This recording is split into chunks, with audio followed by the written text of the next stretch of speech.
Here we go. Hello everyone. Today we have an early stream. Earlier than usual anyway. Tomorrow will be even earlier. But yeah, we got I think the patch will hit EU in about 15, 16 hours or so. I got pinged in my guild Discord, what's that?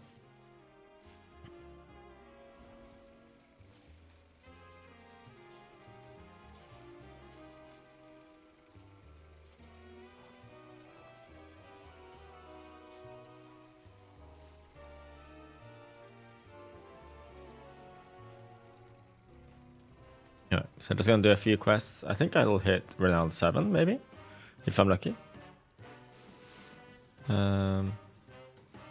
Actually I should go and get the Dark Moon buff, right? Let's go do that. Hey Paxton.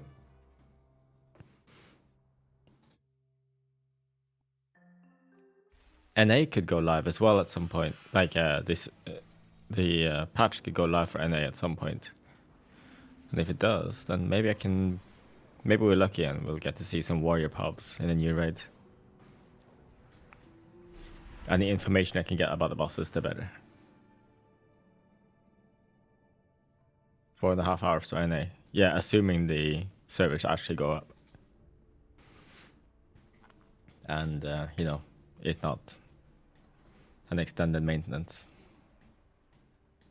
Usually you get extended maintenances at NA when the season starts.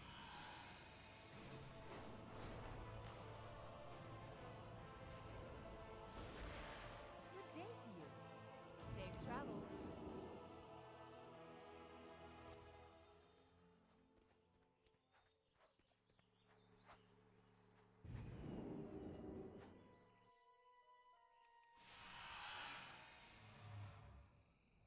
I guess that could work. So you're hoping for extended maintenance, yeah.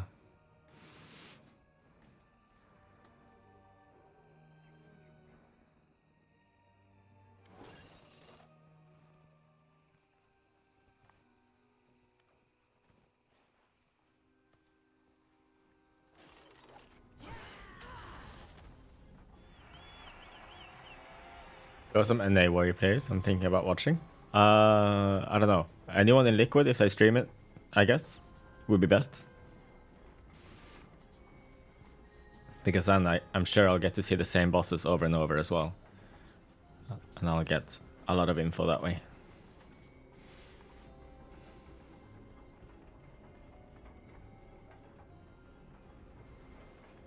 For season 1, Boomy was streaming Warrior for Liquid, right?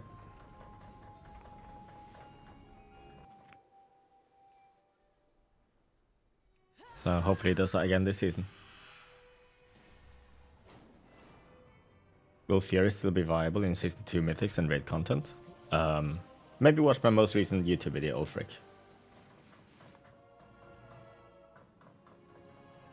It's a big day today. What's happening? Insane, dude. Oh, 30-month streak at tier 3. That is kind of big, actually. Thank you, Moon. Sad that Riku rarely ever streams. Yeah.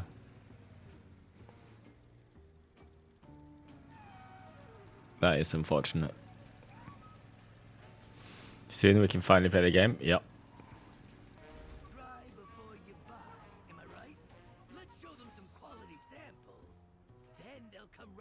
Insane, dude.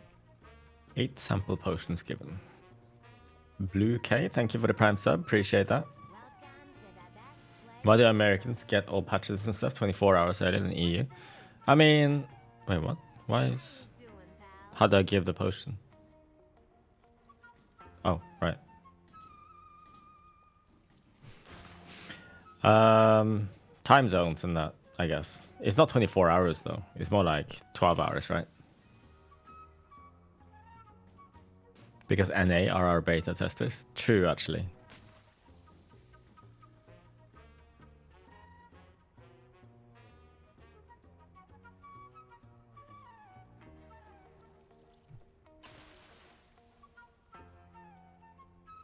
Oh, okay, yeah, I did miss out then.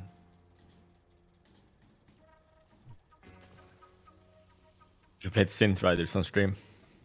I should pick that game up, but it's gonna be a while now. Oh crap! Cancel? Yeah.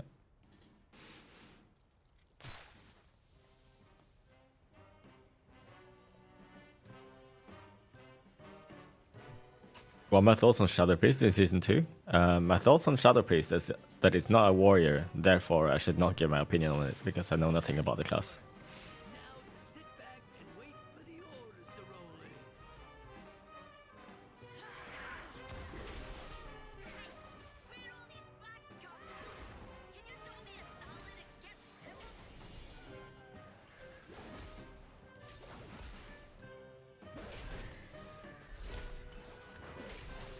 Very early stream for me. Yeah.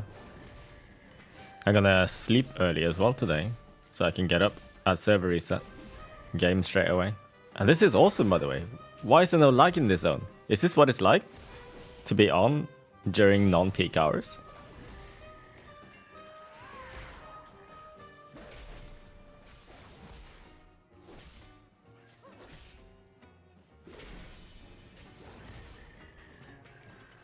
I should do some class coaching, but that means I need to coach people and talk to people one-on-one. I can't think of anything worse. And then if I start doing that, then more people will want it probably too. No, thank you. I just want to play my game.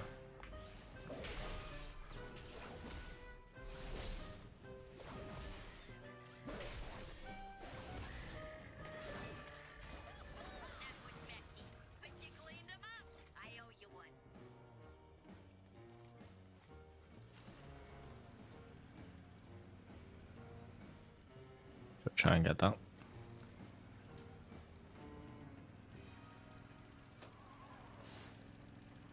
Oh no. How the hell do I get there?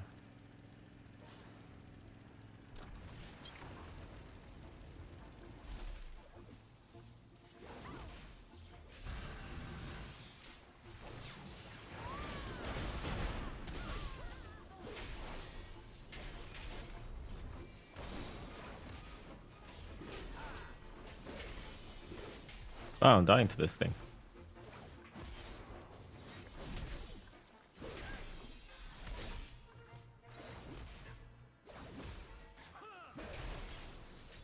Alright, I'm gonna die to this.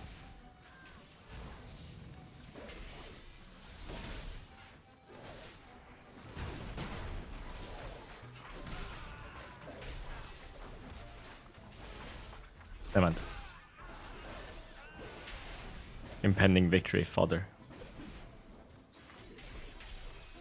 It started lagging, by the way.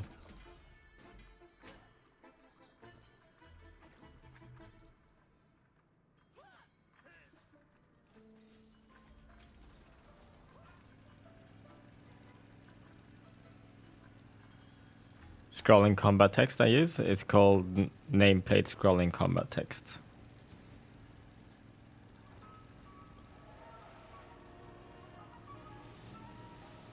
It's in here?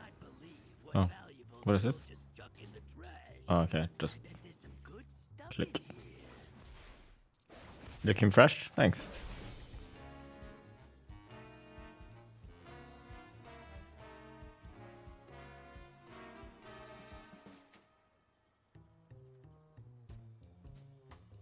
I didn't see the Tokyo Drift Week for the car, no. But I imagine that it's just not going to be useful at all, because I'm not going to be playing this zone again, pretty much. I don't think, anyway. Maybe for the weekly quest for Sparks for a little while. But yeah, once that's all done, I don't need to get my Sparks ASAP anymore. This zone is dead to me.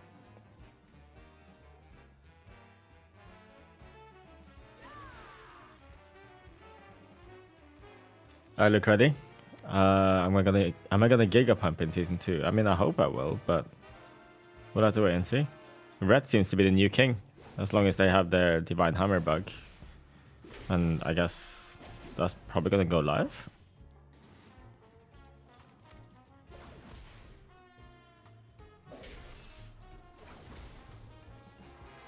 Red has been hot fixed? Oh, they fixed it. Good. Wait, so how much did they lose? Okay, let's go read Wowhead then. What exactly happened?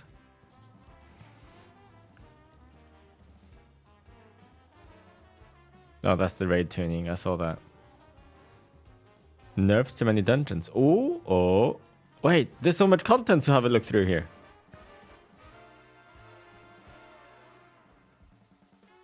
Okay, so Tyrathel has made a Season 2 Dungeon Week core again. That's nice. That's the one I used for Season 1, but I'm not going to use it for Season 2. But I do highly recommend this one for anyone who's walking into Season 2 dungeons. And it, yeah, in general, I highly recommend it. I just didn't really like it because it was calling out too many things. It was a little bit obnoxious to me. I'm going to go for Mirror's one this time. Do I want to join 17 City of Threads? No. Thanks, though.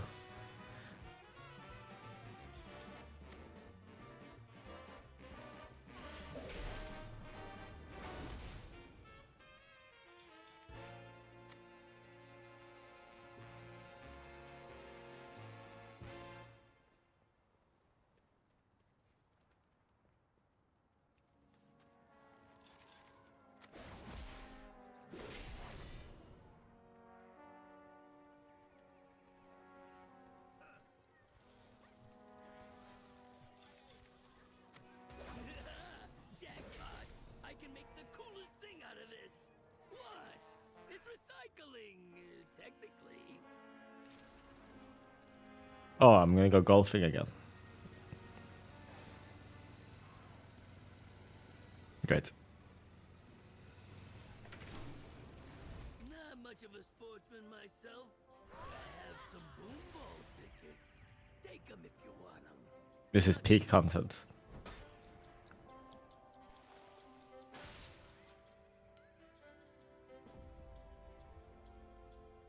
But which week card did I get for Season 2? I'm gonna get the Maris one, you know, Echo Maris. You need to sub to him to get that one though. But I highly recommend, if you don't want to sub to anyone, just get the Tarathal one. It's on Wowhead. Would I put a blue bottle on my head to fall asleep? No.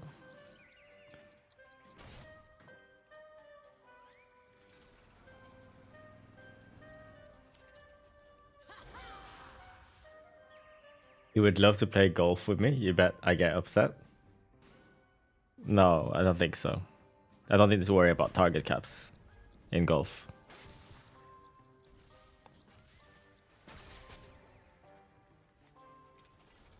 I do not know what blue bottle is now.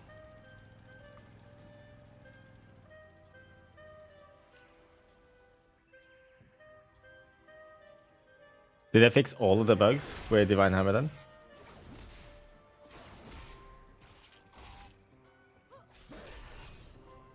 So how much damage did they lose?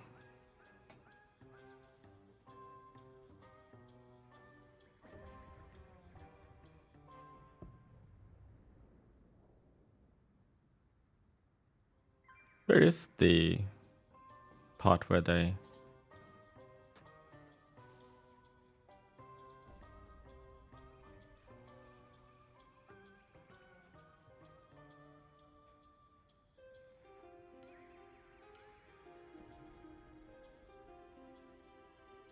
Oh, okay. Thanks, man.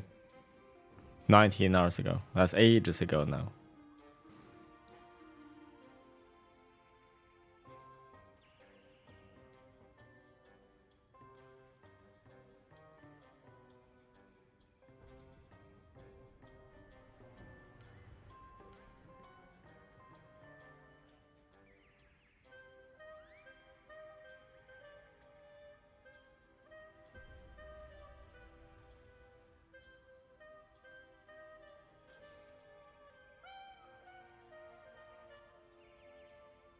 Oh, okay, it's the same article, but they've edited the hop fix in, right?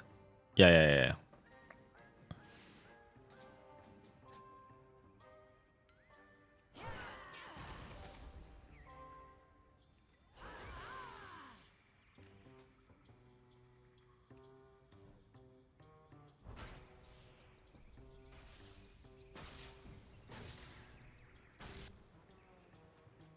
I guess the publication, the post, Wowhead post, is literally just like a Blizzard, please fix now.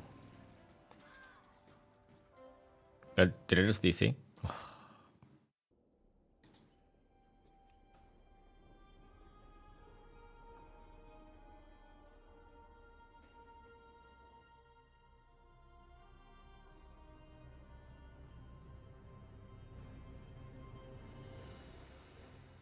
This was a nerf, warrior nerf. Instant DC.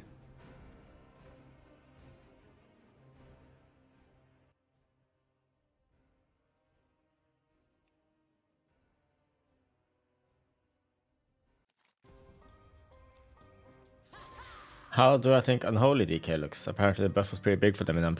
I don't know, but as far as I understood, DK was already looking pretty decent in M+. But maybe I'm not aware. Not that interesting, but that blast-proof grass is. I may need to get a sample. Armor that grows? Yes, please. Oh.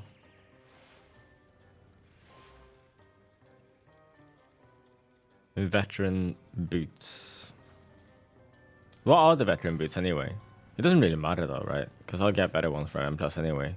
So I shouldn't really try too hard to get.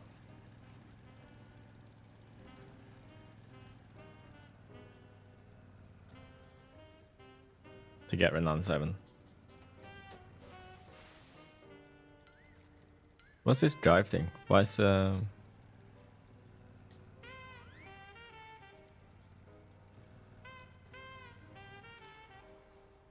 you like customize your car here or something?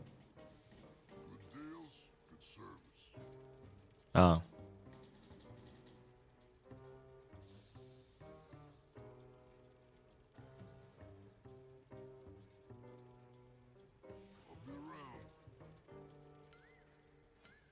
Okay. Renown 7? Yeah.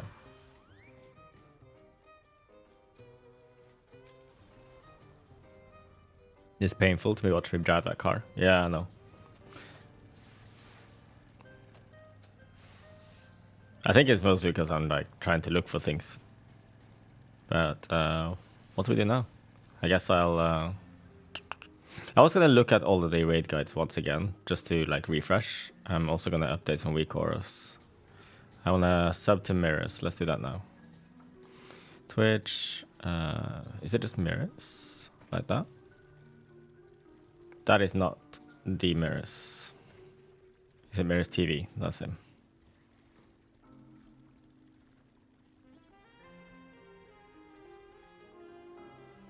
Use Prime sub. Thanks, mirrors. Now I just wanna grab his UI stuff. Where is it? I just want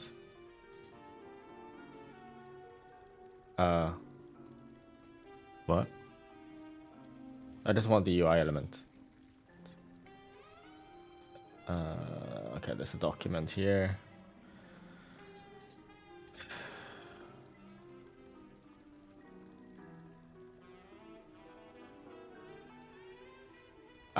Oh my god, his weak aura is just like his add-on system is crazy.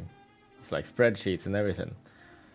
Class weak auras, raid weak auras, extra stuff, UI elements, plater stuff, cooldown on raid frames, extra raid tools, details profile. Here it is. War Within, weak auras, dungeons, season 2.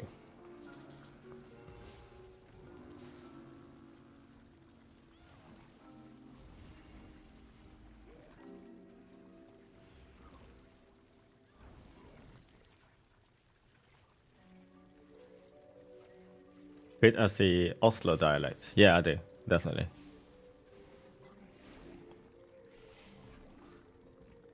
Am I not interested to do the Race to World First raid? No, I do not. What is this? All right, let's see. You asked the AI, why do EU players have to wait 24 hours after NA players to play the new content patch in WoW? The reason EU players have to wait about 24 hours after NA players to play new content patches in World of Warcraft is due to the way Blizzard schedules their maintenance and patch releases. Typically, patches are released on Tuesdays for NA servers and on Wednesdays for EU servers. This staggered release schedule allows Blizzard to address any critical issues or bugs that might arise during the NA release before rolling out the patch to EU server. Yeah, so the AI is saying NA is beta testing for EU. This way, EU players often benefit from a smoother launch experience with fewer issues. It's not 24 hours though, no. It's more like 12. It might be frustrating to wait, but it helps ensure a stable and enjoyable gaming experience for everyone. If you have any other questions or need more information, feel free to ask. Thanks, AI. Thanks.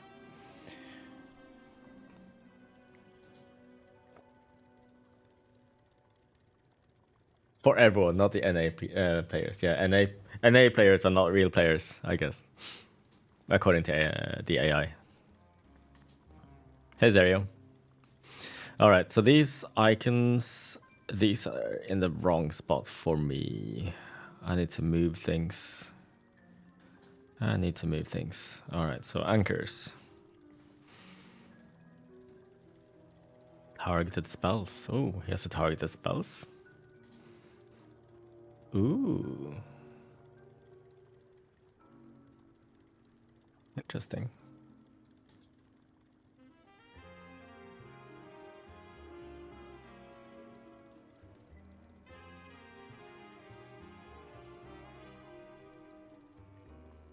This is the anchors. Let's see.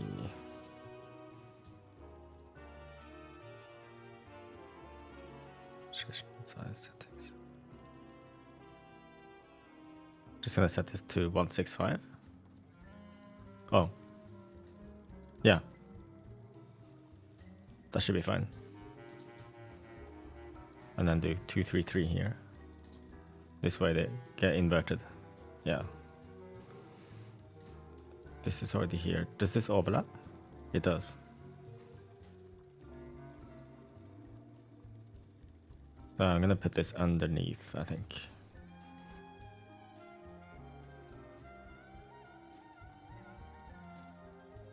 Where are the bars? All right.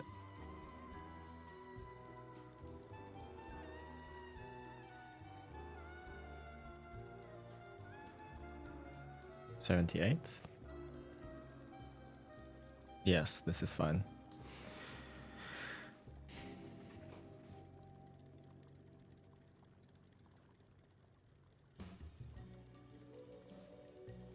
I don't think that's pixel perfect. There, I think. And this one.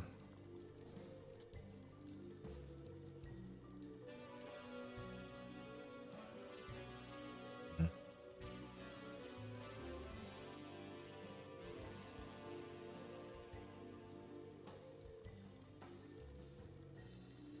$7. No, it's probably 88.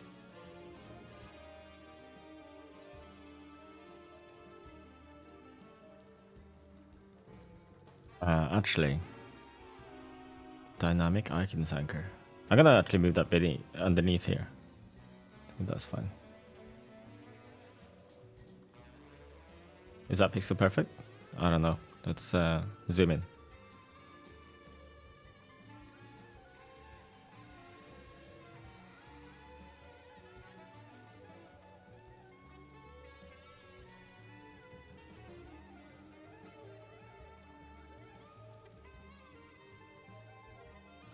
Not so sure.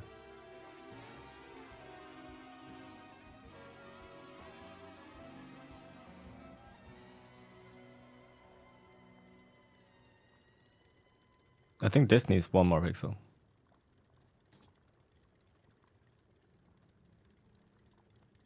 Oh.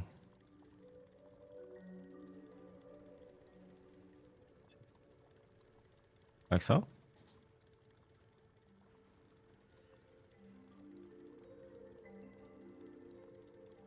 No. 12. 83. Maybe now. I think because I've got it selected, it's not so easy to see.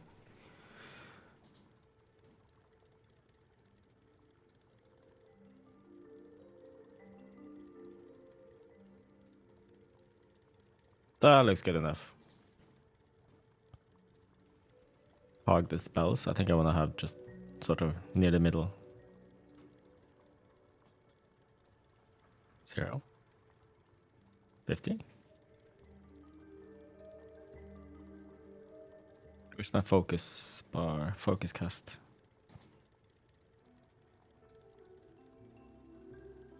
All right.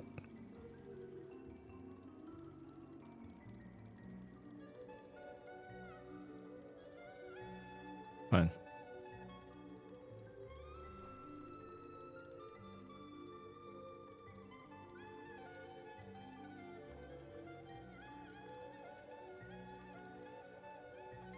Yeah, that's all of those. What about the bars? Oh, kick. Target spells bar. Oh, okay. Oh.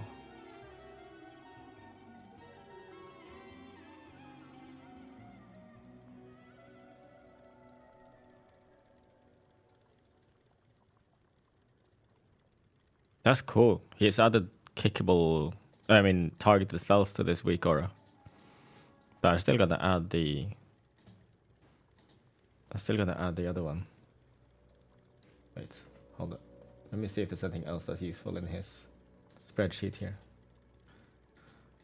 Nameplate CDs, M plus timer. Nah, don't need that. Should I take the nameplate CDs? Can I easily disable the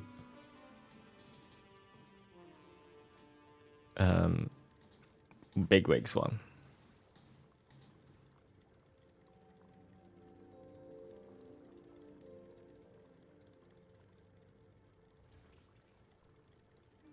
Nameplate CD bar.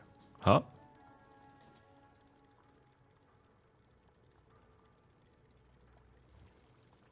How exactly do they work?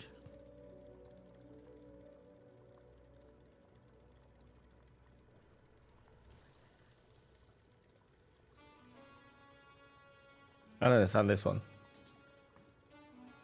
Have you been going to the gym more often recently? Not more often. I mean, it depends on what time frame we're talking. But end of December, I started going to the gym. January, I started going 4 days a week, and I'm still doing 4 days a week.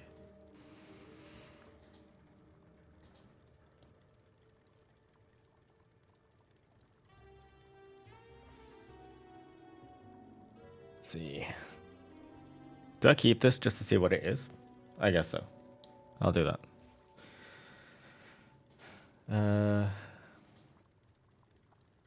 Also, the bigwigs nameplates, they haven't been in the right position recently.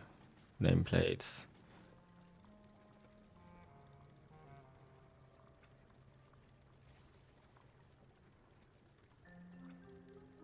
That's a fixate test.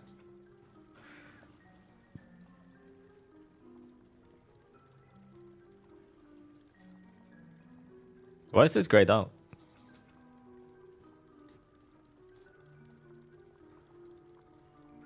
Oops.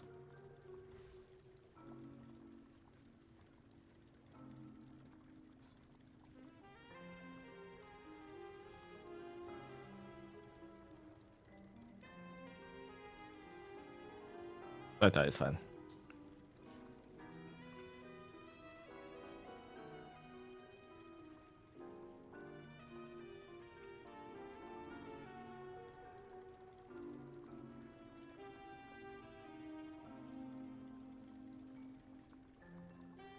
Huh? I don't understand, Gabriel. Did you try to take or try holy? You should be a good person to be an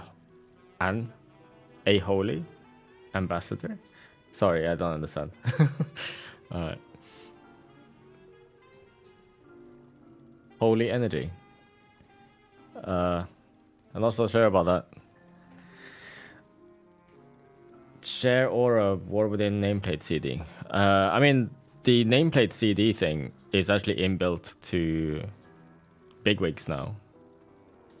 So that's what these test icons are. Fixate test, all that stuff. So I'm just gonna, yeah, keep using that for now. And hopefully that's good enough. Yes, I actually did see that Silverbrit. I'll have a look and try that out now, actually. That'd be interesting.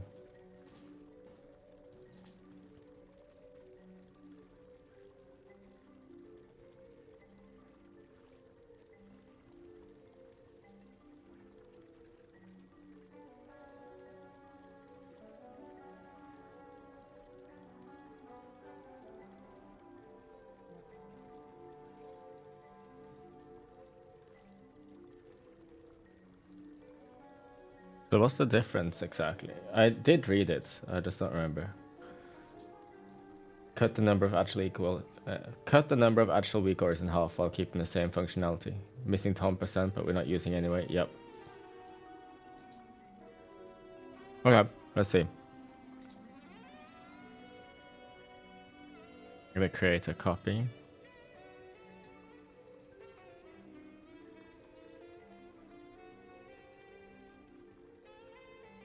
Oh, okay, but it has the buff bar, huh?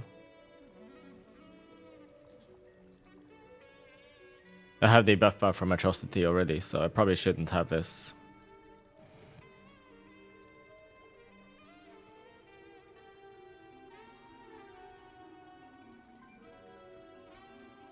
Yes, I'll just delete that. Exclamation mark SRE still works. Yeah, the command, the weak core works. Command works. Let's see. I don't see any reason that any of these things wouldn't work. I'm sure I'm still using all of them. I haven't updated them recently. Okay, so the rend bar we can change to this texture. Breaker. Texture. Oh yeah, it looks the same, right? But it has way fewer weak auras.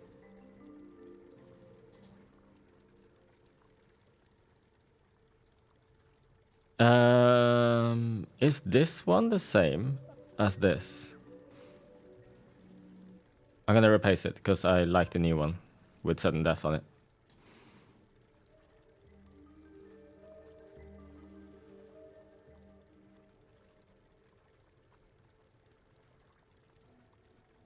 Hmm.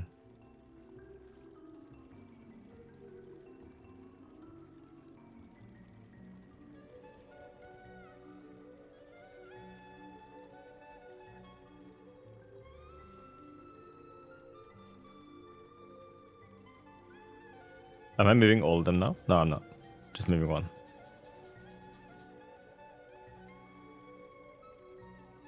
Oops.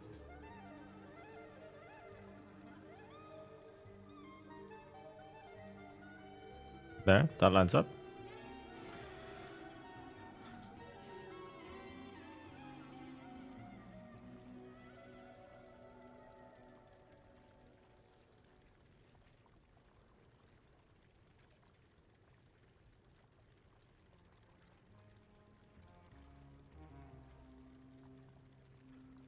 So if I delete that, then okay, we're good.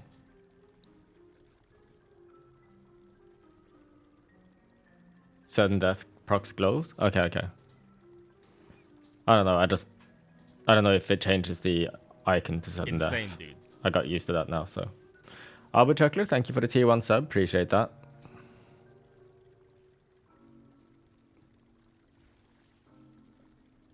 Yeah.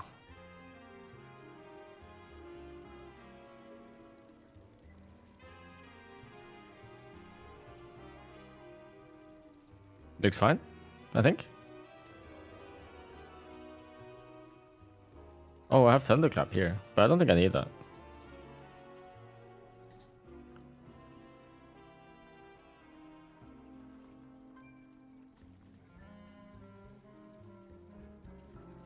I'll just add it anyway. Yeah, I'm just... Silverbrit sent me my weak aura but modified, just so it has fewer separate weak auras like this. Yeah, this makes a lot more sense. Because mine is literally just a weak aura that I've been using. Oh wait, do we not have a swing timer here? Yeah, mine is just a weak aura I've been using since Legion, and I've just been kind of sort of updating it as best as I can.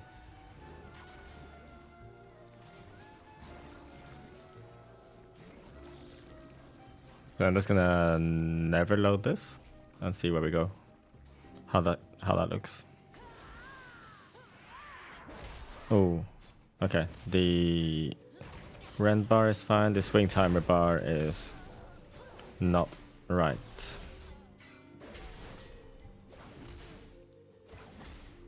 Yeah. Gonna move everything up a little bit.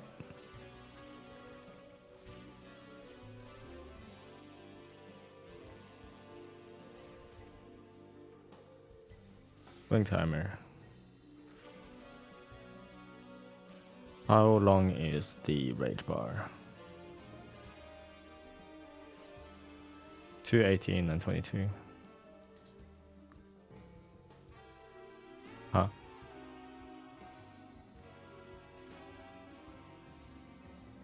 Okay.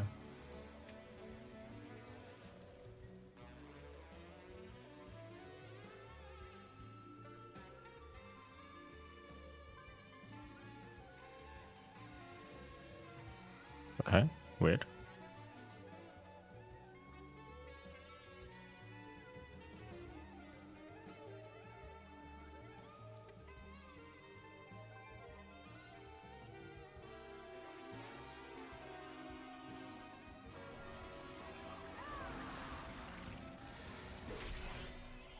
Oh, but it reverts.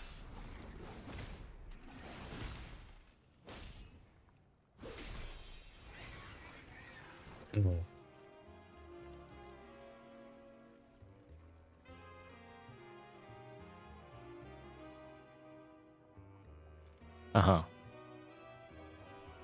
Okay. So if I change this to 218. Height 15. Move that down.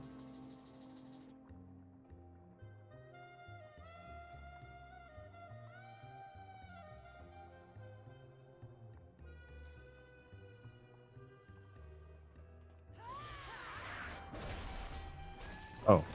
Is that set to never load or something? Try again.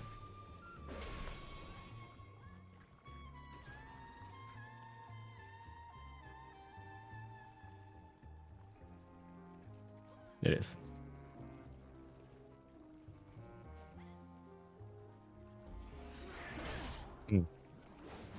Go to custom options. Okay. Do you think it might be there? Ah, yeah. 218 then.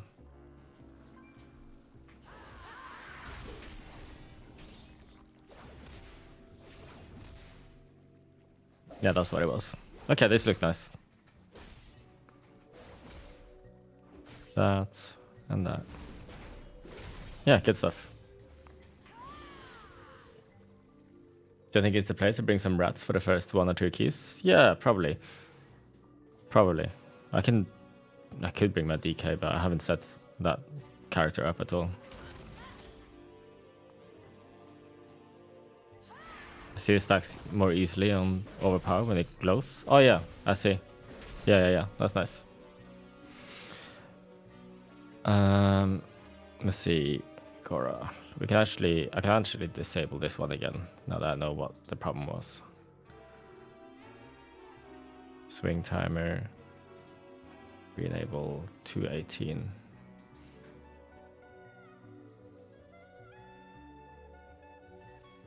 Yeah. Nice. A little bit of cleanup before season starts. That's always good. Where EP stacks? They show the same way, I guess.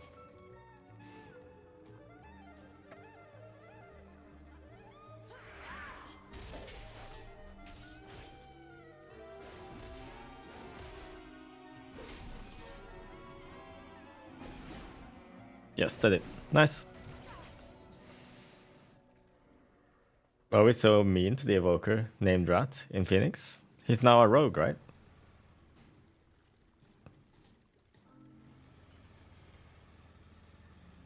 What dungeons do I hate or like this season? This upcoming season? I like... I like Priory. It's on the harder side. I like Cinderbrew Midri too, but I think I won't like Cinderbrew in Pugs because there's lots of kicks there and it goes out of control very fast. But if you have a controlled group, a good group, then that dungeon feels good. I don't like Dark Flame Cleft. It's just not a fun dungeon, but hopefully it's not going to be one of the easier dungeons, because if it ends up being one of the easier dungeons, then I'm going to have to like farm that. Oh my god. Yeah, I'm going to have to farm that key and it'll suck.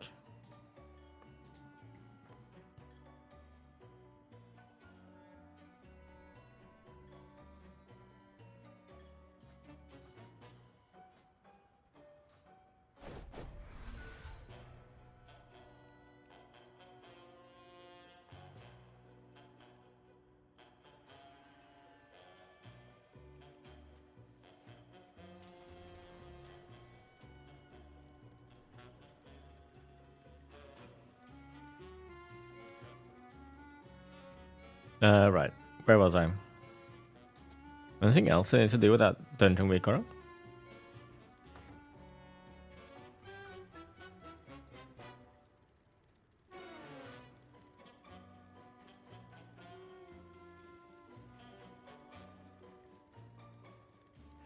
Just targeted spells, dungeon cast bars. This goes up, right? How do I see if it, which direction the bars grow?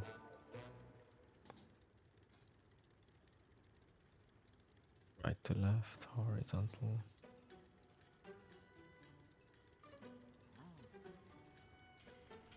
Actually, I can just click this. Yeah, okay, it grows up. Good. Oh, this is... What the... Okay, this goes the wrong way. Okay. So these need to go to the right.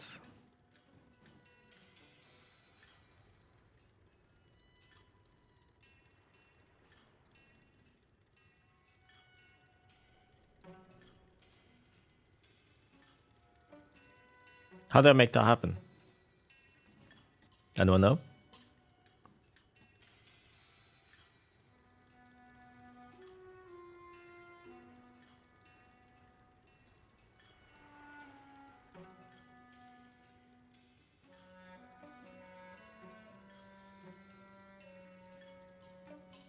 Grow option? Where is it?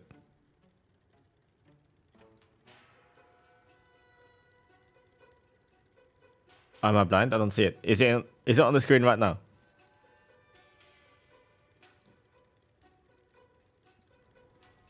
Group. Oh, there. Yeah, I was blind. I was blind. Can I just do that for all of them? No, I need to go into all of them individually.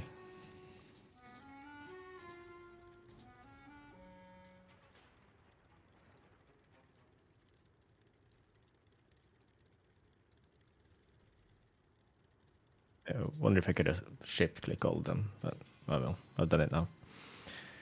What's this? Dungeon special? Okay.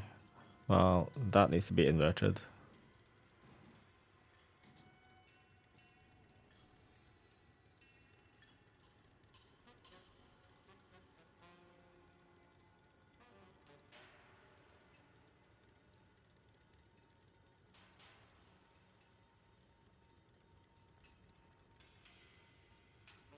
And just have them grow, right?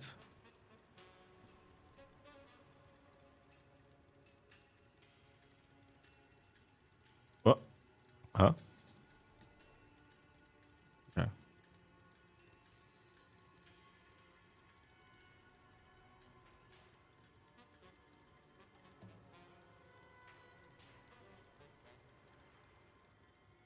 This one I don't understand.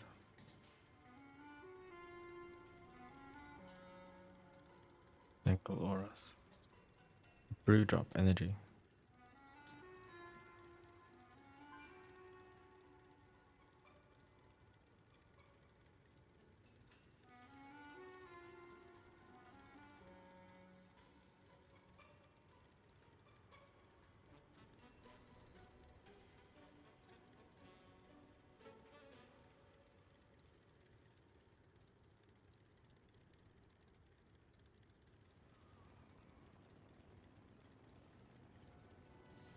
Okay.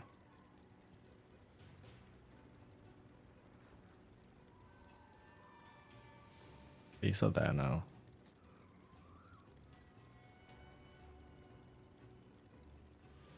Not so sure about this one.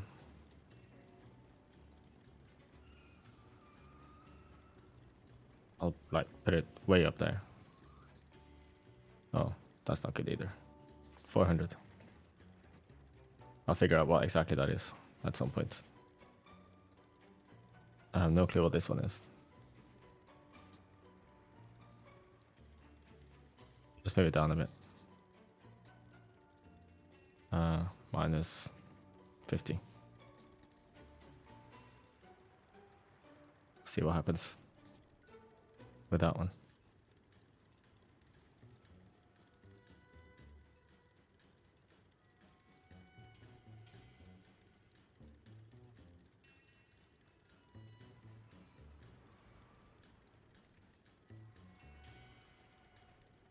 I can...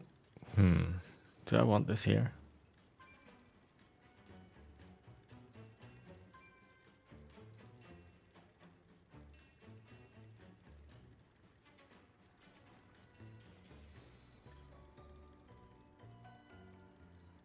Yeah, I can have it there. It won't be in the way. Okay, cool. Link weak aura? You mean a dungeon weak aura? It's from Eris. Sorry.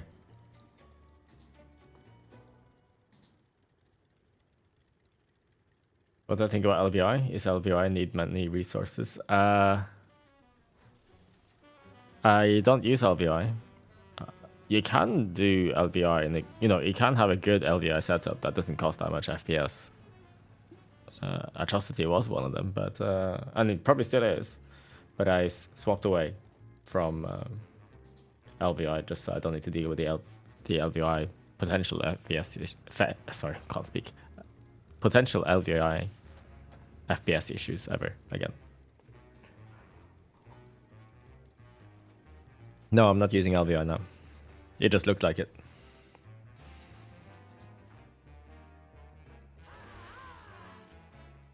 What else did I want to do? Targeted weak aura, right? Targeted spells. This one I want to put somewhere. So that's the targeted weak aura. Gives you a warning when you get targeted by a spell. That's the one I used for season 1. I've been using it for a while. Just gives that little banana slip sound whenever you're targeted by something.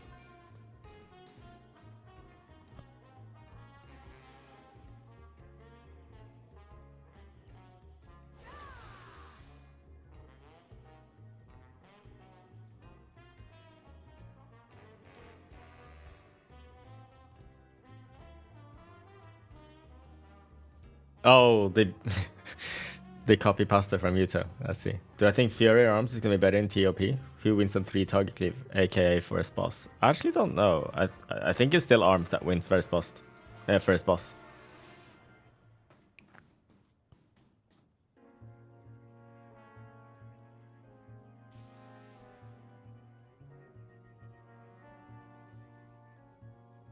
What the hell, Muto?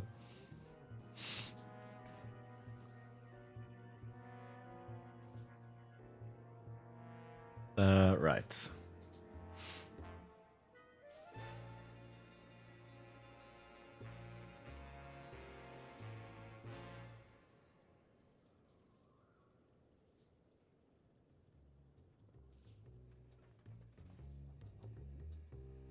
What does a player frame is for add-on? It's shadow unit frames. Just guys, so many UI questions right now. In my Discord, right? There's UI stuff, right? I share the stuff I can share, but the base UI is Atrocity UI. Most of the stuff is from there. If you do want an LVR replacement, you can sub to I'm Fired Up to get all of this kind of stuff. Late Salt, thank you for the Prime sub, appreciate it. No, you cannot copy my UI with a sub to me. You need to sub to the other guys. I don't share their things. It's not mine to share. I just named them. It's Atrocity. And I'm Fired Up. Right? Go to the UI stuff channel here.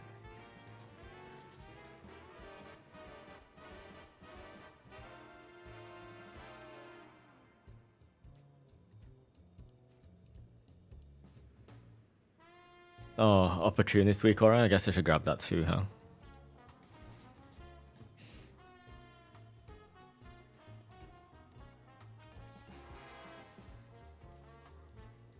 Whoa. That's an Opportunist proc, huh? I'll put it here for now.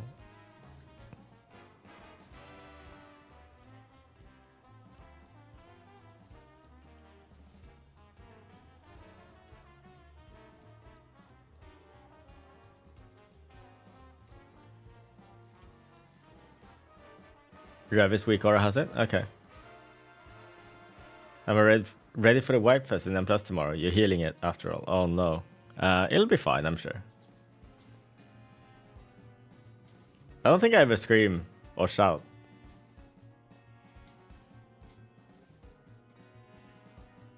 No, I don't think so, right?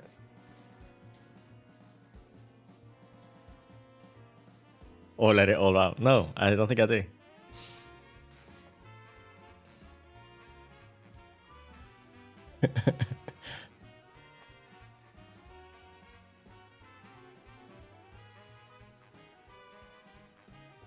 When you battle shout in raid, you scream IRL.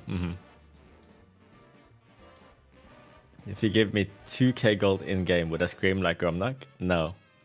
But if you just join Gromnak's stream, surely you get enough of that after about 2 minutes.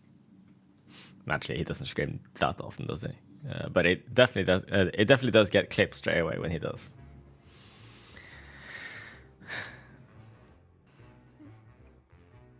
All right, so I grabbed that week. Or what else? Was there anything else? I think I messaged. Yeah, I definitely messaged myself with some things that I need to remind myself of. Opportunist week, Aura. Yeah, I have that. Targeted week, Aura. I have that. I guess I'll grab any updates from Atrocity UI. Let's see.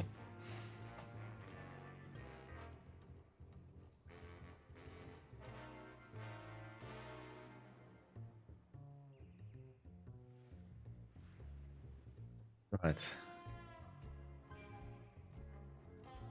Okay, let's see what's new. Atrocity UI v17.2. Changelog.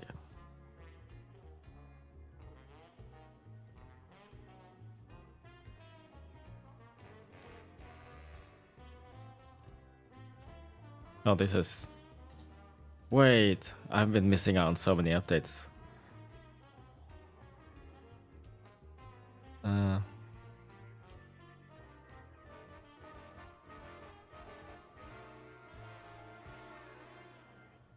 Where's the power trigger for Fury? I already have that.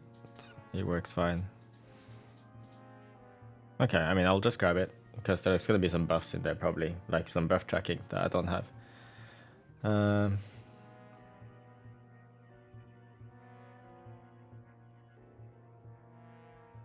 The weak auras. Oh, it doesn't matter if I leak that one because if you don't have the password, then you can't do anything anyway with that. So essentials weak aura.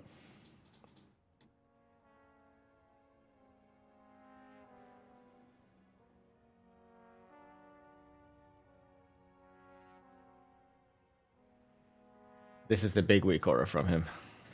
It has most of the stuff.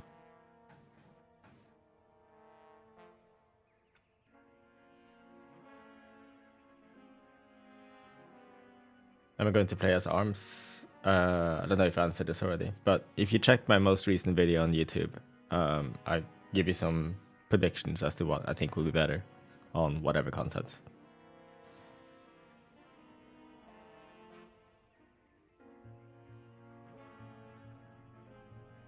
Ooh. Am I ballsy enough to just update auras?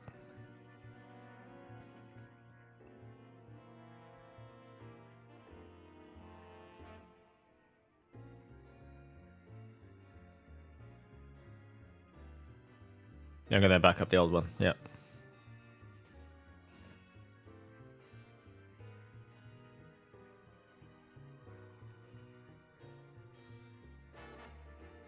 I'll just use just paste it for that.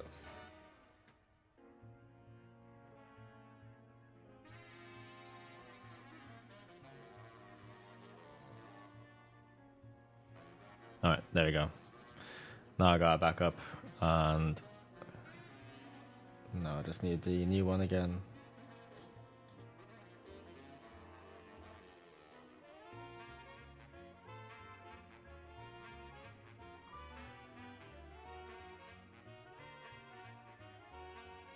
Just uncheck group arrangements. Okay.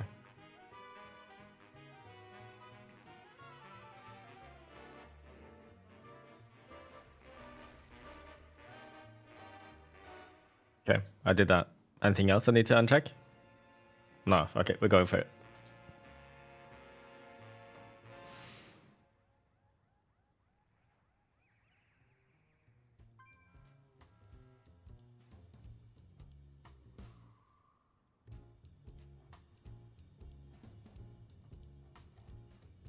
Yeah, I'm updating Atrocity UI week chorus. If you updated from the 2nd of March, surely it's not a big deal.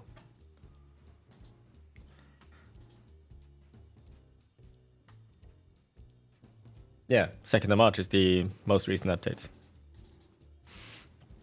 So you're good. You're good.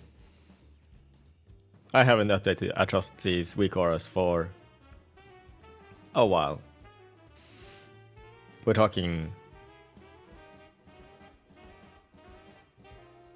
over half a year.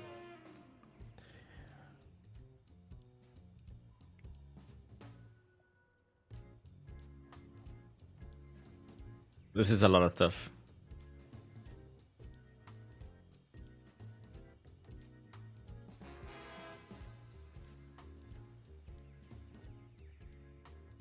Alright.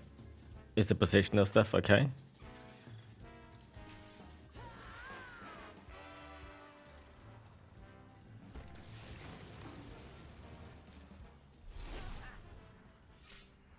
Alright, that looks fine. Warbreaker as well. Okay, yeah.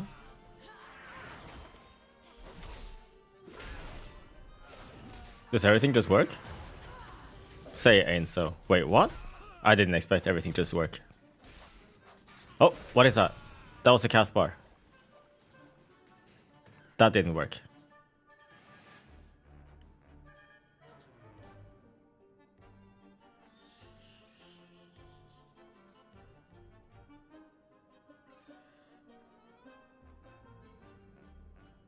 It's not anchored to my target frame. That's what it is.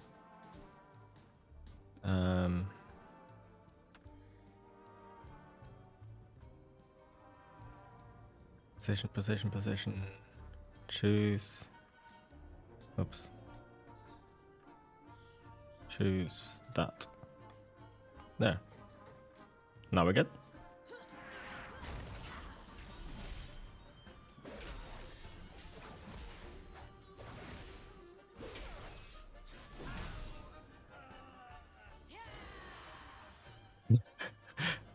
Yeah, my energy level is very low this season. I mean, in season 1. There's probably not that much good content to get from my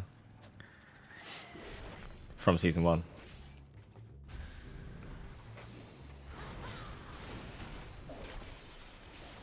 Oh, you've been doing that, Salt? Yikes.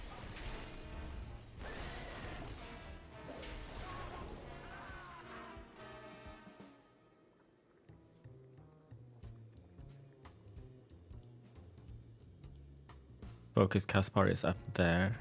That's fine, but I would like it to be a different color. Can I make it a different color?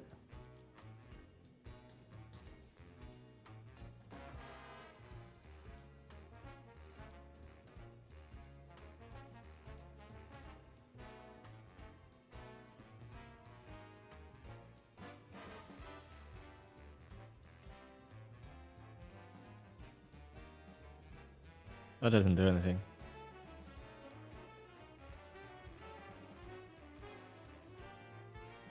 Oh.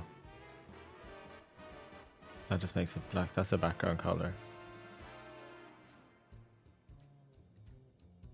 That's not the color I was looking at there, was it? How does that work?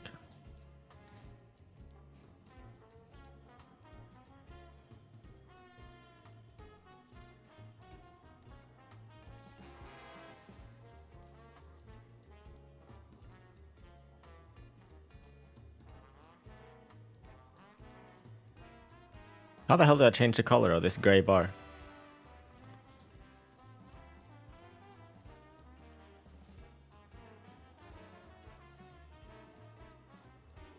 This one? But it doesn't need to be changing the color. What is this sorcery?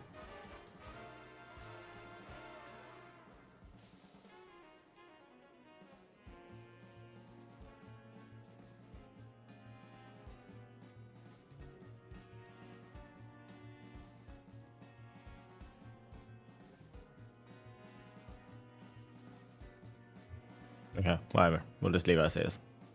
It's fine.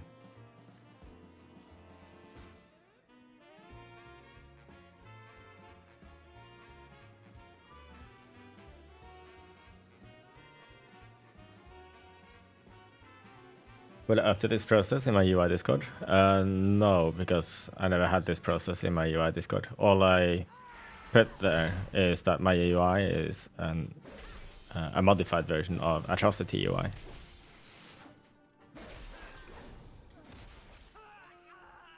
And that's still true.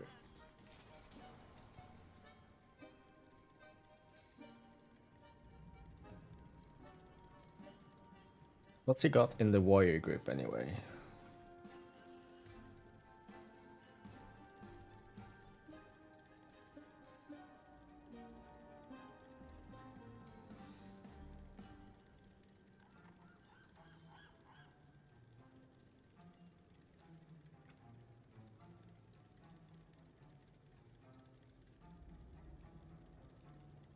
Gonna create a copy, I think.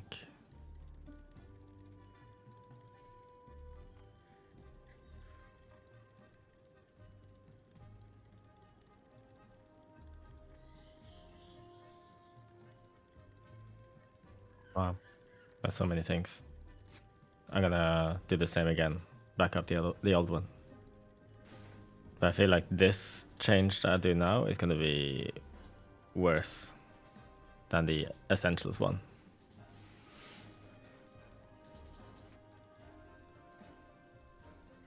Transmitter is dead, yeah. They nerfed it by another 10%. I'm happy they did that.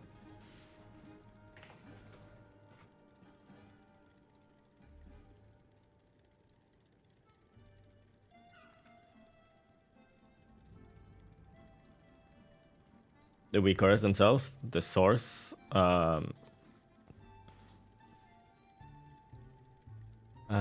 is Atrocity.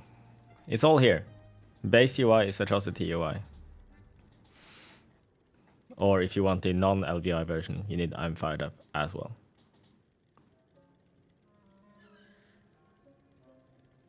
No, I didn't enjoy that, Moon. Are you streaming and gaming at 1440p? I'm streaming and gaming at 4K.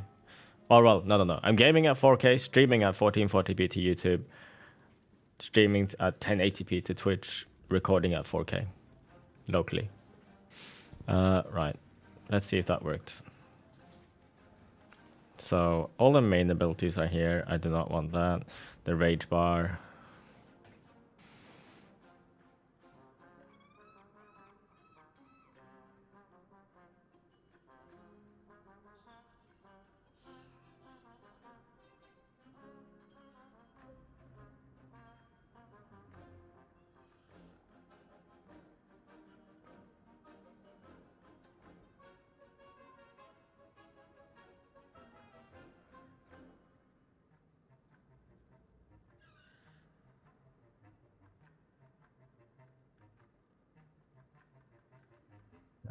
Get rid of that. Can get rid of this.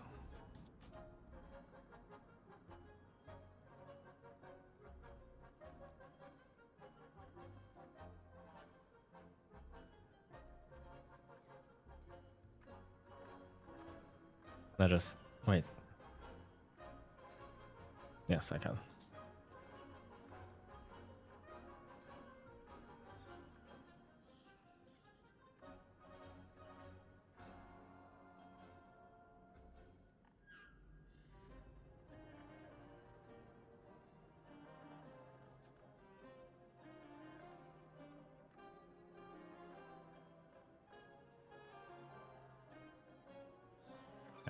Delete those.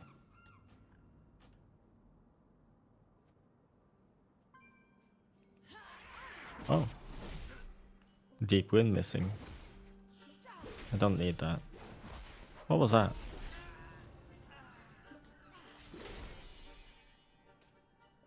Lethal blows. Okay.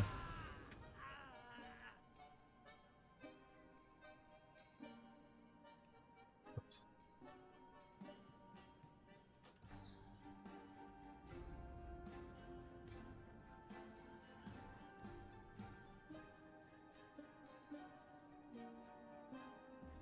This is fine. Deep winds.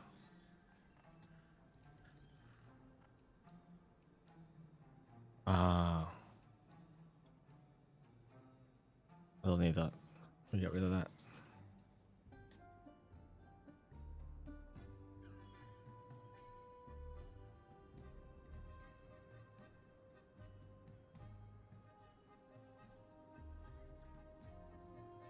Hopefully that works. Oh, there's rend too.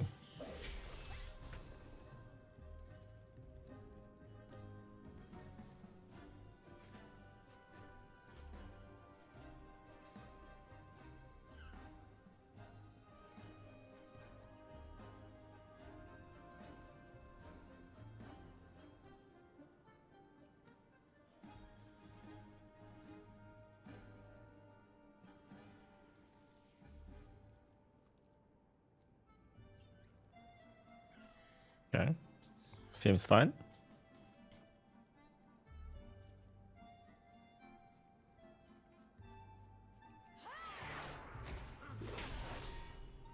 Why is the sweeping strikes there? Why is it centered there? Oh, execute available. Wait, what? Huh? Okay.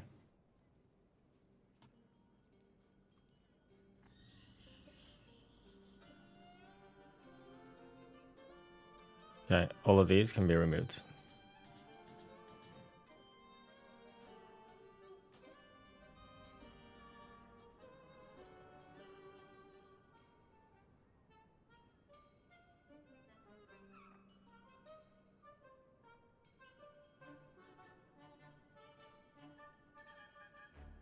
I think it's just Twitch being weird, right? Are the majority of you watching at 1080p?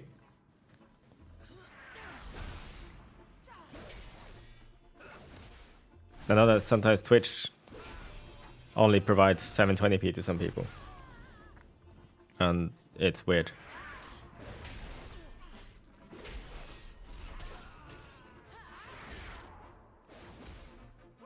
Why are sweeping strikes here?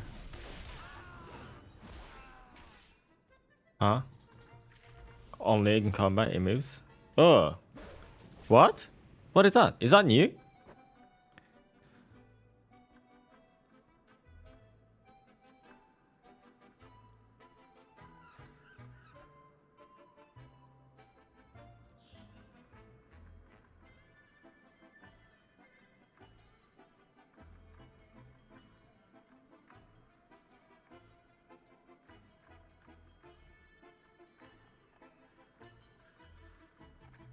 Would I like Blizzard to buff Bladestorm or include Ravager in the hero talents?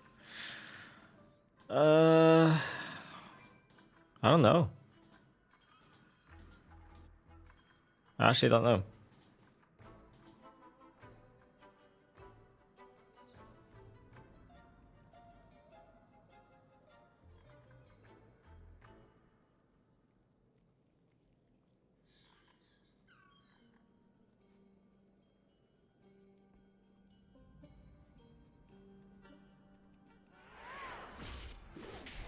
Does anyone understand why this is happening with sweeping strikes? Why is it not stuck in the middle? I get in combat and it moves.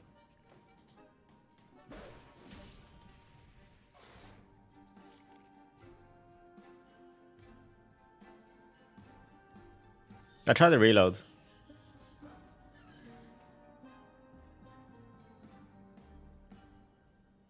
Oh. Doesn't have any weird positioning, does it?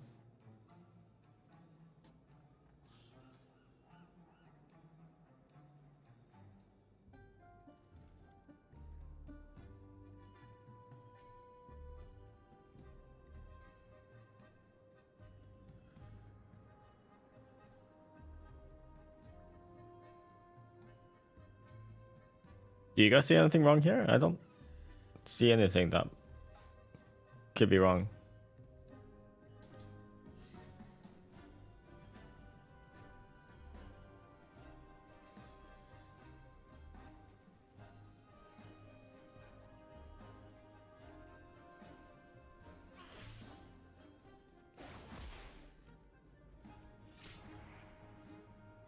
It's when I enter combat, right?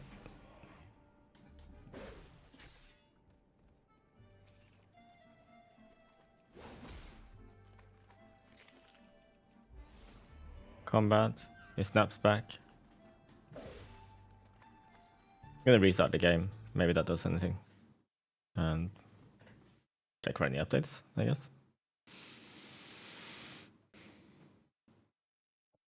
You think it's a Fury bar? Maybe.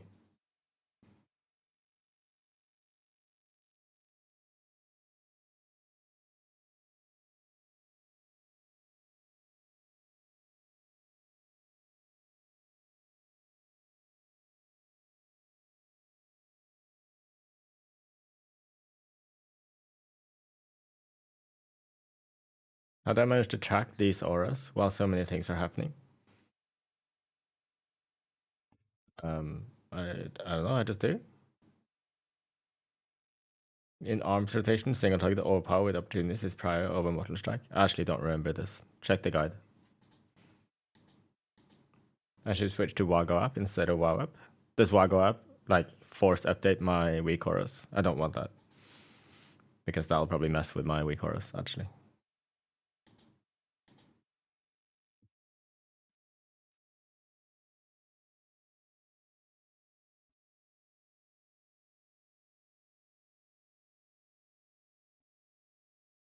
It'll show update available in game. Yeah, okay.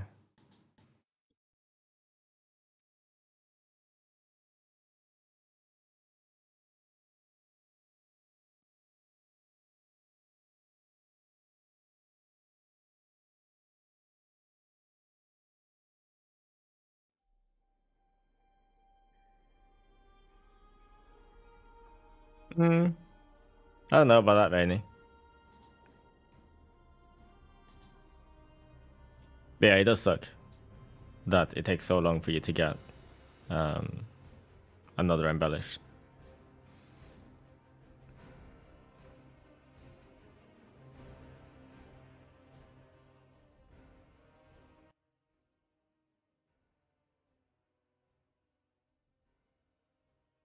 Thanks, King Shame. Sorry, King Shaming. What a name. Just lethal weapon? Yeah, you can just lethal weapon.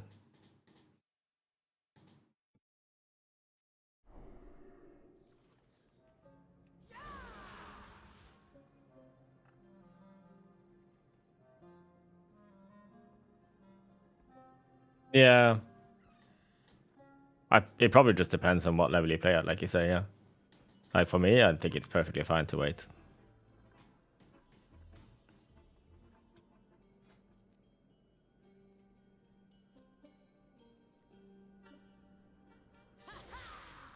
Right, let's see if it works now. Sweep. Yeah, it still does it. It's this raid bar, maybe. Yeah, someone did mention there's a... There could be something to do with the rage bar. Let's move this, remove this one, because that one I don't want. Or it does a swing timer, actually. Swing.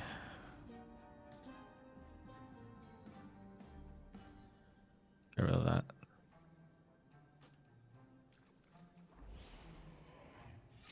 Oh. Okay, that did it. Yeah.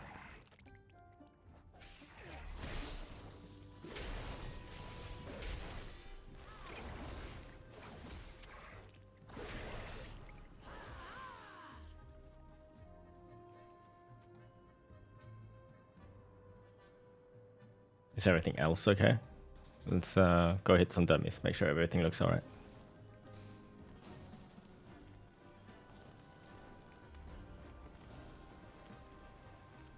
Is it still working with the main handcraft and recraft for offhand? That only applies to one-handed weapons. For two-handed weapons, you get your discount.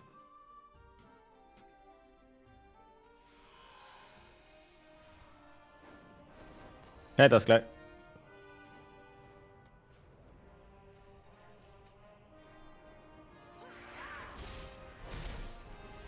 So you're just using random stuff. Oh, what's this?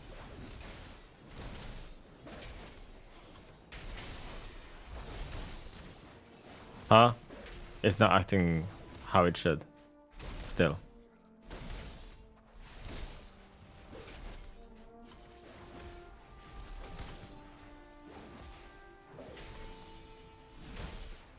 Do you think it's the Ravager takes weak aura? Ah. Right. Do I need to add the Ravager takes to the group?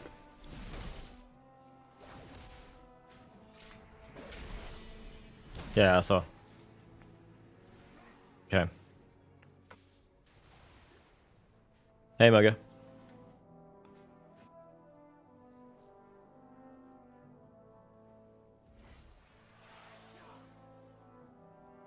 Wait, what?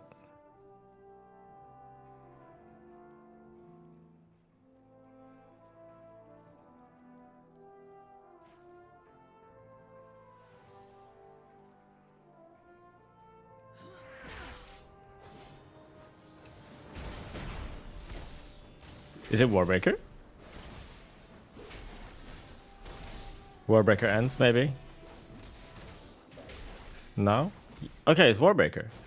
Colossus Smash. Yeah, it's Colossus Smash.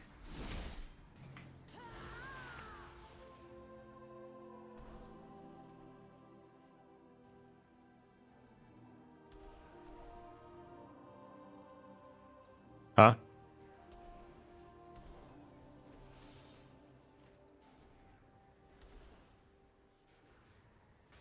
I'm just gonna get rid of that. I don't need that.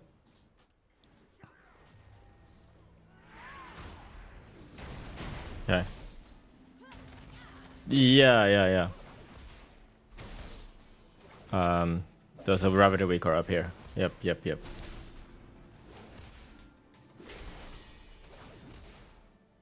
I think it's fine now though. Let's just wait for cooldowns again and then try again.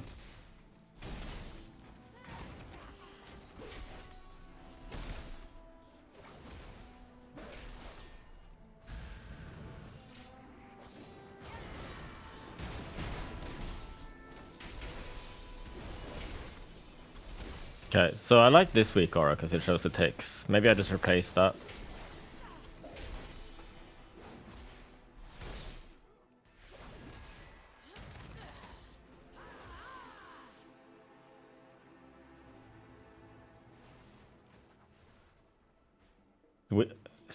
Sweeping execute cleave effect still won't work. No, it still doesn't work.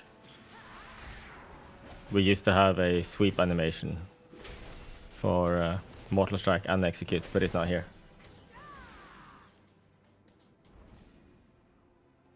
As soon as servers go up again, Featherhand, the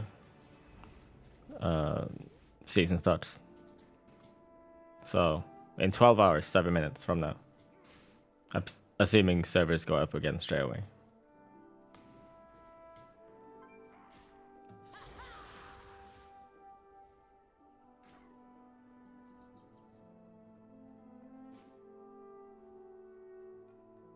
Do I think servers are up straight away? No, well they were last time, weren't they? I don't remember now. But EU has a pretty decent track record.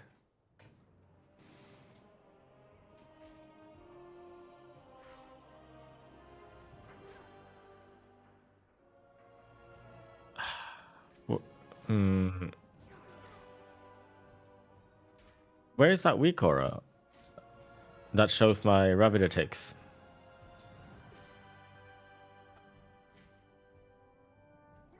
Unhinged, that's the one. I'm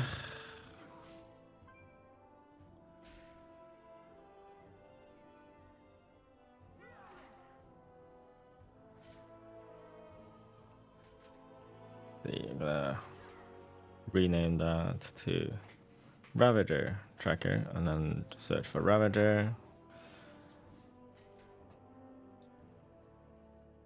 Just move that here.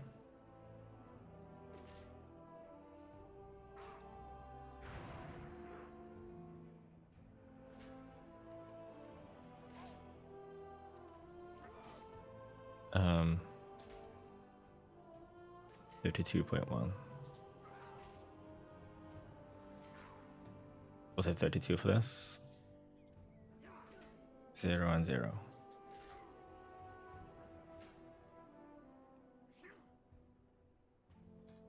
Over. And then just see if that works.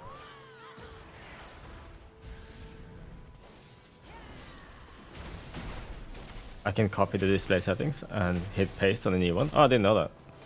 Okay, yeah, this is good. This works.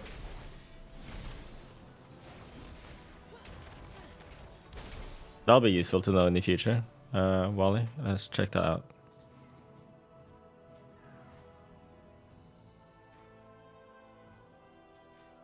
Where is that?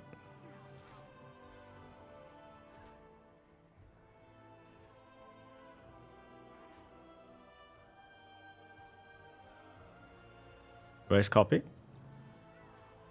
Am I blind? Usually I'm blind.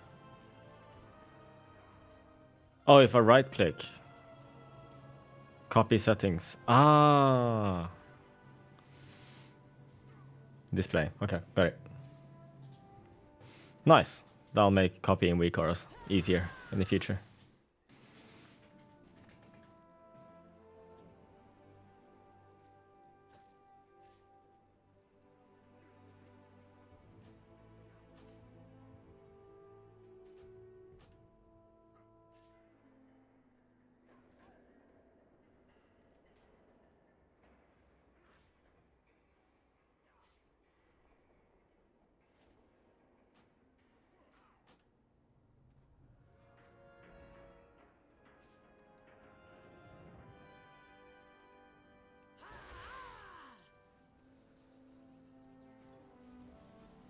NA should be up soon, right?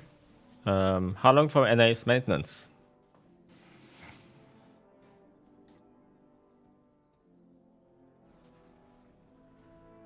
Few more hours. Okay. I think I've updated everything I need now. Oh, I can grab the... I think it's still liquid stuff. Like the timeline and whatever their package is. Victor told me how to... Oh, sorry. Victor sent a message in our Discord how to update it. It's not something I can share. Oh, okay. I actually need to use WoW for this. Okay. Didn't expect that. So I need to do what? Insane, dude. Mogar Gamer, thank you for the 25-month sub. That's insane, dude. Thank you so much. Where did I get my raid and Dungeons Week Aura? The Dungeons Week Aura was from Meris. The raid Week Aura, I don't know which one we're using right now. But this might be liquid. Yeah, the liquid pack. Yeah, we're using a liquid pack.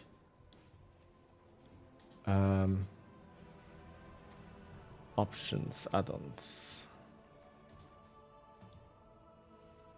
Personal access token. Put that in there. Get add-ons. Install from URL.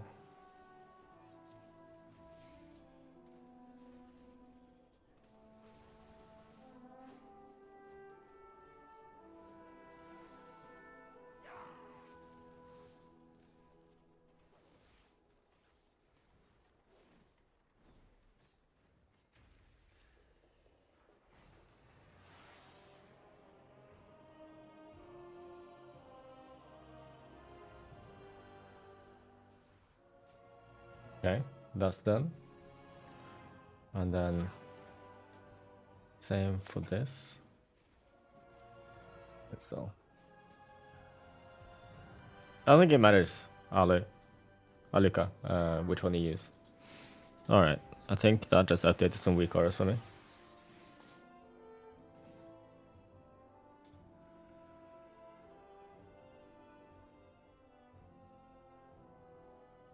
Oh, and also there's a raid pack, raid weak aura that I'm gonna use just because it'll help me. Here we are. Liquid updaters active and interface aura updater, please. Okay. Cool. Is Echo explaining it? Rank 3 in raid renown track. Oh, interesting. They found something.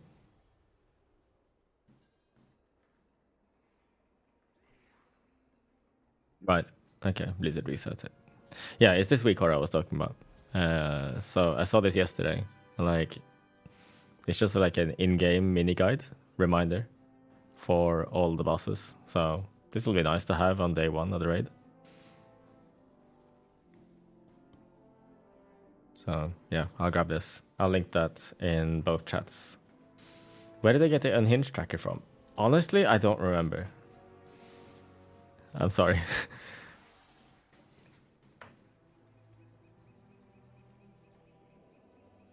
Yes, okay, cool. Pretty much. I'm using atrocities. Everything is atrocities except for like the stuff I grabbed from I'm Fired Up, which is mainly just Shadow Unit Frames basic minimap and the raid frame settings thing. Is the unhinged tracker from Timmy? Maybe. Wouldn't be surprised.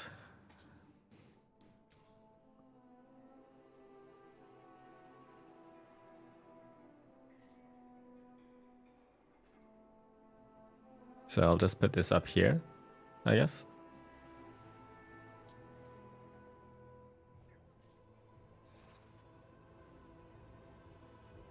Then I have a little cheat sheet.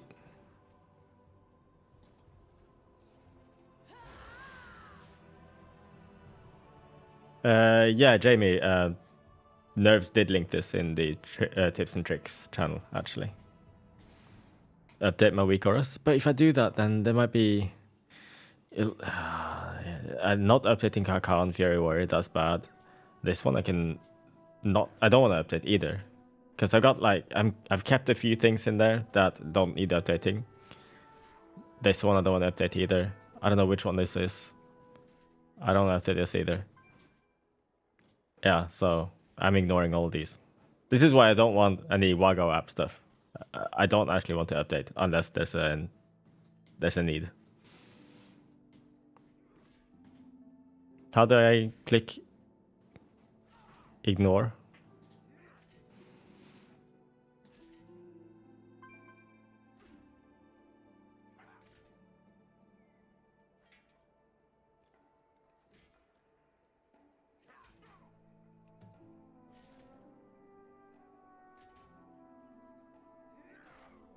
Ah, I see.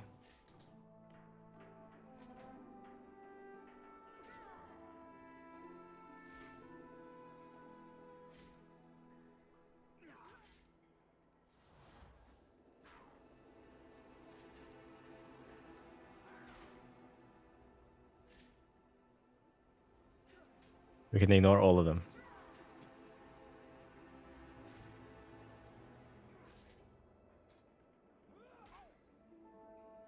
This one is probably fine to update.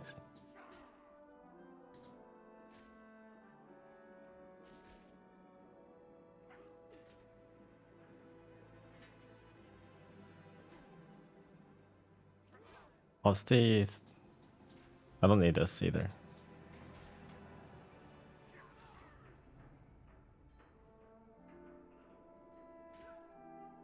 Yeah.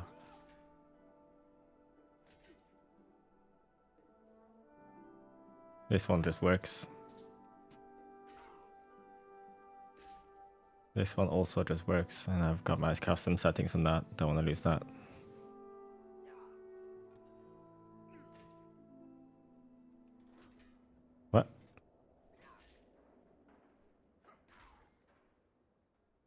It's this one, huh?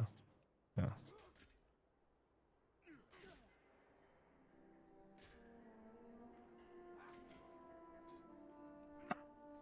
Let's see. Because I duplicated my Kakan for DK. He thought I needed an update, but no, I don't. Oh yeah, so the weak order just works here. I can click this and see a quick guide. Very nice.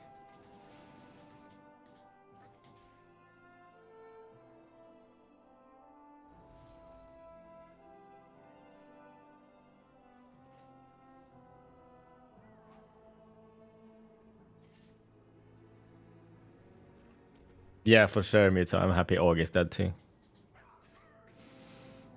I'm gonna make this bigger. Can I just increase the scale?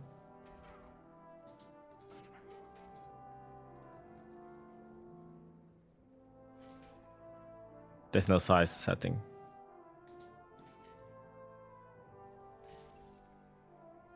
Group scale 1.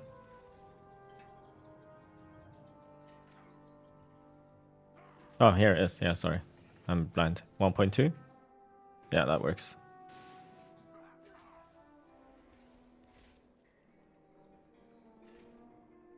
That's better for my old eyes. To be fair, it's probably more reasonable on a 4K display to have it at this size. Yeah, this looks nice.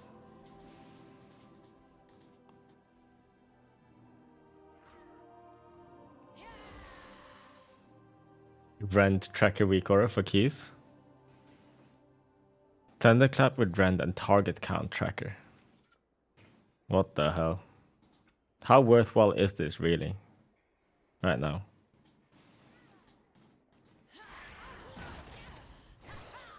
Where is it showing? I guess it's under my weak aura here.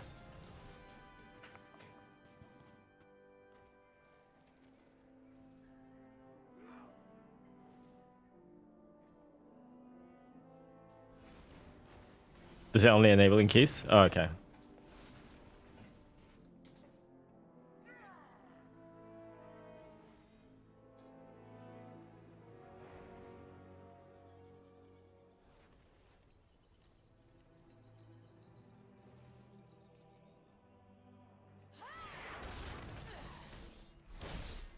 Huh? Does it just not work outside? Huh?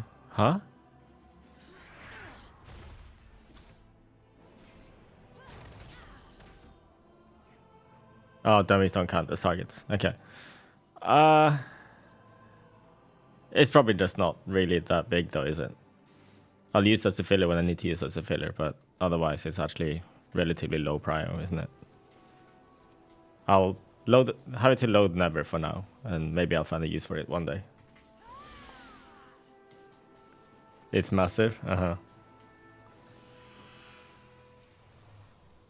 Go fuck up a sheep outside? No thanks. Depends on how big your pull is. Yeah, I guess it can make a small difference, but yeah, I'm not bothering with it. Does it cost much FPS? Doing what it does? Probably not that much.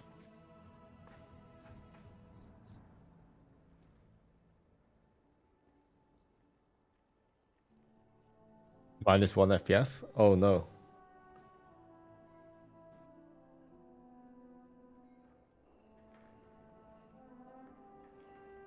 Oh yeah, those are also usually some good weak auras. Kozis has done some weak auras for raid and dungeon. So like I'll put those in both chats as well, just in case people want those. Those are good options too.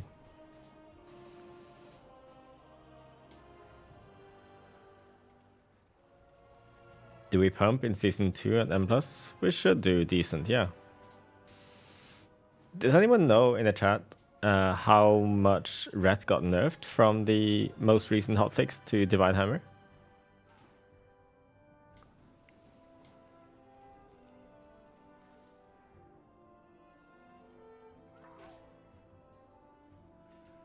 Silverbrick got a 5090, so the weak aura doesn't like for you. Sadly, a graphics card doesn't actually do much for weak auras, but yeah. People are saying 10% flat, but you think it's closer to 3 to 5. Why do you think that? If it's 10% flat, they're still pretty damn good, I think. Like, me and a fire mage, I think? Was it fire mage? Yeah, me and the fire mage, we got owned by Drogo in a PTR session recently.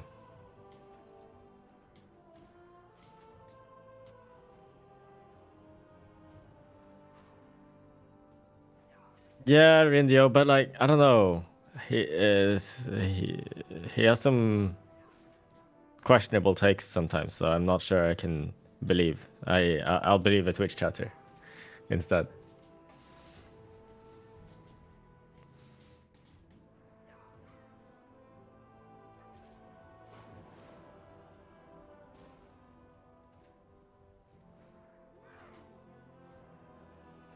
Yes, Jamie.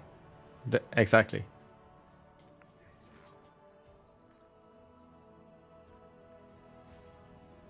Twitch chat is 4K IO, yeah. ARM still good for M+? Yeah, we should be. As a red main, it was a 48% nerf to your spec. Red is dead now? Oh, okay. 48% sounds reasonable based on the uncapped damage Drogo was doing in Cinderbrew.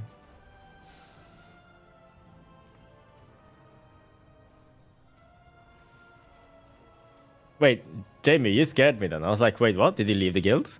Did he stop raiding? And then I realized what you were saying.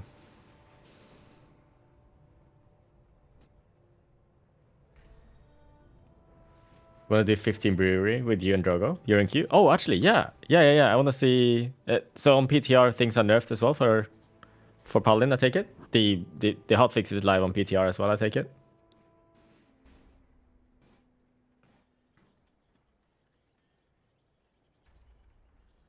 Is Ignore Pain an option for coordinated comp this season? Why do you want to play Ignore Pain? Like, the rage economy just isn't really quite there for you to be using Ignore Pain as much as you used to do in Dragonfight for defensive purposes. And also, the Ignore Pain is kind of underwhelming. The shield is so small. And Fueled by Violence actually heals you a lot.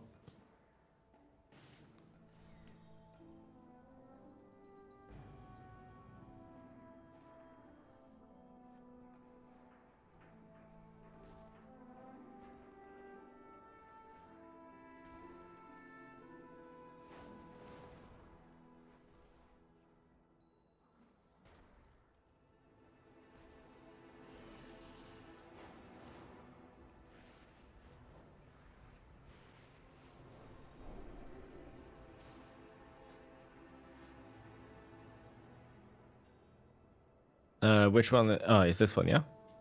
This is the one with Drogo?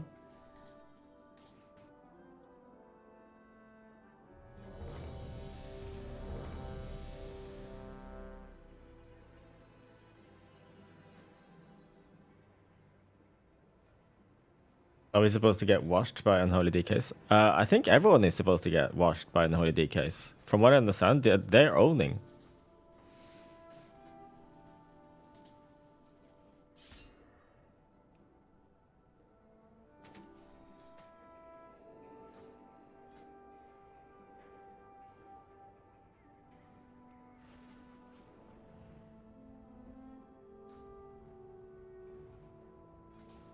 Actually, I have better gear on my... Well, I don't have better gear, but I have some pieces that I would like to use in PTR, but it doesn't matter now. Did I make the class weak aura myself? No. All my weak auras are just weak auras I grabbed over time, and maybe the ones I've made myself are the ones I've duplicated and changed the names of here and there, if that makes sense.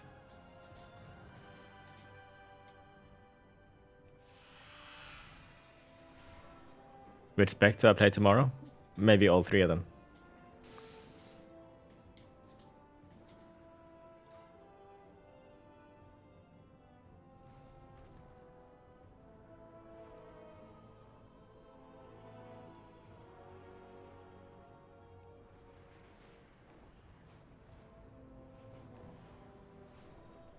What thought item you craft first? I'm probably crafting nothing first.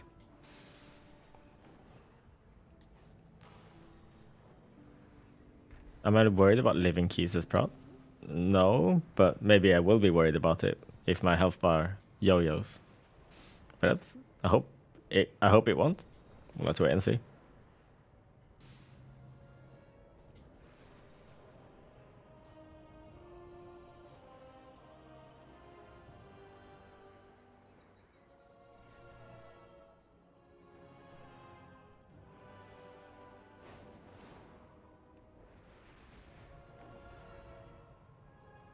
I'm dead in your screen. I don't know about that. Just press buttons well, and surely I don't die.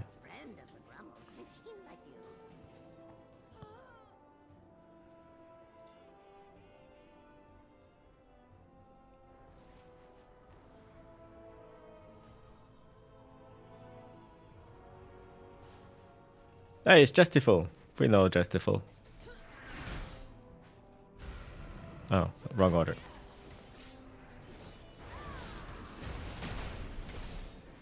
Oh, also wrong. To be sending Demolish that early. Washed.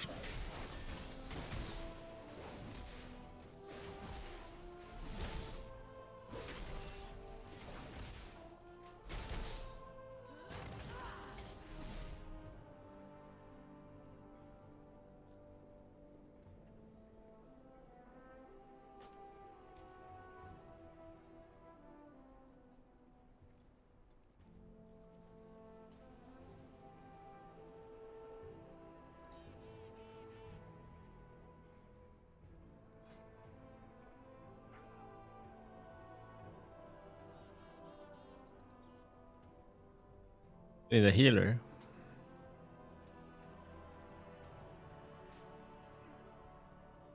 Have you ever tried PvP in WoW? Do I have any interest in trying it? Yeah, I used to be a PvPer. What's the crit cake take on order that top 3 will finish? Ooh, it's interesting now, right? I think method powered up since last time. I'm still gonna go Echo Liquid method, I think. But I could be wrong. It could be anything. This is a wild guess. Can you share the weak aura that is above your main weak aura? To where it shows your procs and CD's duration. No, I can't share that one. That's from a trusted TUI. What made me quit PvP? I ended up liking PvE more. I used to be a PvPer that PvE'd for PvP gear, but slowly converted to PvE. And actually, I think after Cataclysm, I just didn't enjoy PvP that much anymore. I don't know if it was because of general design or what.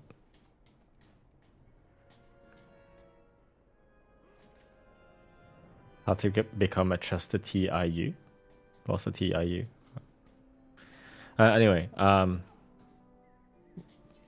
I've showed this before, and maybe it's old to some of you guys, but you know, I played a lot of arenas, and I probably was undisputed the best 2v2 and 3v3 player ever, based on my rating here.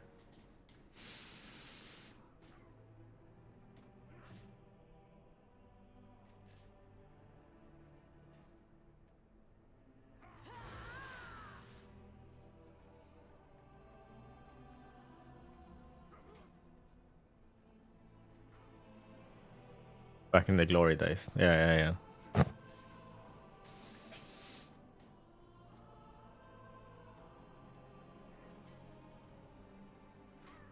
That slash played.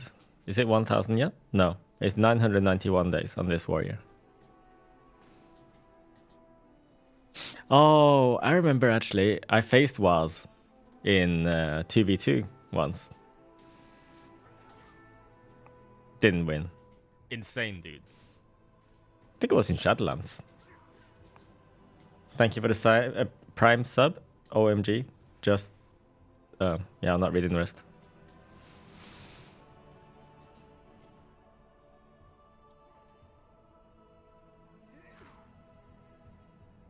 Can I pass lead back? Yes, sorry. Apologies. Are you? 2 million. Yeah, yeah, yeah.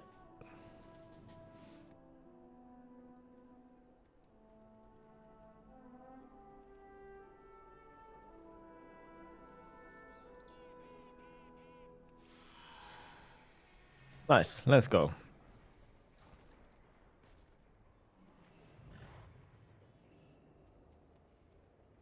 Hey, how you doing? Have a good one.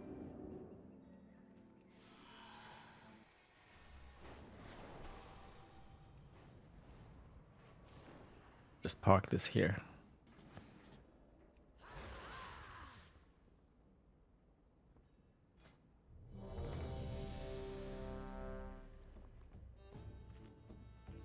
Do I still hate the Warbreaker animation? Yes, I do.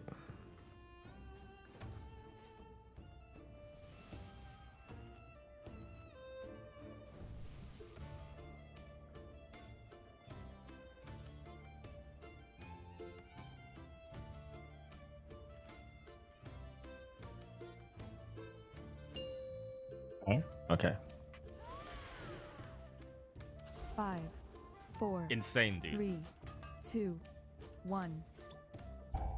So ZTV, thank you for the prime. No, tier 1 sub even. Appreciate that.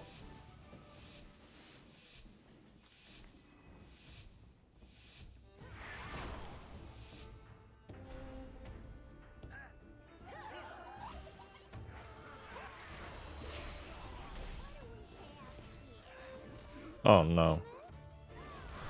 I should have used that with the sword. Well, that sucks. Lost my lust. Drogo's damage looks more reasonable now. Okay, we go again, I think.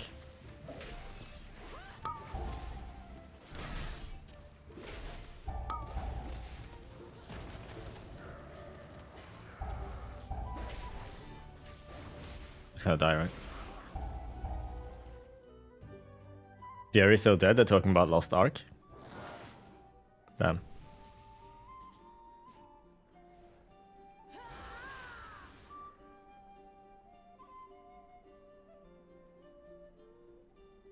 Is Demolish buggy? Feels like my character freezes for 3 seconds after casting it. I've had that problem in the open world as well. But the open world is lagging like crazy, so I wouldn't read into it too much. I assume it'll be fine in actual instances. I don't have a special skin on Discord now. 5, 4, 3, 2, 1.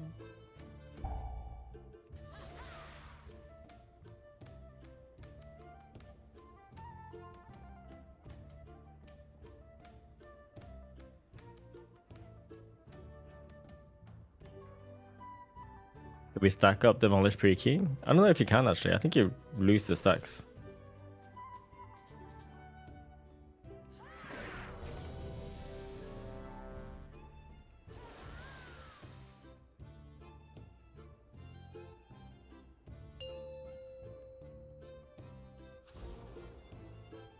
Five, 4, 3, 2, 1.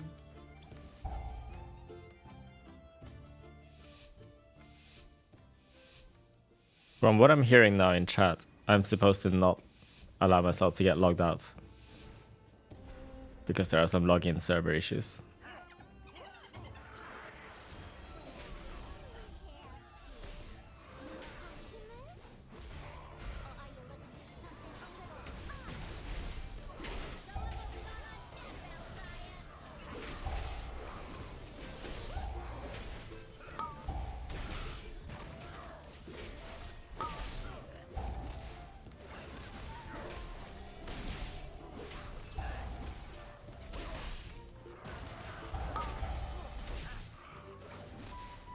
I simply Oh, I didn't wish see you that. had lasted a little longer.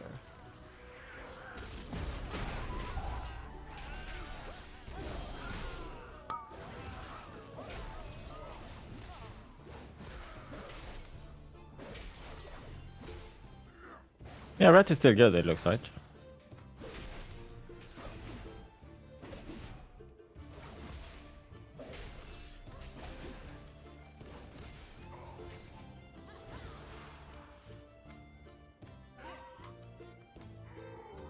Oh, this dot hurts. Wrong order here, but whatever.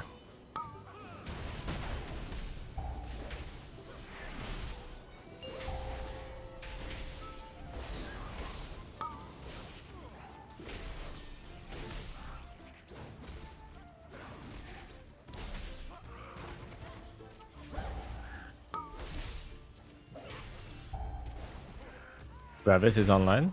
Yeah, but he won't be doing anything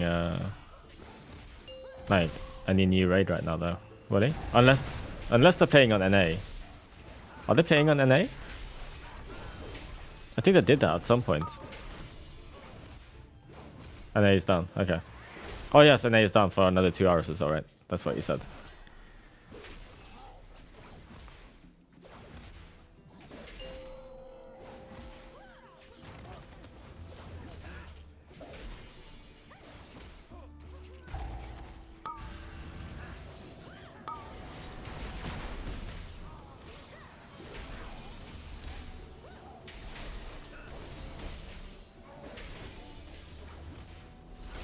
Maybe I shouldn't have used cooldowns there, but they were lining up nicely.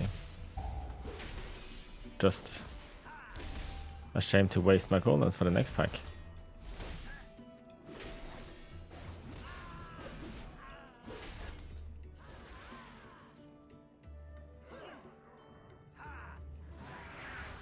I played arms with Fury stats for ages in keys. It's fine.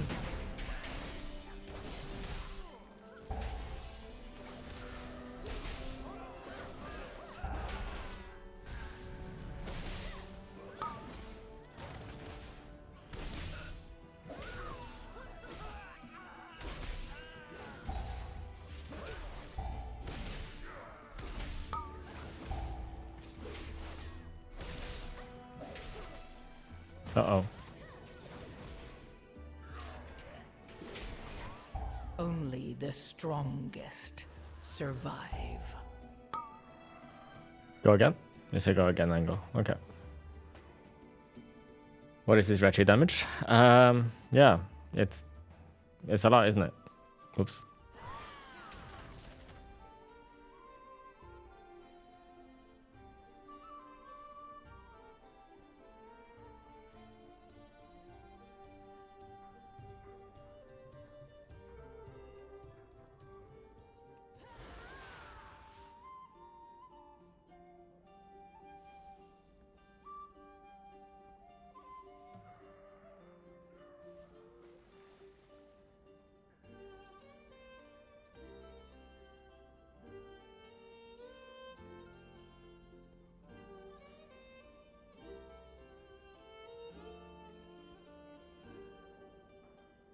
Yeah, I'm not sure if the Divine Hammer hotfix, whatever it is, was applied to the PTR or if it's just on live servers.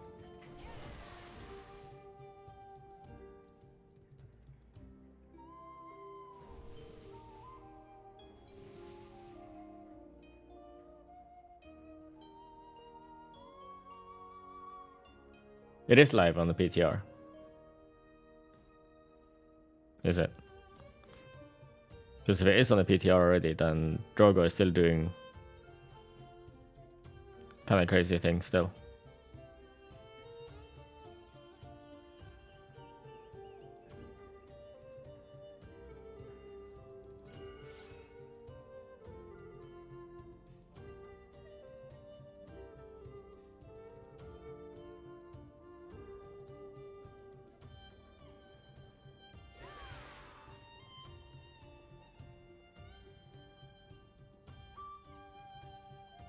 Thoughts on season 2?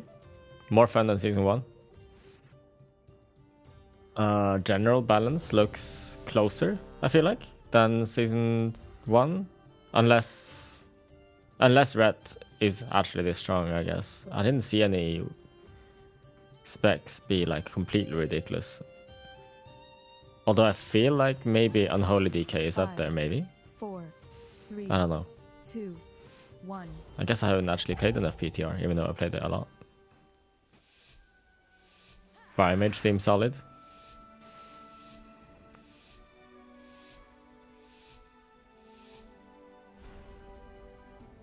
They fixed Divine Hammer on live servers, but again, I haven't really got a clear answer as to, you know, whether it's fixed on PTR.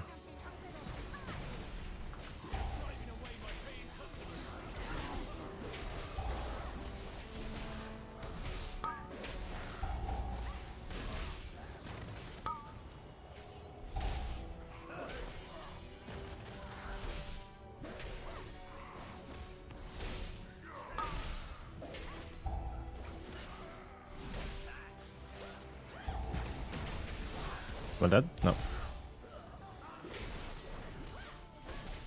Oh, this time Zoni owned.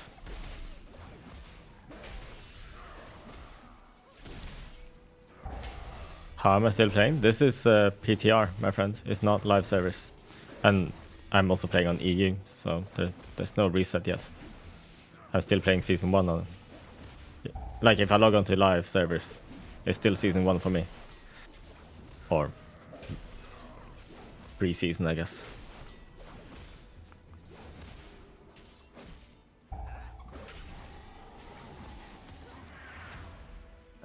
Let's do it like this, sadly.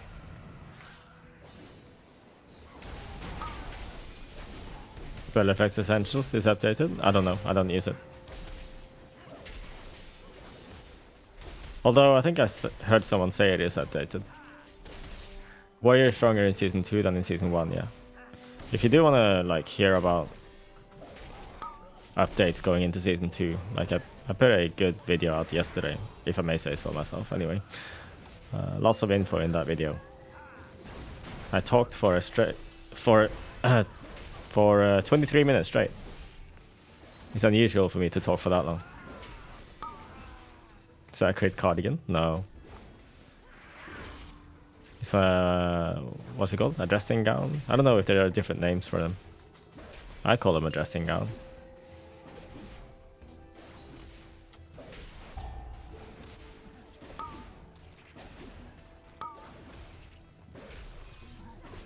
Comfy, yep.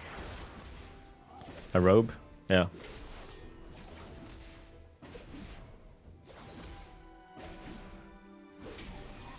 That sounds right.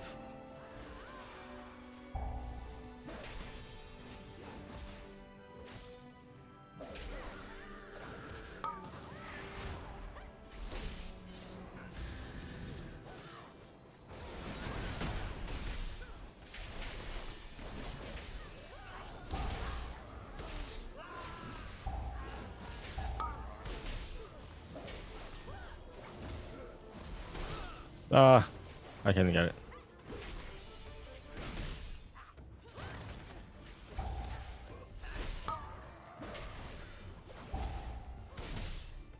What the hell just happened?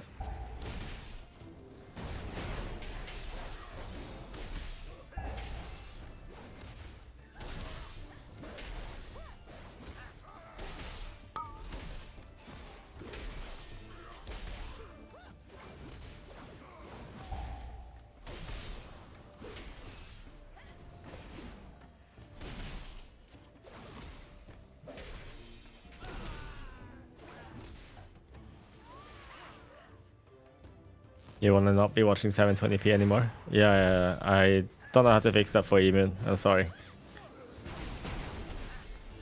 YouTube is the best solution. Maybe.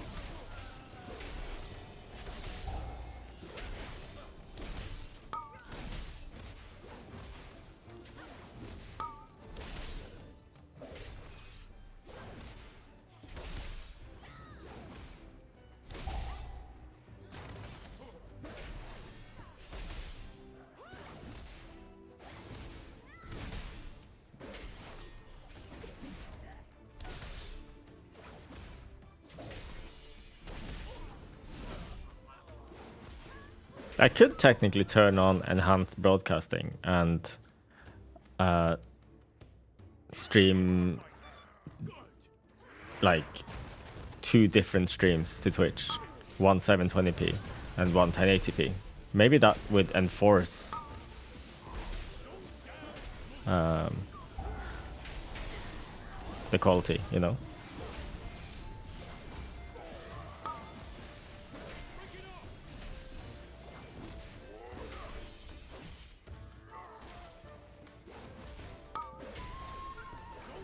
Because I'm streaming at 1080p to Twitch, but Twitch is not supplying 1080p video to everyone. Seems hit and miss.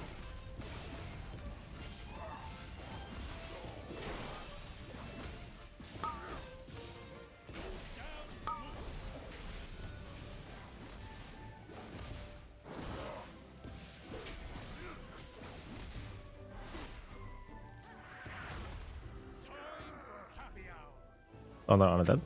Okay.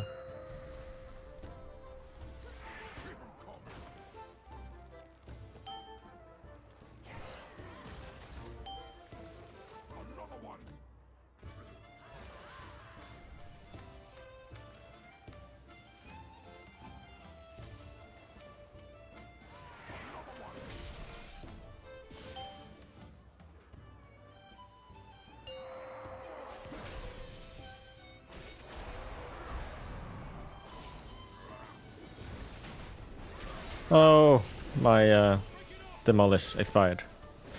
That's actually something you're gonna want to do. You want to try and refresh colossal might stacks on the boss while he's transitioned.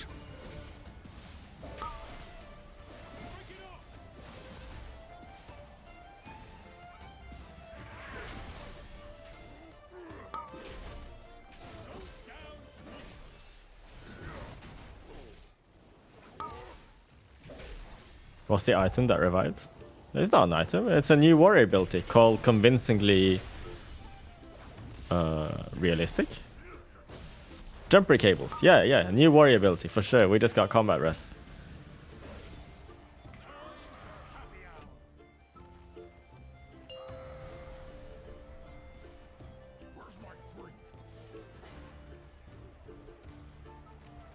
This is cool.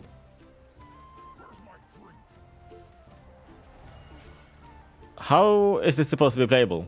Blizzard?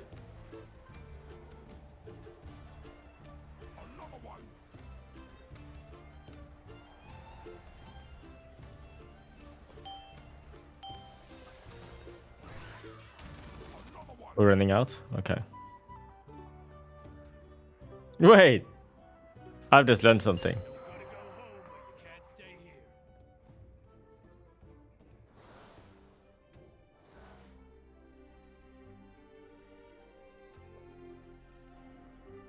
I'm not saying it. We'll wait until it goes live first.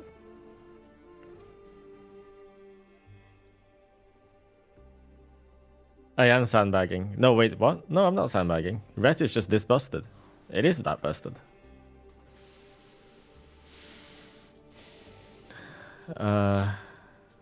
Yeah, I downsized the party frames and unit frames in general.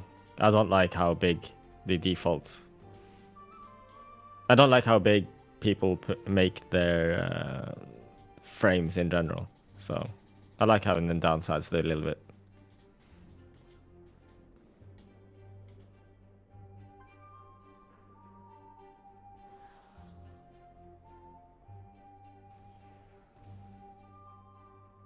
No, the opener should technically be like, if you have infinite time, generally you should be doing Cleave, Thunderclap, Roar, Sweeping Strikes, Ravager, Warbreaker, Avatar, Trinket, Cleave, Mortal Strike.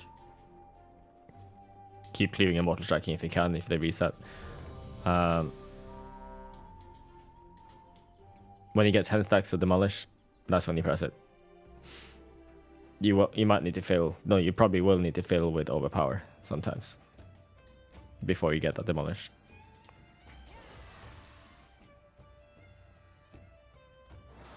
You can't use the buff banners in theater now. Arms is very RNG. I don't really feel like it is. Like, yeah, sure, there's a lot of procs, but like the procs don't really do that much, you know? I guess in Raid you can say it's kind of RNG, because it can be very high RNG to keep Juggernaut running outside of execute phase.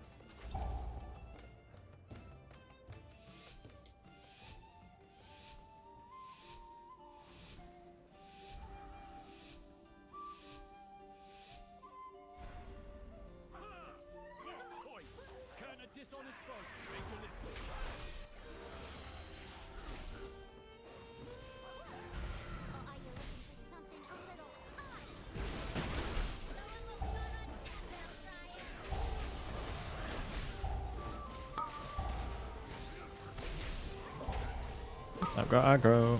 Gonna melt.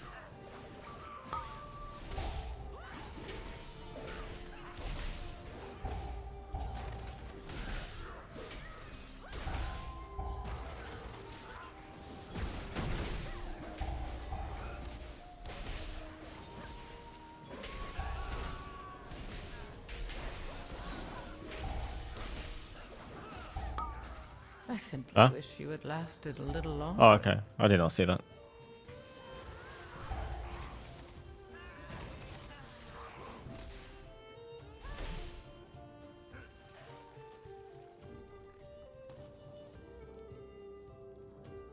Do we think Drogo banned this bubble? I don't know.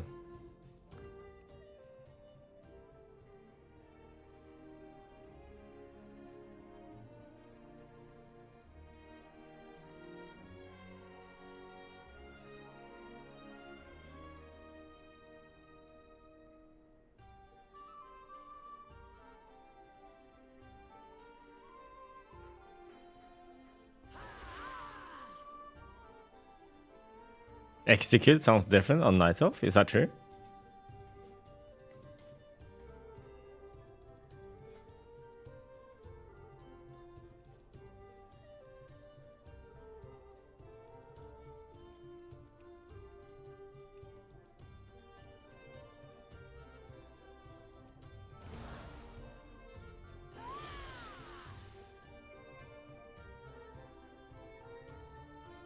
Before hotfix, Red was saving for almost 3.1 mil. Damn.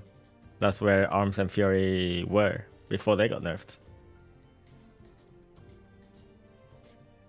If I was to compare Arms Execute to a food, what would it be?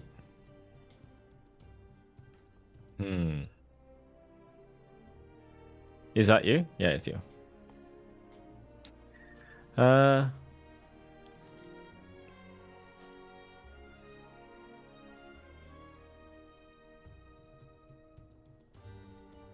I have no funny answer for you. I'm sorry.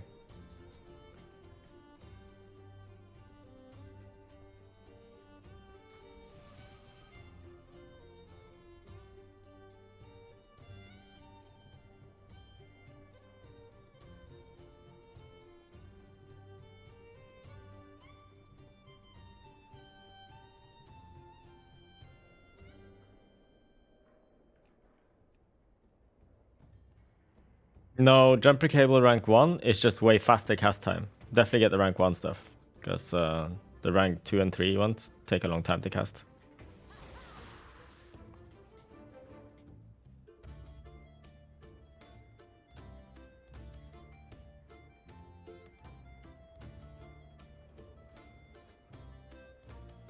Circular, is it still worth getting? I mean, if you don't have it, it might be worth getting still, yeah, because it doesn't get replaced until you get a mythic, a good statted mythic ring next season.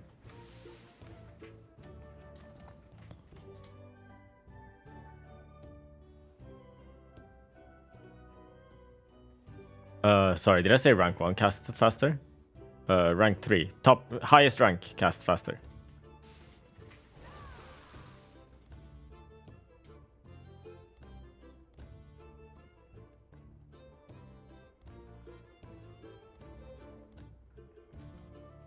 You see me cast Taunt with oh yeah, I cast Taunt there. You're right. Whoops. It's actually Shift B.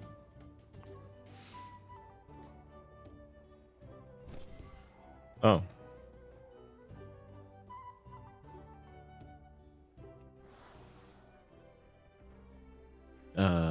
Reset. There. Give Griff leader. I did see that moon. It's great. Good change for us.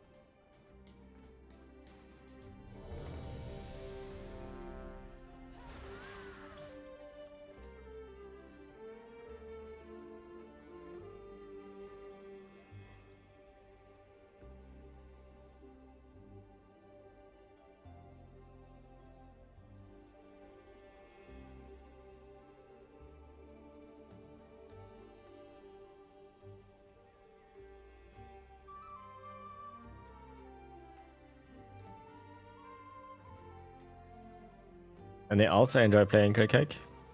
Yeah, my alt warrior.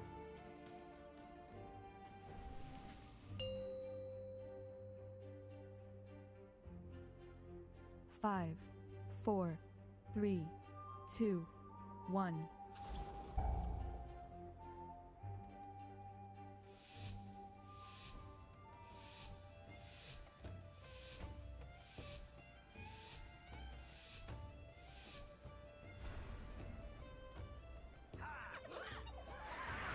Insane, dude.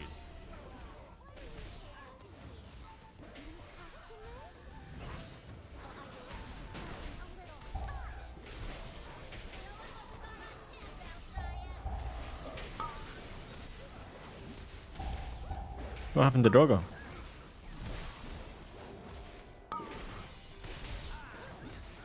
Again.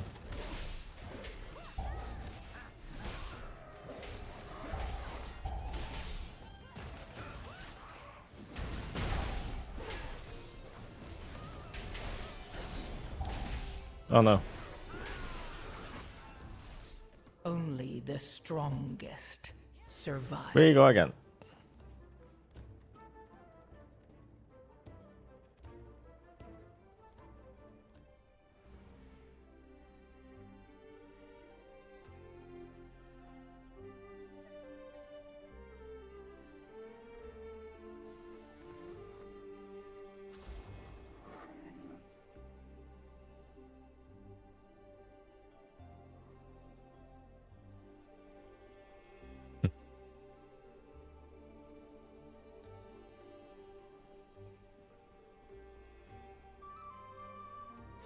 Are we limit testing our characters?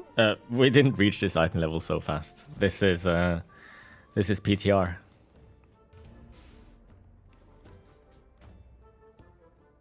Oh, Zoni left. Alright. Okay, I'll be right back in 1 second while we get another DPS.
Yo, Crit Cake, what is that crisp webcam? It's not a webcam. Sorry.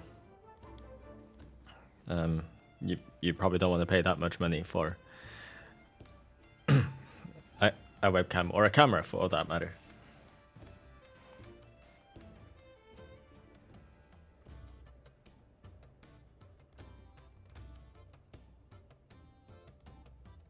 Actually, that's out of date now, Ola.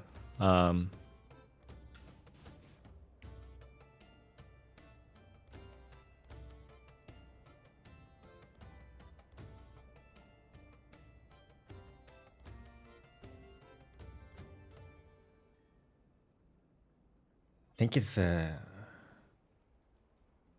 Sony A4.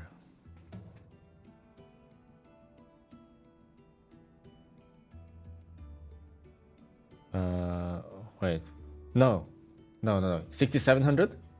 No, it's 6700. Sony 6700. I know I was looking at the 4 Alpha 7 4, I think it was called.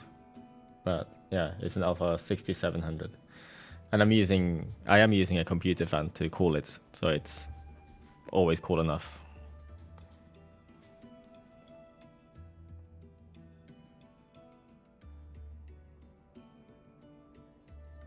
Same lens though. The lens is nice.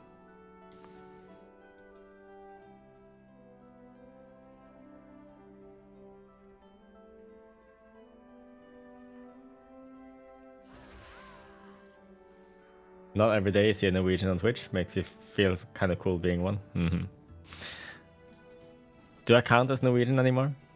I've been away from Norway for 14 years now. Nah, well, I guess I still do. Kata Arms was awesome, yeah. So was Legion Arms. Kata Arms, Legion Arms, and Mr. Pandari Arms. All very, very good.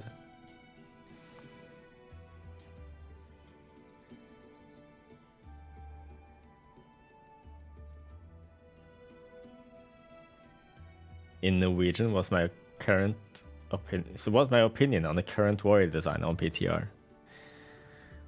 Jeg mener alt du trenger å gjøre nå er bare trykke cleave og demolish på cooldown hele tiden. Det er ganske kjedelig, men det gjør mye damage.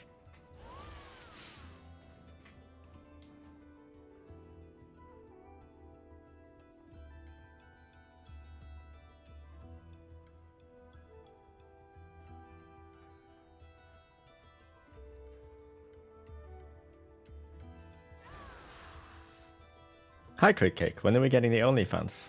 When I'm desperate enough.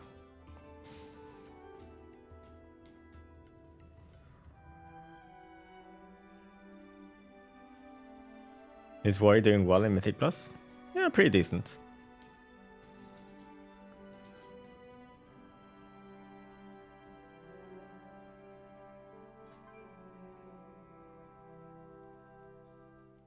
What else was I thinking of doing tonight? Oh yeah, I wanted to rewatch the raid guides, just to remind myself. How organized is my desk from 1 to 10? I mean, it's not really that organized right now. I'll give it a 6. It's functional. Like when my setup is at its cleanest, I feel like it's maybe a 7.5. Moon has seen it, and like it's more functional than anything. Like I've got a portrait ultra wide monitor on my left here for random stuff. I've got my 4K 32-inch monitor in front of me here playing, you know, the one with WoW. I got a 4K OLED TV 42-inch for my Twitch preview and my chats.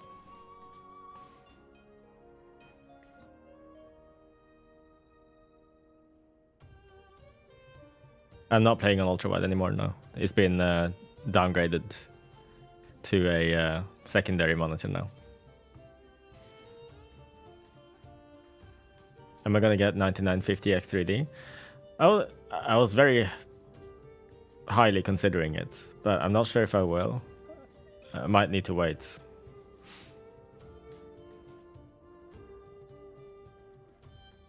So there were a couple of reasons why I got rid of ultrawide, because ultrawide was not great for streaming, right? Because a lot of people, no, pretty much everyone would get black bars on the top and bottom to fit in the ultrawide screen.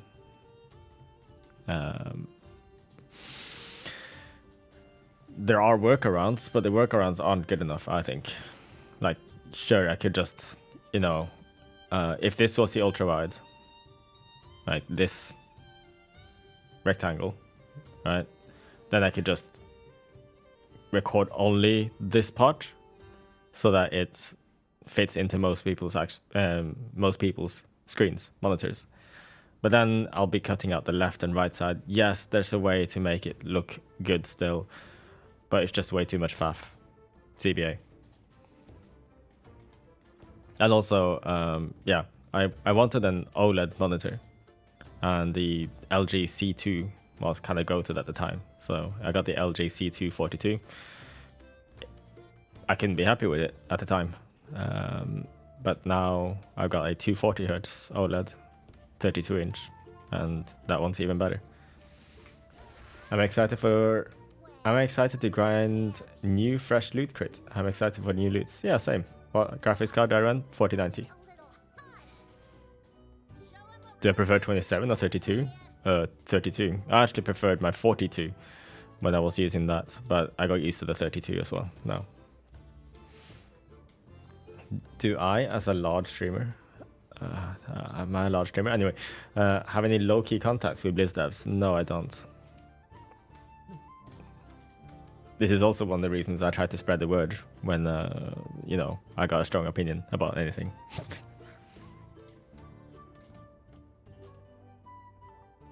Has the curve grown on me? I honestly don't even notice the curve. I didn't even notice this. Notice it from after the first couple of days probably. No, subs don't have any extra stuff in my Discord. All the stuff on my Discord is free. But my UI sadly isn't free but don't pay me for it because it's other people that you need to sub to get it. Again, there's a big warning here at the top, or disclaimer at the top. Base UI is atrocity UI. LVUI replacement add-ons are from I'm Fired Up's UI, so if you want those, sub to them.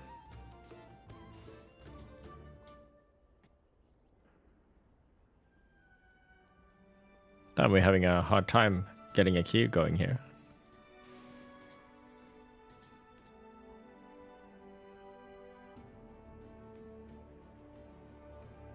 Is there something else I can do here? On retail, I've done my... I can check if there's any weak or I can delete, I guess. Oh no, I clicked the essential weak or... Oh, it's not that bad actually.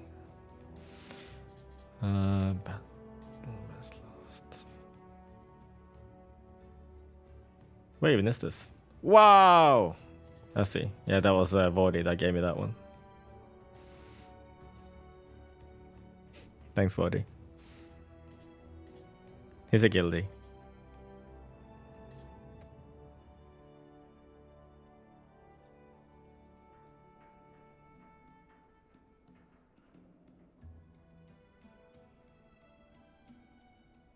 I don't know who made this weak aura, but it's misspelled and it's been like that since forever.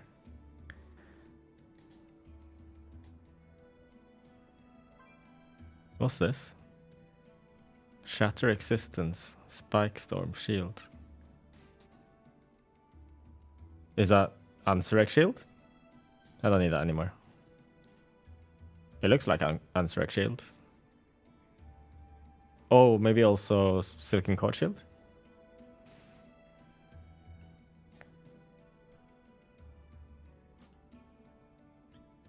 What's the name of the software to change the FPS on the display? First thing you do when you have a new monitor. Huh? You mean the refresh rate? Can't you just do it here?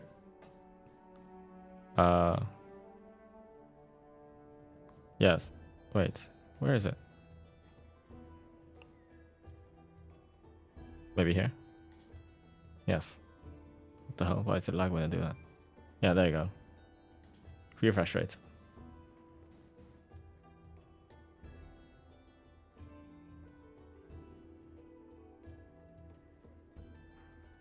Yeah, this is the setup I talked about earlier. This monitor is 32-inch 4K. This one is 42-inch 4K. This one is 38-inch ultra wide.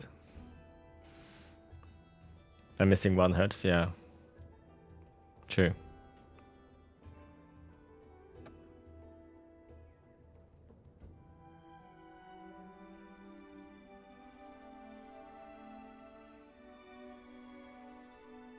I think the remnant thing actually is useful. It's not used for remnant, but I think you can just enable it for other bosses. Useful. I don't need this anymore. I don't need the Mesotina Scythe navigator anymore. I don't need the cursor GCD group anymore either, because I'm using a different one. Oh no. Okay.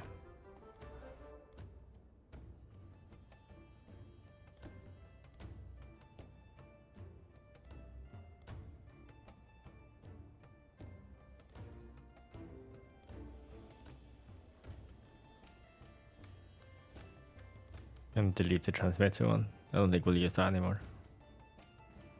Or? No, we'll keep it just in case.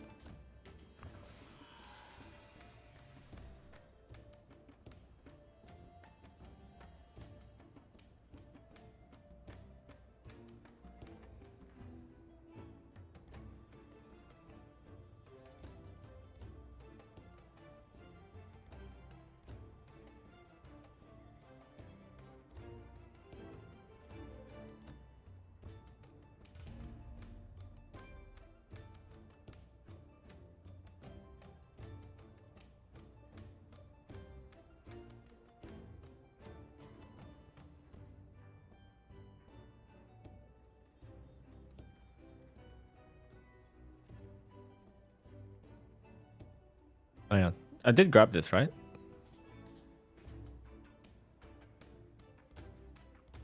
Yeah, I did.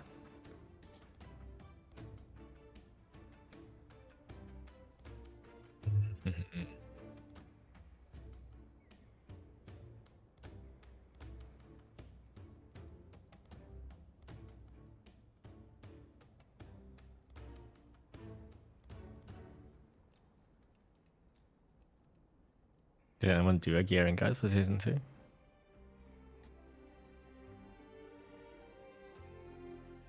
Alright, yeah.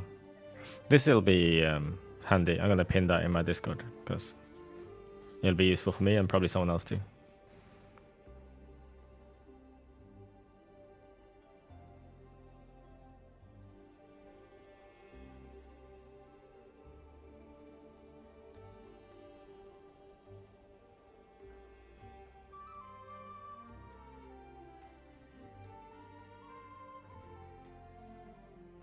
It looked like it was working as expected for me, the Recora.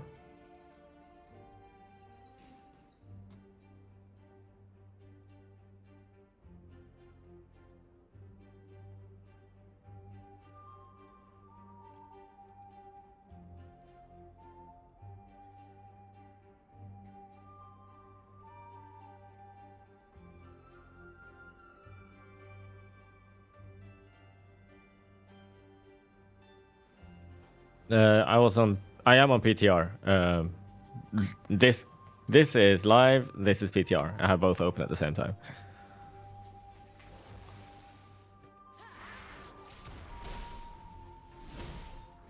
Oh yeah, you're right. It's not showing up. My execute is not showing up. Why is that? I wonder.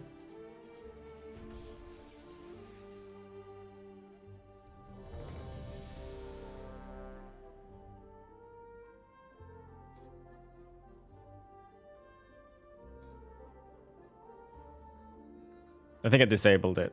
Or maybe I deleted it. So right.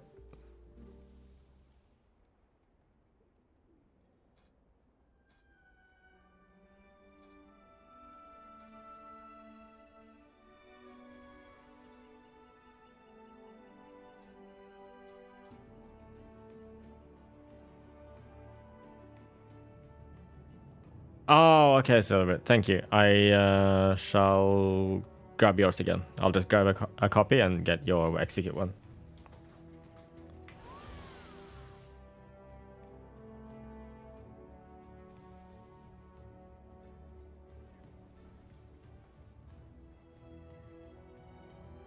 Capital Punisher seems higher for you. Interesting. Okay. Than Biss. He's crafting 200 play, or is it some nice 200 weapon drop? If you can get a mythic track weapon drop, or even a best in slots heroic, things might change for you. And that's very possible, you know,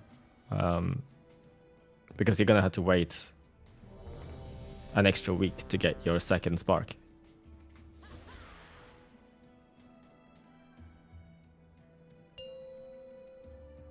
Do you need to look for Bone Grinder for clear usage? I mean, 4, yeah, 3, 2. kind of. 1. Like if you have Bone Grinder active and you're doing AoE, like you have the option of doing a demolish and then cleave. But if you do demolish and then cleave, then your Bone Grinder will expire. Then do your cleave first and then demolish.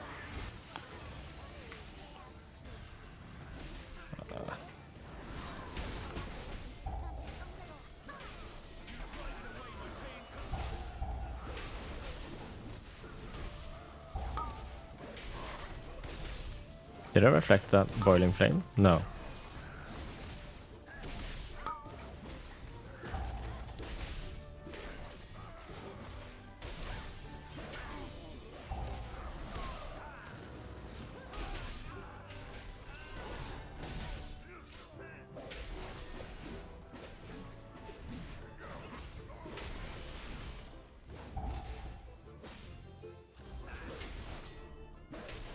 Whoa.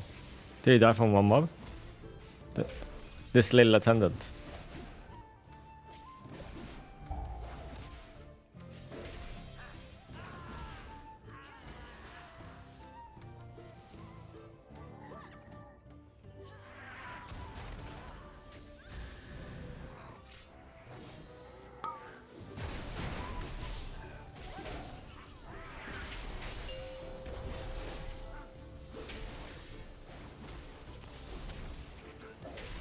What?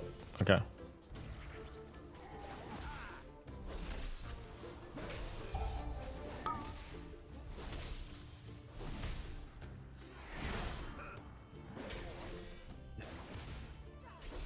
War isn't even close to top damage when I pull like that. Somehow.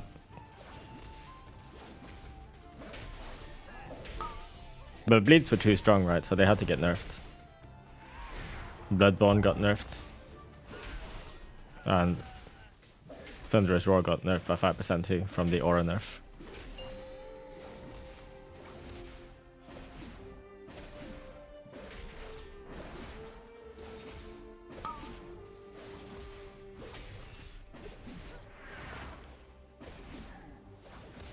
Sad. I'm not going to be able to make use of this collateral damage.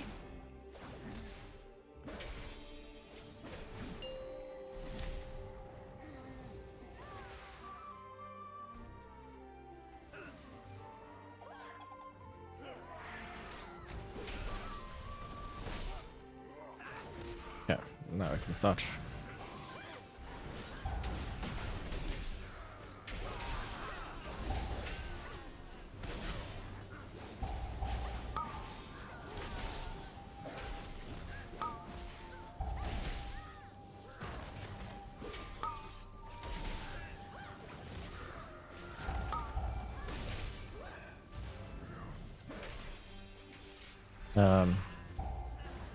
Rat is still doing kind of big damage. Are we sure, chat, that this is nerfed Rat? Bug fixed Rat? Your survival wasn't necessary.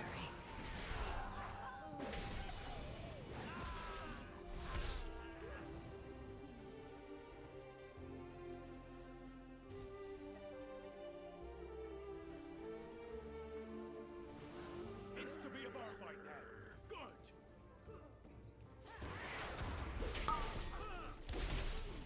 Have they specifically said that PTR ret is bug fixed? Or is it just live ret?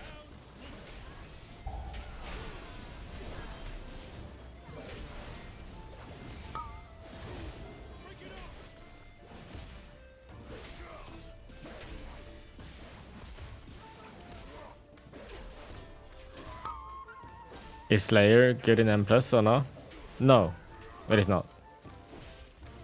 You can play it, but I don't bother mentioning Slayer for M+ because it shouldn't be a consideration if you're pushing.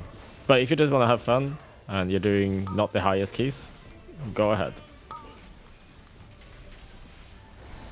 I had to leap there because I didn't want to take a tick.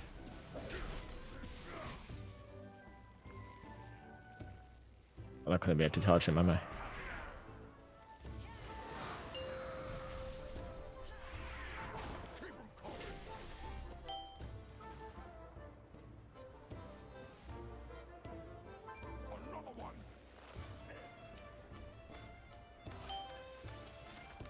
Any brew runners? No?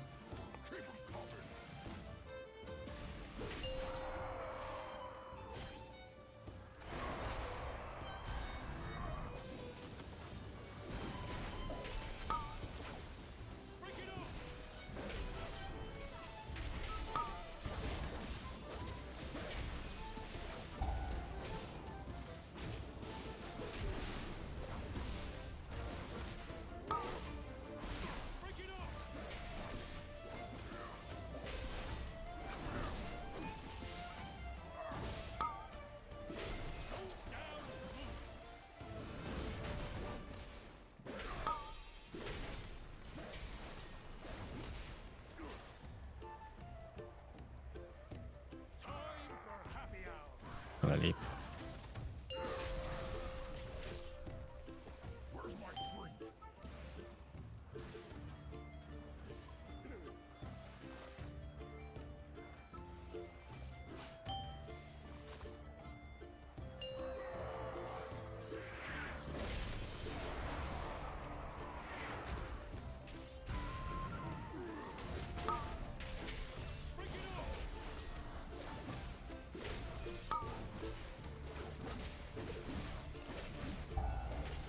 When is NA up? It must be soon, right?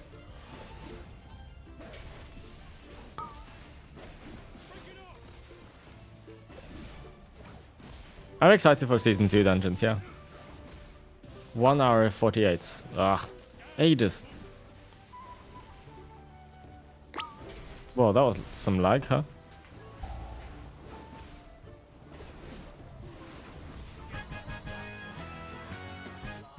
One hour queue to get into Bina. Wow, okay, alright. So, better get logged in ASAP. And then maybe you're logged in before the server's open.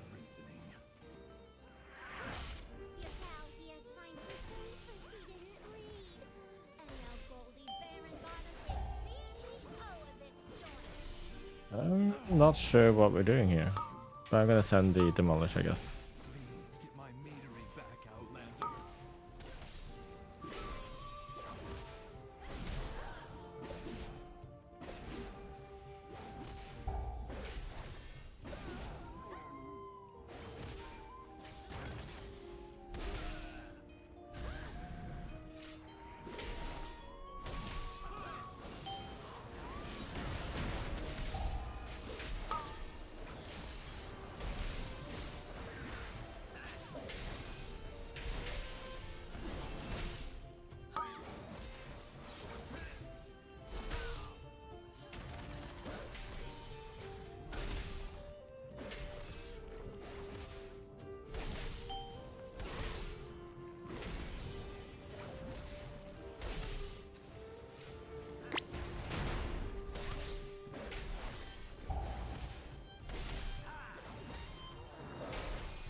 Oh, the world boss on top of raid in the same zone.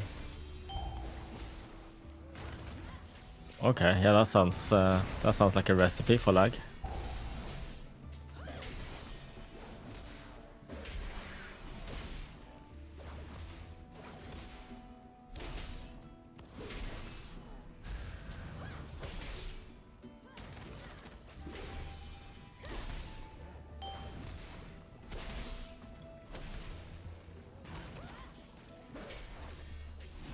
Are you any good now? No, we suck. Blizzard should actually buff us.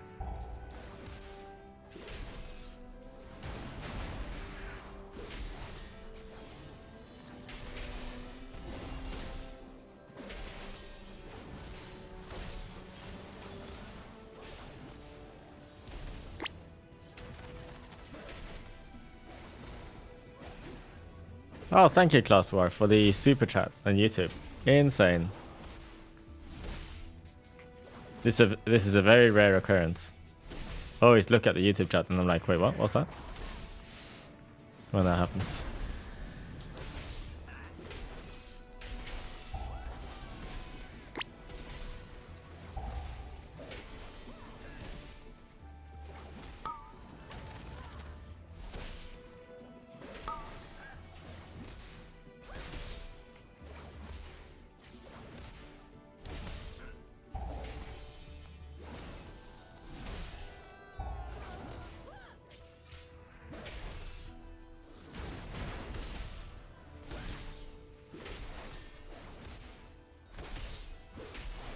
I feel like every class is behind red though, right? If red is doing this kind of damage, I think every class is behind red. I don't think I ever got dumpstered this hard on the PTR. For season 2, that is.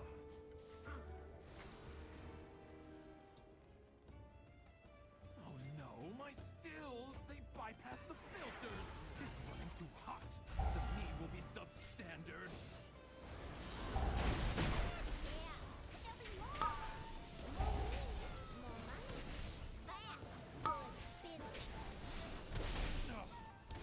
Cinder was my personal directive, my passion.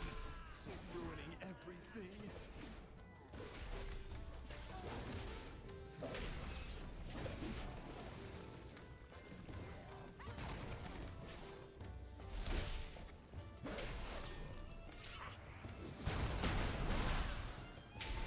Am I EU or NA? I'm EU. I can't even use the check the channel name joke because it was a YouTube chatter that asked the question. The channel name is Critcake EU. I can usually make that joke. But on YouTube it's just Critcake.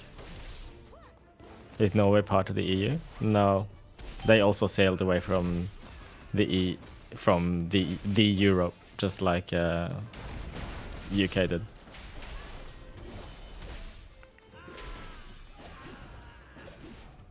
You're not even on the map anymore, I've heard. We've sailed so far away.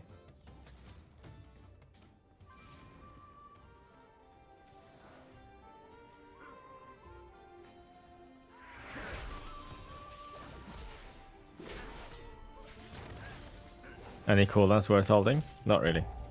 If things are about to line up, like literally within 5 seconds, you can hold. But anything more than that, I'd say no.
Yes, when Season 2 starts, M Plus and Raid will be available straight away. So for NA, that's in a couple of hours. For EU, that's in about, is it 10 hours from now? Ish? Maybe it's 12, I don't know.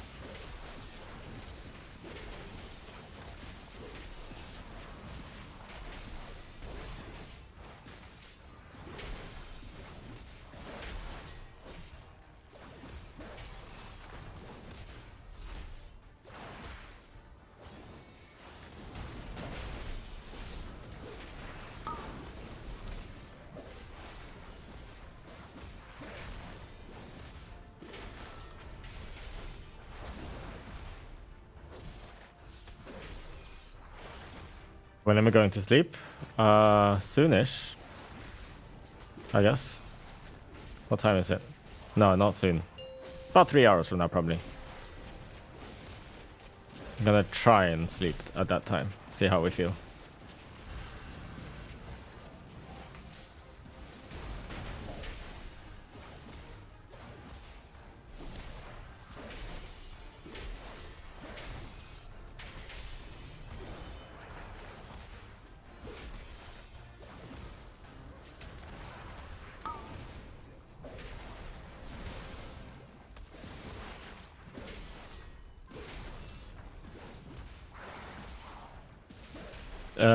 Yes, Mito, 100%.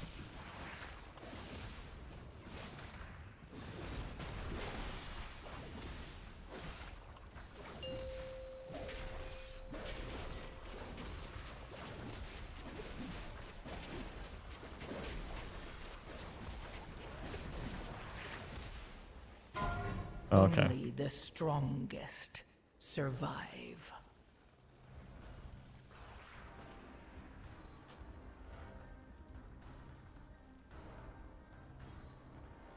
Can you get the tank? I need to decline this so you can get the tank. Oh, he DC'd. He DC'd, rather.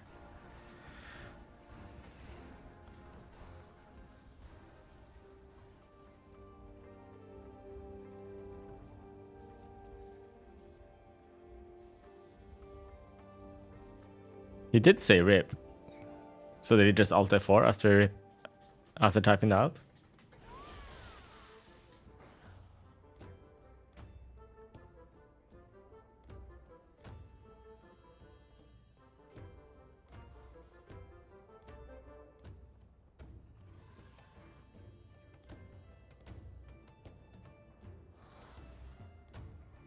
What is this? What's happening?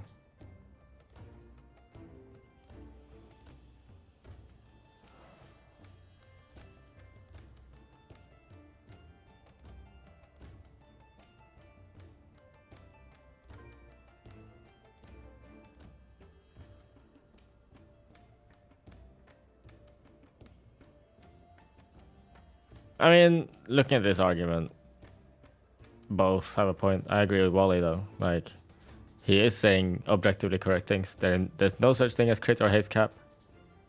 Only correct answer to the question is to equip higher item level pieces and sim jewelry or same item level pieces, which is better for you. Yeah, this is a full correct answer.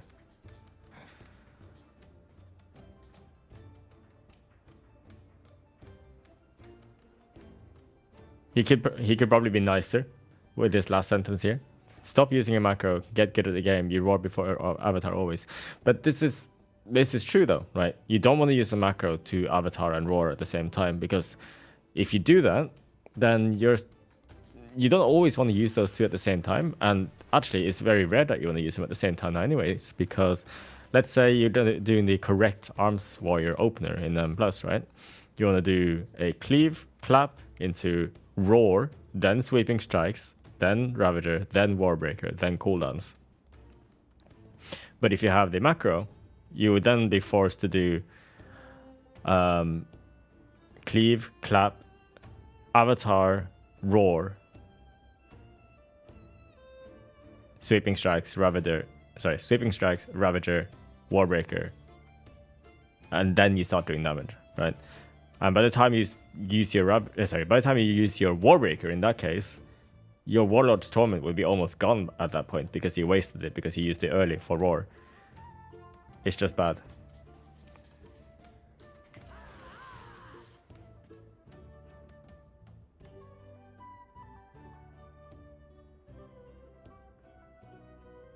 show the rotation and opener. I already did this in not my most recent video, but the one before that.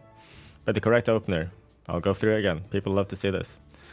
Is cleave, clap, roar, sweeping strikes, ravager, warbreaker, avatar trinket, potion, everything. Cleave, mortal strike, overpower until you have 10 stacks of demolish, then use 10 stacks. Then send your 10 stacks of demolish. Oh, Drogo wants to continue. If you fancy group, then we'll keep going. So, yeah. Charge, cleave, clap, roar, sweeping strikes, ravager, all cooldowns, cleave. There we go. I just pressed cleave and mortal strike there because they both reset. And I got 10 stacks of colossal might, so I used demolish as soon as I had that. And then it's just cleave, mortal strike, overpower, prio in AoE. This is assuming you're using strength of arms, by the way. I believe if you're using dreadnoughts, unless that has changed recently, the priority with dreadnought would be cleave, overpower, mortal strike. Who do I want to win with Race to Wild first? I'm completely indifferent about that.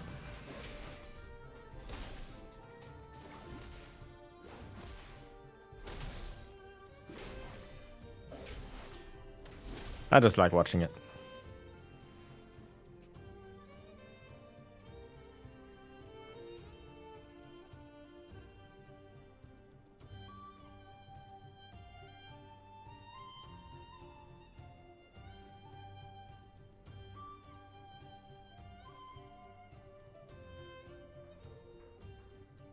Yeah, Mewtwo is right. Not fanboying here, it's just what is correct, and they have a point, right? I think Ertrude just has been told that he's supposed to just sim himself, and he doesn't like that answer. So being told that simming himself is the right answer, he's not happy with that. It's like saying if you only get big, you can't. If you only get big, you gotta eat well. It's true, no matter what you think.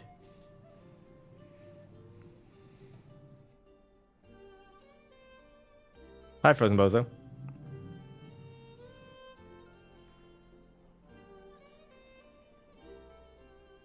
Hello, Mr. Streamer. I hope you're having a nice day. I can understand all the questions can get a bit annoying at times, but I appreciate all you do for us warrior plat, my man. Thank you.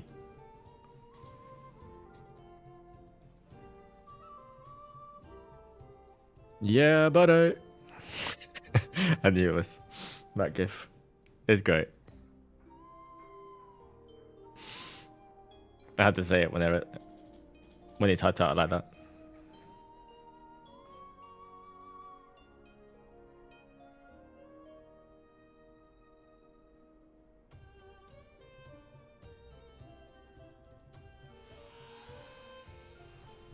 All these poor people who think they can't swap specs because they don't have the right stats. Yeah, exactly. You can.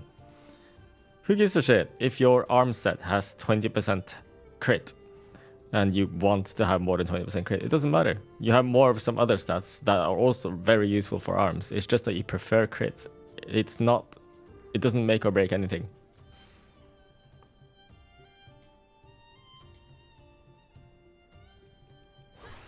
Yes, Mito. Rich piano. Should I watch that? Okay. I've heard of this person, but I can't put a face to the name. Maybe I will if I look it up.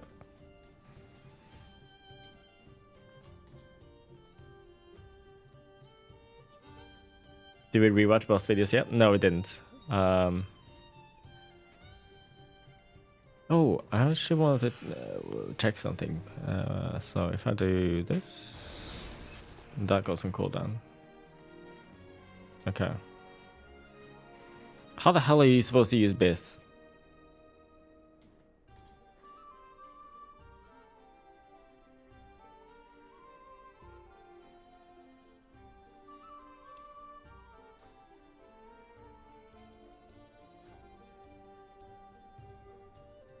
Oh wait, I wasn't in combat. That's a big deal.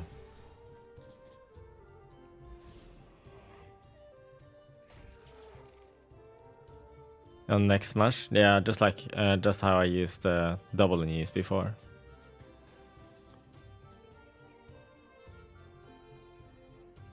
Play double passive with this. Yeah, that's also possible.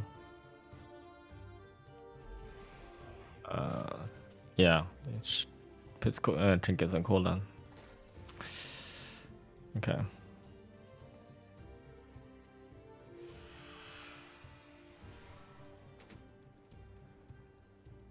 That ain't good.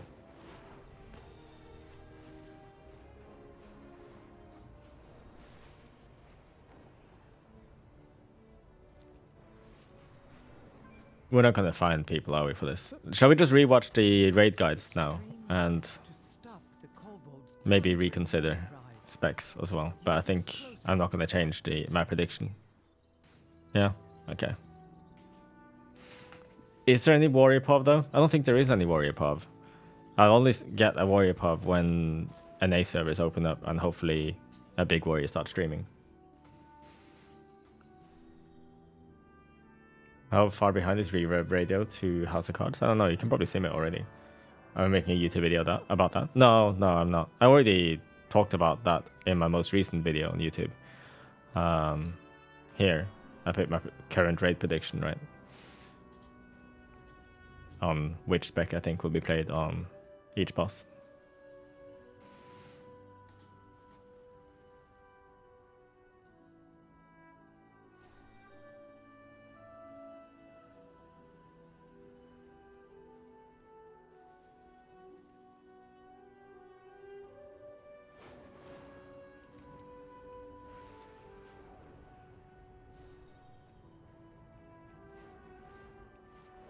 What do I think will the M plus breakpoints for farming gear? 7 and 10? Let me look at this thing again. I pinned it here for a reason.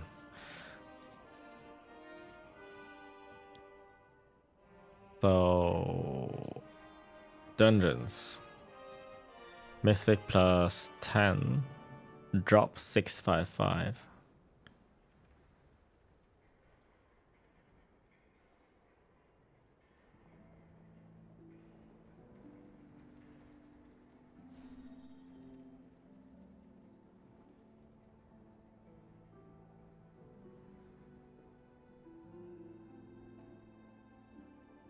So wait, is plus 6 the key level you can farm for hero track?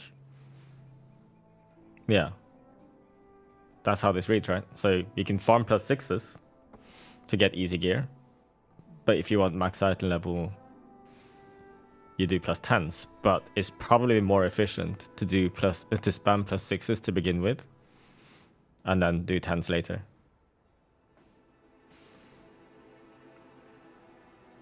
You want gilded crests, so you do 7s as well. Yeah, but we'll have time for everything. I think the play is to spam plus 6s for a while.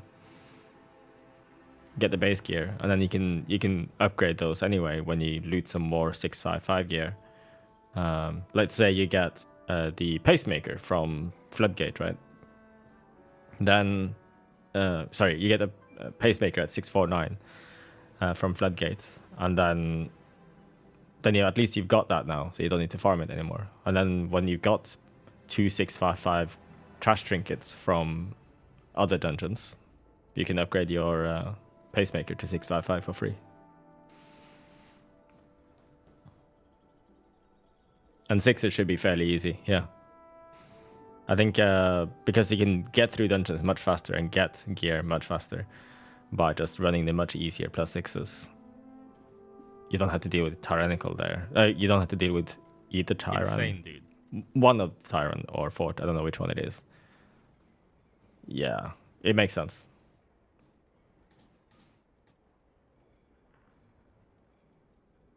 Super SL, thank you for the Prime sub. Appreciate that.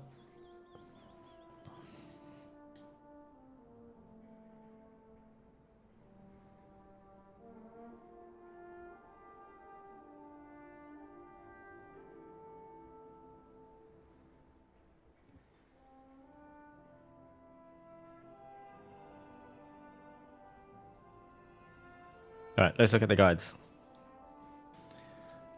So I'm just re-looking at the ready check pull guides because I think they're nice and quick and they're well done, well edited, and they've posted new ones, not just a PTR testing preview, right? So let's check them out. Yeah, they got everything now, right? They covered everything. Yep. Let's see it. And more. All right, so the boss you fight is this big tank. Let's make my camera smaller for this. There. I'll put myself here for now, but hopefully I'm not in the way.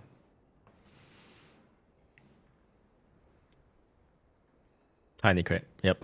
The gear grinder on on heroic guides and more. All right, so the boss you fight is this big tank, the gear grinder, and Vexy is just riding on top of it, yelling stuff the whole fight. She does. So we did look at this one already. I remember. I actually don't remember much of the mechanics. I remember that add spawns happen around like 50 seconds to a minute. That should work okay for our cooldown timings for both Arms and Fury, I think. Other than that, I don't remember much at all. Doesn't actually Complete warrior brain.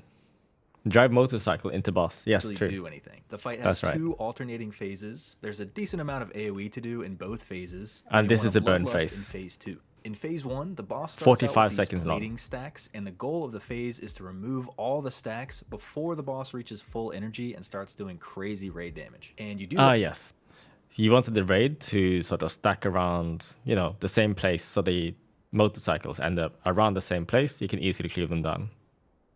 If people don't do that in my raid, I'll be unhappy. that by killing some biker ads that spawn in waves throughout the fight, and then once they're dead, jumping in their bikes and launching them at the boss. So here's a good way to do all that. Everybody stack up near this wall beside the boss to bait the biker ads. They always spawn far away from the boss, and the only thing they do is charge toward a random player. So if you're all stacked up, all the bikers end up in the same spot on the wall, making circles. them super easy to AoE down. Dodge these lines on the ground that show you where the bikers are going to come through, and then kill them really quick. You don't want them to get another charge cast off and get all scattered around the room. Once they're dead, people need to jump into each bike they leave behind, aim it at the boss, and then press 1 to launch it. Each bike that hits the boss gets rid of 1 plating stack and does a bunch of boss damage too. You'll need 2 waves of biker ads to Let's see get that rid of again. 1 So plating stack the damage amp happened at 130.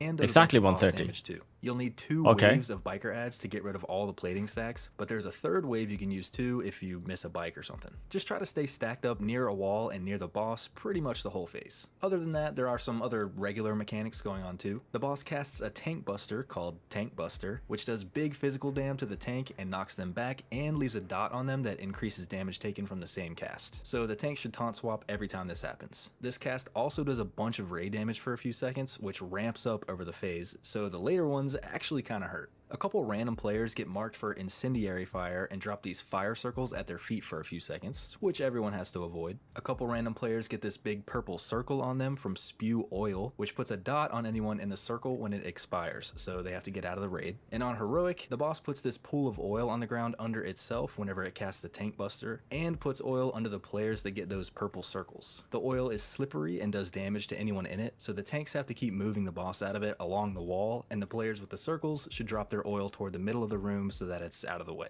The oil also stuns any bikers that go through it, which is nice. And if you get the incendiary fire circles to hit some oil, it burns the pools away, which can help to free up some space if you need it. Once the last plating stack is off the boss, it starts phase 2, where it kind of goes AFK and starts a long channel to repair the plating. This takes about 45 seconds and the boss takes double damage the whole time, which is why you want to save Bloodlust. While this is going on, a bunch of these little mechanic ads spawn around the room and walk to the boss and try to cast repair on it to speed up the channel. Oh, that's a good point. Yeah, Revis will have written raid guides with timings on them.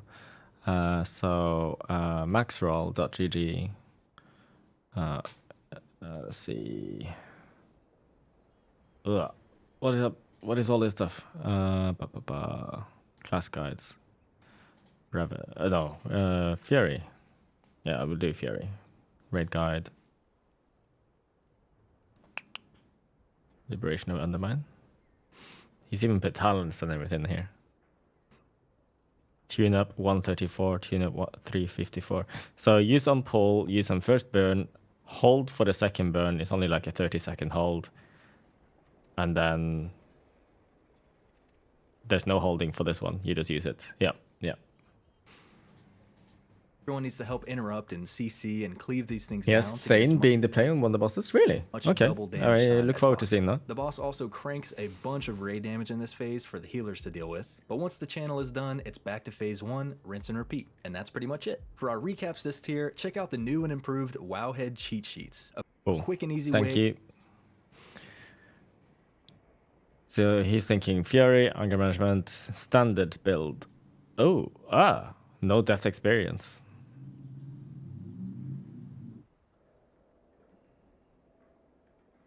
No death experience because he also took Ashen Juggernaut.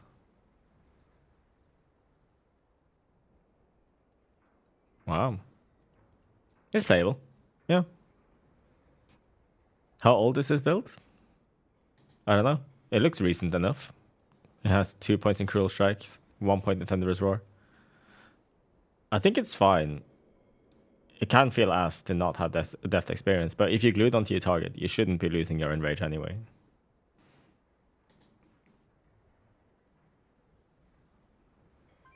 Yeah, seems reasonable to me. But if you do want an easier time staying enraged, you can probably just drop Ashen Juggernaut and pick up death experience.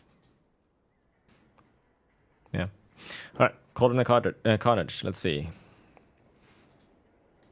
Wait, actually, before we do that, what's he got here? Fury Tree. Oh, did I just... Wait, what happened there? Never mind. Cauldron of Carnage. What?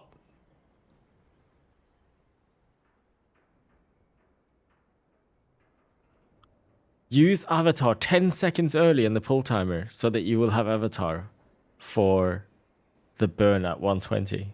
The clash at 120. Okay. Okay, cool. That's much.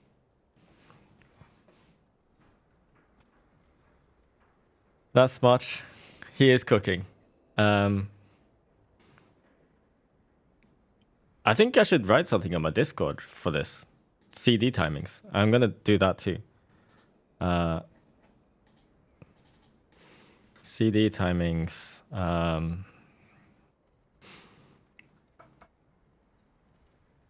Undermined.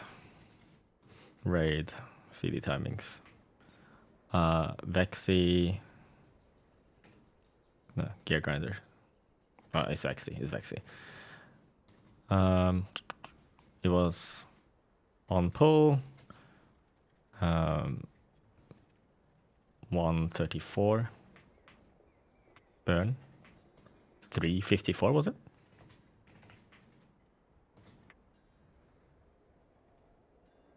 534. 524 on CD. I'm pretty sure that was it. If I remember that correctly, then I'm gonna give myself a tap on the back. Oh my god, that's exactly right? Holy moly. Nice.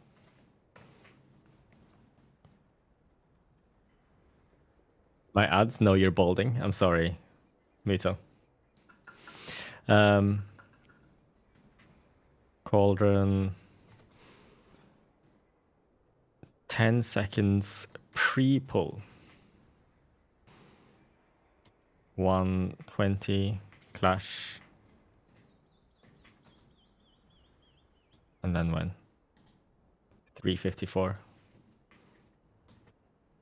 That's another clash, right? Oh, wait, no. This is the wrong boss. Hold up. 251.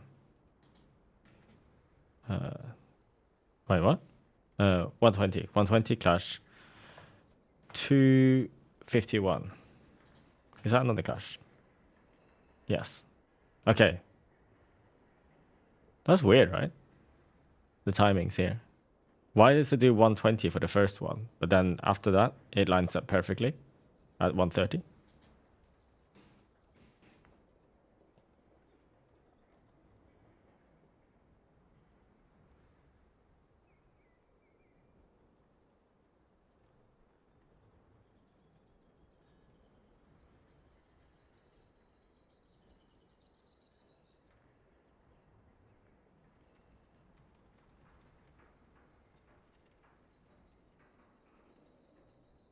spell reflection for scrap bomb.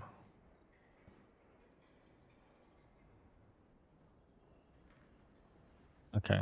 Can pre-spell reflect each scrap bomb or damage reduction. Cool. Alright, let's watch the actual boss again. Hey, I'm Zax, and here's our guide to Cauldron of Carnage, the second boss in Liberation of Undermine. This guide is brought to you by Wowhead and their raid cheat sheets, which we'll tell you more about right after the boss. Also, big thank you to our supporters on Patreon. Hope you'll enjoy all the Patreon exclusive content we've got coming out this tier. Because the burn fakes takes time as well. Oh yeah, that's probably what it is. Yeah. Guides and more. Alright, so Cauldron is a 2-boss fight, where you split the bosses up and fight them on opposite sides of the room most of the time. There's only one phase, it's almost entirely single target, and you want to bloodlust on pull. Before pulling, split your raid evenly between the 2 bosses, because you eventually want to kill the bosses around the same time, because when one dies, the other one starts a ramping in rage. Once you pull, the bosses have to be kept over 40 yards apart from each other, because they go immune if they're too close together, and everyone should stay over 60 yards away from the Although... does it change anything here? No. Okay, it doesn't matter. I was just thinking like cooldown timings won't change at all depending on when your arms, if your arms are fury. So actually, me writing this here, I don't even need to specify spec, hopefully. Opposite boss, because they both pull stacks of their own dot on players in range, and you definitely don't want to be stacking up both dots. On the left side of the room, you've got Florendo, the big T-Rex. When he puts this big bomb on the ground near a random player, everyone on that side needs to stand in its circle when it's exploding in order to reduce the amount of raid-wide damage it does. On Heroic, the bomb also leaves a big pool of fire on the ground forever, so everyone should stay grouped up near the wall to bait the spawn of the bomb so you don't fill up that whole side of the room too fast. And also dodge the little waves that come from where the bomb was. So here we're just single targeting, at a random player, that player needs dodge to point stuff, the beam away from the other boss's side of the room, probably so bait the you don't have to deal bombs with it, and then because you everyone can't needs to solo dodge soak it. them When the boss casts Eruption anymore, Stomp, I think. the tank should use a defensive because it does a lot of damage and knocks them up into the air, and everyone else should dodge the lava waves that come from where the tank was. And on Heroic, everyone should spread out after each bomb soak because you all get this fire circle around you that pulses AoE damage for a few seconds. Just try to stay toward the wall during this to bait the next bomb spawn. On the right side of the room, you've got Torque, the big gorilla. Everyone on The this LE side or gets Fire this Mage next resource season bar aren't that both goes up solid. when you move around Fire and Mage is goes probably the down most when you solid one. stand Maybe. still. And I don't if know. you fill the bar all the way up, you get stunned for a few seconds. So you just have to try to limit your movement a little bit on this side. When everyone gets these marks on their head, you all have to dodge the circles that get spam dropped at your feet for a few seconds, which forces you to fill Just up your stutter movement step. bar a little bit, but you can stutter Pretend- step around to keep it from filling Pretend you're a Marine in StarCraft 2 and stutter step.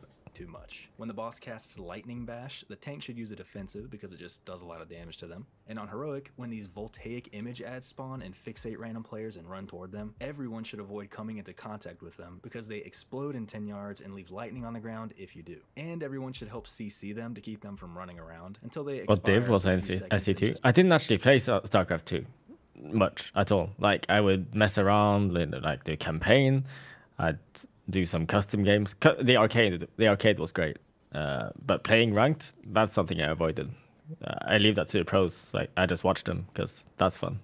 Just despawn. So that's it for the mechanics of each side, but finally, every time the bosses reach full energy, they both charge to the middle of the room and clash with each other for 20 seconds. They're not immune during this, and none of their usual mechanics are going on. So this is one of the burns, but this one is like a late burn, 7:36. Holy, that's at the end of the fight. But yeah, so this is where we get things to dodge. We get these circles, and we get some lava waves every now and again. I'm thinking the bosses' hitboxes are probably big enough that you can cleave and sweep from here-ish, and then you're safe. Because if you stand here, then it's really hard to see any waves coming through the boss's like massive spell effects, right? crank a ton of raid damage and spawn a bunch of circles and waves to dodge. So everyone on both sides should come toward the middle to be in range of all the healers. And then when the clash is over and the bosses slide back to their sides, everyone needs to switch to the opposite boss than the one they were just The on waves and don't hurt move that over much? to it. Okay, This that's good resets to that know. dot from the previous boss that's been stacking up on you. And then it's rinse and repeat, and that's pretty much it. For our recap,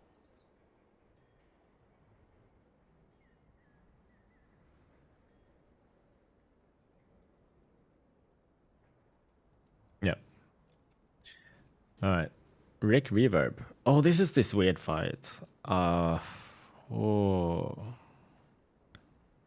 1, 2, 1, 1, 2. Huh. Okay. It's on cooldown basically, right? It is just on cooldown.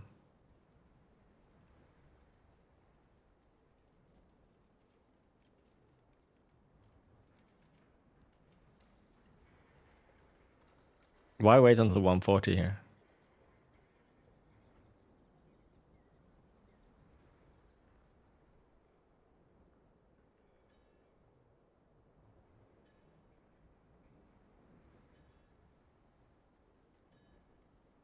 I'm just wondering what's with the 10-second delay on the second.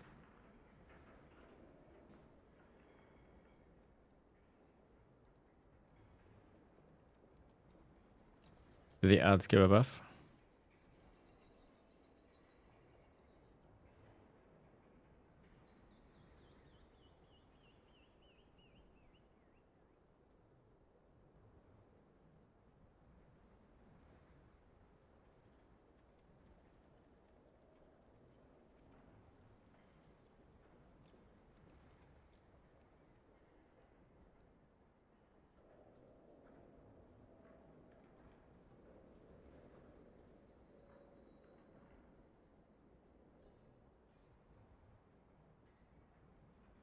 Says export at the top. Yeah. I don't need that though. I'm just gonna put these timings here and then that'll do. Oh, it would be nice if they could be exported. Yeah, you can.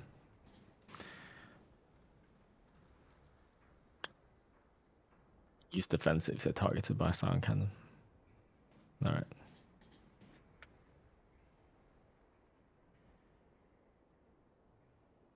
Now I'm just like copying and pasting from his really, but yeah.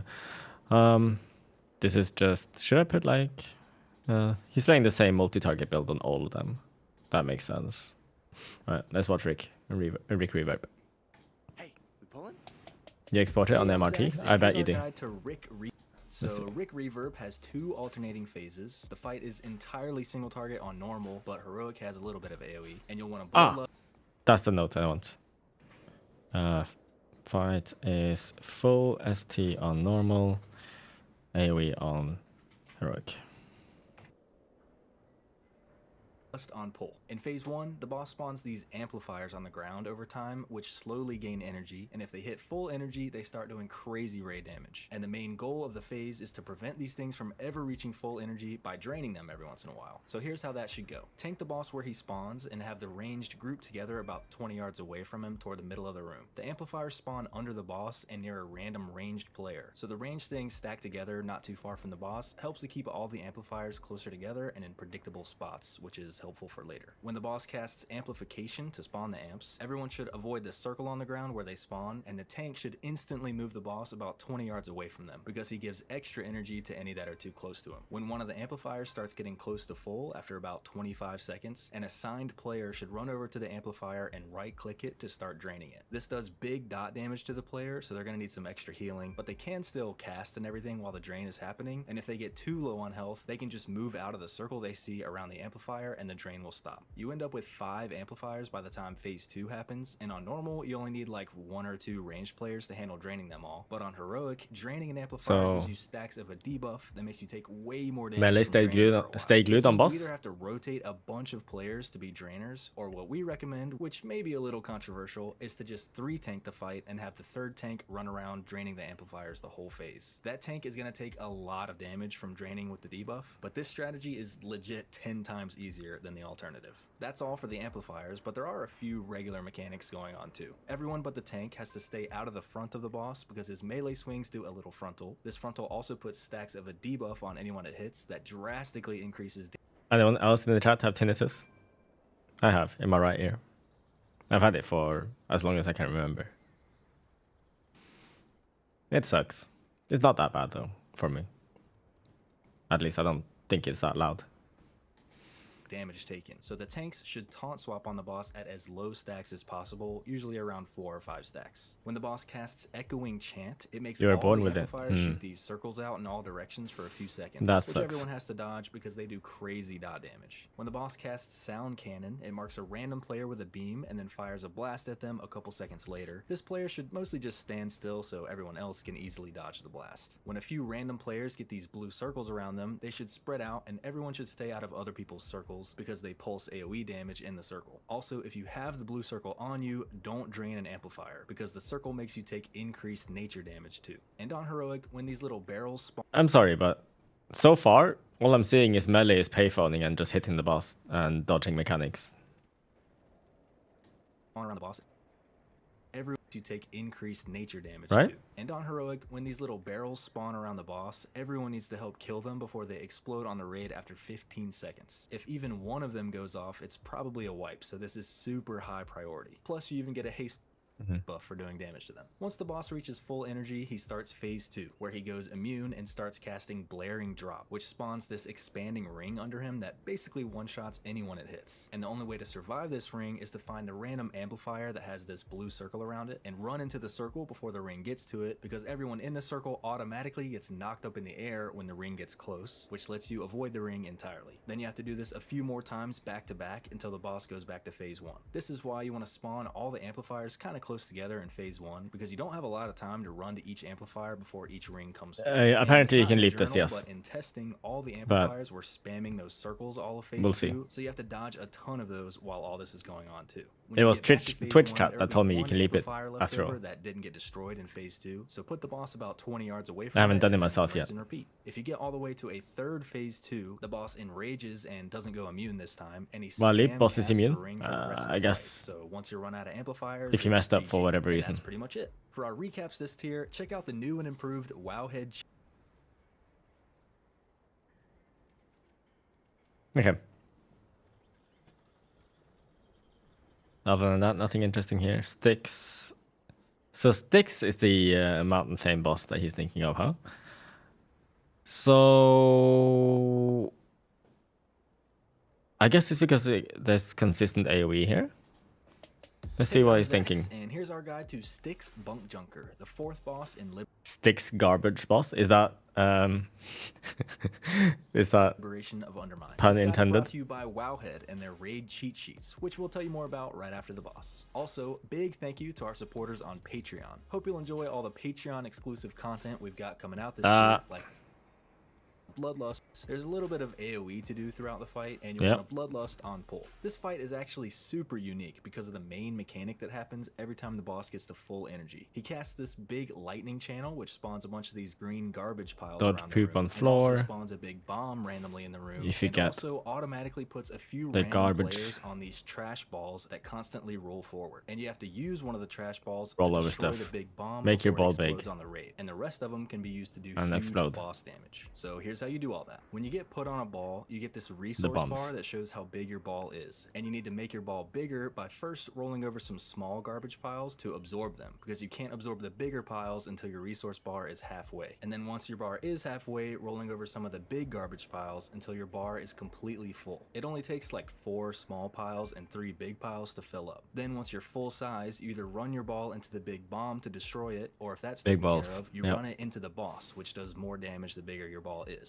The current tank is always chosen as one of the ball people, so they should be assigned to be the one to take care of the bomb. Isn't this and boss number focus on 4? absorbing piles around where it is. And the ball players that aren't the tank should try to stay away from the area around the bomb so that the tank doesn't get all their piles stolen and can actually get to full size in time. It's really not a big deal if the non-tank players are completely full size when they run into the boss. Just get as big as you can and then send it, because you only get a limited time on the ball before it just despawns. But yeah, if you can get that bomb taken care of consistently, you're like 80% of the way to killing the boss. That's the big mechanic check. There are a few other things going on in the fight though. First of all, getting ran over by a ball does do damage to you and stuns you for a second, but there's not really a guaranteed way to What's with prevent this that. bombshell? It's just something that happens. When the boss casts Incinerator, it puts these fire circles around a few random players, which does pulsing damage in that circle, so everyone should stay out of each other's circles, but also the circle burns any garbage piles it comes into contact with, so everyone needs to make sure they aren't standing too close to a garbage pile pretty much the entire fight. Burning a pile turns it into a pool of fire, and also also puts a stack of a dot on the entire raid for a long time, so avoiding this is a big deal. The boss also spawns a couple different kinds of adds at full energy. There's junkyard hyenas that have to be tanked, and on heroic they put a dispellable disease on the tank that decreases their healing taken, so disease dispels are nice if you have any. And there's scrap masters, which are ranged and don't have to be tanked, but they have a channel that should be interrupted to prevent a bunch of random single target damage, and they put a circle on the ground where they're going to jump to, which everyone has to avoid. I think it's The 5 adds can a.m. yeah, actually be absorbed by for the servers stretch coming balls back too, up which is nice because they for count UK. toward making the ball bigger, and when the ball is destroyed, the adds get spit back out and take double damage until they I'll be die. live So straight the away ball tomorrow. players should definitely look to soak these up when they can. For the tanks, the boss casts Demolish on the tank right before full energy, which does a lot of damage and increases their damage taken for a while, so the tank needs to use a defensive and still hold the boss for a couple seconds until they get chosen for the ball thing, and then the other tank can taunt. And if you want the same tank to do the ball every time, they can taunt back a few seconds before the next full energy, because the 65 debuff server? falls Oh, off 4 right a.m. before the UK, next so it's Demolish 1 hour cast, and earlier they for can me. just get chosen every Damn, time. okay. The boss also casts Meltdown on the tank every Thanks, once in a chat. while, which does huge damage. I every 3 will be seconds, awake in so they time. should use a defensive for that too.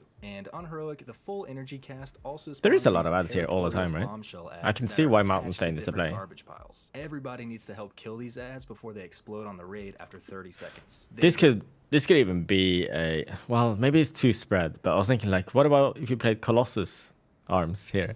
Detach from their garbage pile once they get to 75% health, and everyone should help grip or knock them in. I gotta wake up closer at to 4 the UK, boss yeah. So they can get cleaved down. It's also super important. I've woken up at 5 UK a lot lately. Like on my gym days, on weekdays, I wake up at 5 so that I can go to the gym before I go to work. Important that the garbage ball players avoid running into any of them, because that triggers the explosion on the raid and wastes the ball. Finally, at some point after the first full energy cast, the boss has a short, almost intermission where he flies up in the air and goes immune and spawns a ton Morning of gym circles to person? dodge. Yep. And then a few What happened here? I heard something. Oh, it logged me out. No, don't log me out. I'm gonna log back in again. I don't want the DC fully. Oh. Never mind. Let's keep watching. 2 seconds later, he I can crashes fix that back down soon. in this big circle, which everyone has to dodge, and knocks everyone back and does a bunch of raid damage. Then he goes back to the usual mechanics, but now he has a buff for the rest of the fight that increases his attack speed and makes him spawn 2 of the big bombs at full energy. This means you need the tank to take care of one of the bombs as usual, but you also need one of the random ball players to destroy one too. Hopefully Bigwigs or DBM or a weak aura automatically assigns a person to do the other bomb, but if not, the raid leader should call for one of them to be the bomb destroyer and they take care of it. And if that doesn't happen, it's just a scramble, and everyone with a ball should make sure both bombs get destroyed or else you're dead. The boss also starts automatically igniting garbage piles for the rest of the fight, so there's some extra raid damage for So, TLDR, don't stand in shit. Don't put your fires on garbage piles. If you get targeted by the ball mechanic, roll over the small piles first. Make your ball bigger. When your ball is halfway, you can do the bigger trash piles as well. When your ball is full size, you can either send your bomb into the boss or bombs, but you should prioritize bombs. Adds will spawn all the time. Some of them can be kicked. Just cleave them. Zag zag. That should be the fight. And that's I pretty think. much it. For our recaps this tier, Also, is Twitch getting disconnected all the time? I'm not having that issue, but yeah. I don't know if anyone else is having the problem.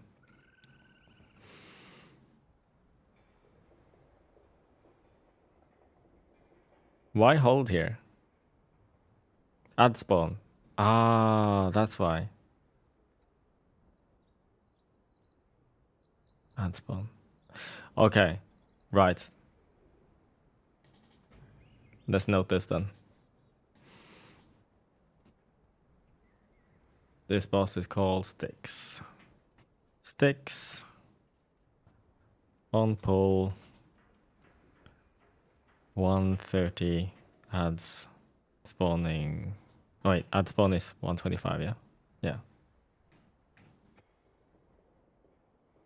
330 adds 500 adds 654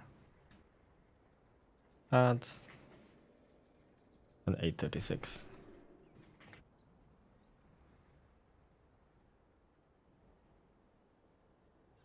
Every single incinerator. Use spell reflect on every incinerator for damage reduction. Just press spell effect. Yeah. It's such an underrated button and people don't use it enough, including me, by the way. All right, cool.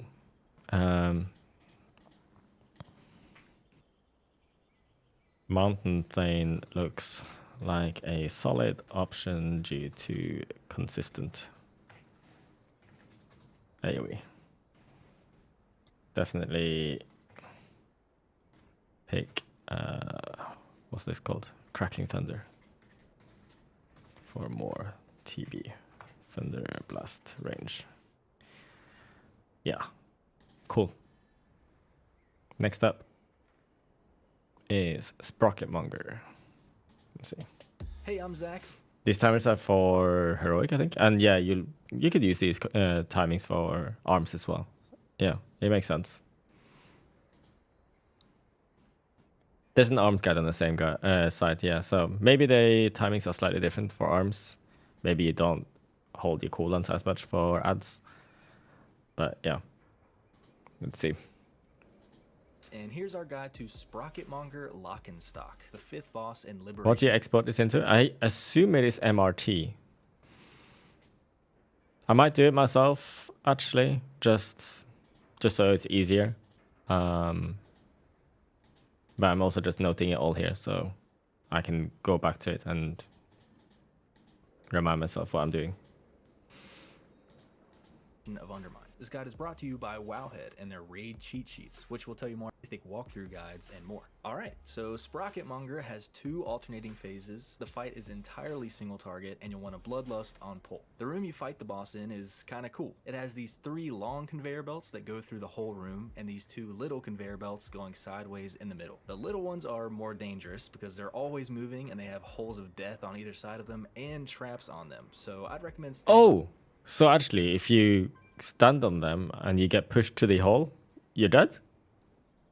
off those if you can, but the long ones are usually safe to be on. Phase 1 has a bunch of mechanics that are all super straightforward, so I'll just kind of rapid fire through them until we get to the more interesting ones. When the boss electrifies sections of the room with wire transfer, don't stand in the lightning. He changes the sections that are electrified throughout the fight, so you do have to relocate every once in a while, but the patterns are always the same each pull. And the electricity doesn't actually cover the conveyor belts, so you can use those to get around. The Sonic Baboom cast is just raid-wide damage and a dot that the healers have to deal with. When the boss puts these marks on random players with Screw Up, they spawn these drills under their feet for a few seconds, and everyone has to avoid them or else you get stunned. For the tanks, the boss's melee swings apply stacks of a debuff that increases damage taken and slows them. And then every once in a while, the boss casts Pyro Party Pack on the tank, which gives them a bomb they have to run out of the raid with because it does fall off damage after a few seconds. The stacking slow is supposed to make running out more difficult, but every tank has a movement ability to make it pretty easy, so the tanks just need to taunt swap every time this is cast.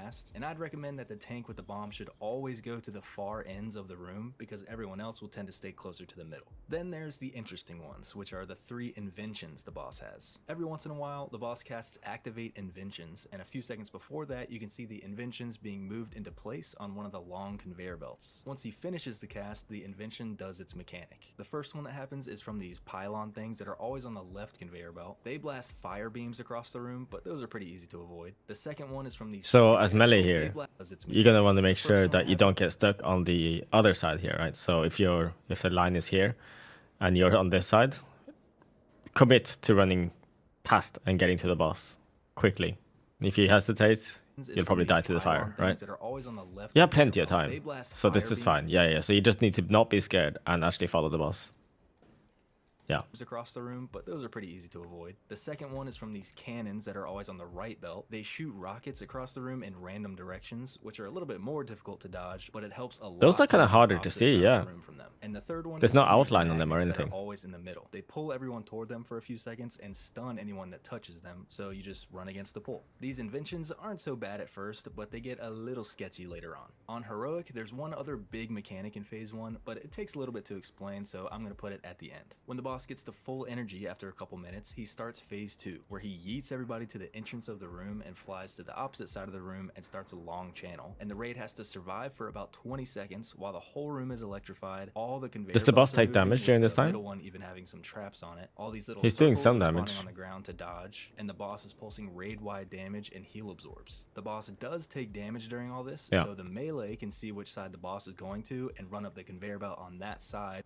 So would you the boss is just? the middle five for about of the room, I'm just then like flies looking to at the this again. opposite side of the room and starts This guy is like giga a long boosting all the way to the end. channel. And the Can raid has he? to survive for about 20 seconds while the whole But lots of people using room is gateways. electrified. All Okay, the just conveyor gateway and belts are maybe a moving, leap with the should be middle enough one surely. having some Maybe you don't traps even on need to it. leap. All these little circles are spawning on the ground to dodge. Which and had the melee boss is pub here. pulsing raid-wide damage and heal absorbs. The boss does take damage during all this, so the melee can see which side the boss is going to and run up the conveyor belt on that side so they can reach him and get some damage in. And the ranged can run up the middle and get in range of the boss and then stand on the little edge of the conveyor belt where you don't get moved, but you also don't get electrified, assuming that doesn't change from testing. Once this is over, it's back to phase 1, but the boss gets a damage buff after each phase 2, and more importantly, he upgrades one of his inventions, and now you can get multiple. I'm gonna note that quick. Sprocketmonger. Use leap to reach boss ASAP in intermission. Can do gateway, then leap if needed.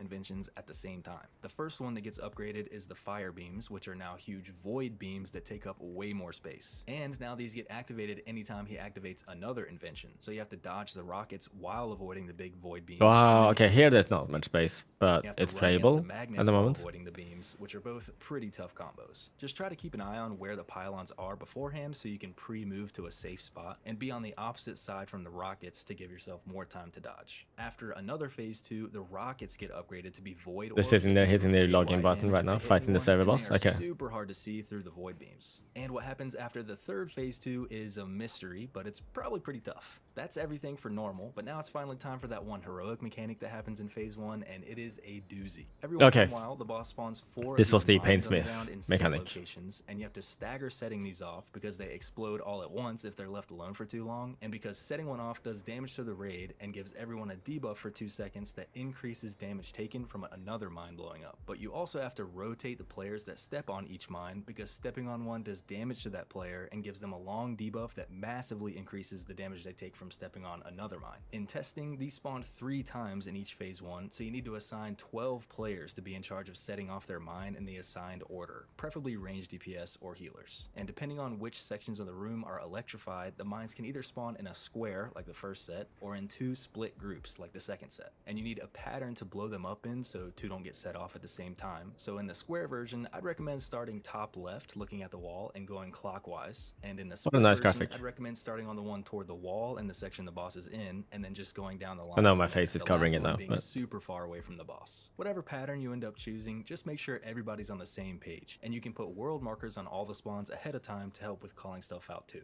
And that's pretty much it. For our recaps this tier, check out the new and improved Wowhead cheat sheet. Okay. Cool. So Sprocketmonger, would you hold cooldown server? No, it's just use on cooldown.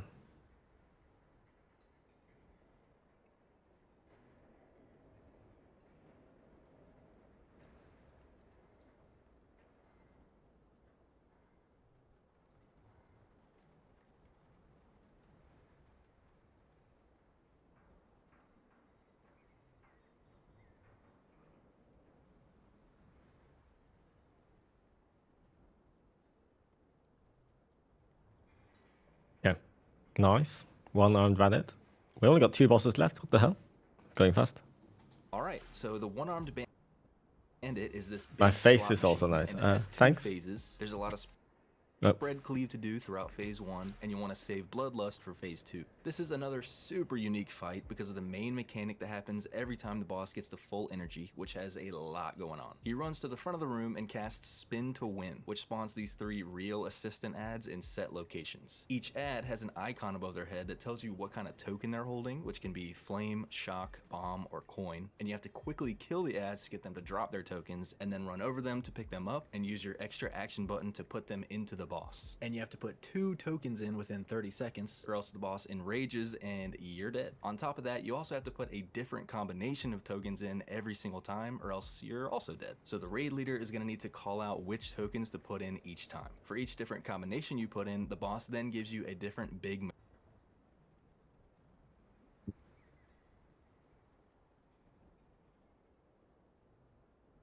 okay.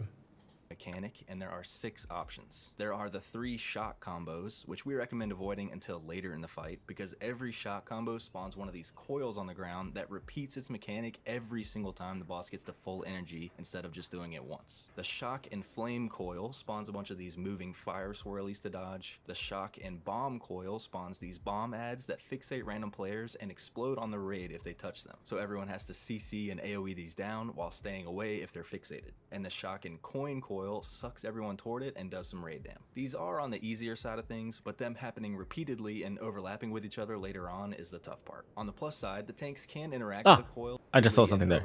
So this is I was always wondering when I was looking at Dratnos' POV, how close you need to be to these coins to get the buff. Because if you stand on the coin line, you get stunned for a long time. But if you stand next to it as it rolls by, on the plus side, you get a buff. But he was standing kind of far-ish away there, I feel like. and overlapping with each other. Like, I thought you needed to stay even closer than this to get the buff. But here, he gets the buff. So it should be super easy to get the buff. I think, like, if I just park my character here or here, we're good. Repeatedly and overlapping with each other later on is the tough part. On the plus side, the tanks can interact with the coil to clear up some of the room from the tank mechanic, which I'll get into in a bit, but you won't need to do that until later on anyway. And there are the 3 non-shock combos, which are more difficult, but you only have to deal with them once. The flame and coin combo just puts a huge dot on the raid, so the healers need to use cooldowns for it. The bomb and coin combo spawns these bomb ads that fixate random players and explode on the raid if they touch them, but these have a ton of health and they can't be CC'd, so everyone has to help nuke these down ASAP. Oh, that would be so annoying as a melee. Direction for easier AoE. That's a Windwalker there, right? I think, yeah, I think Windwalker got the bomb and fixate. flame combo spawns similar bomb ads, but these can be CC'd and they also blow up in 15 yards when they die. So the range need to CC and nuke these down while the melee stay away, at least once the bombs get low. In testing, each ad set had the same token options every pull, so you could do the same order every pull, but we'll have to see if that changed. Speaking of the ads, they all need to be killed as fast as possible, with some extra attention on the one furthest from the boss. They all crank unavoidable raid damage, their overload cast has to be interrupted every once in a while, and they put a dispellable debuff on random players. If you get this debuff, you need to get out of the raid, because when it gets dispelled, it releases these moving fire swirlies for everyone to dodge. So that's the whole full energy. Again, he got the buff there. Okay, it's very forgiving, actually.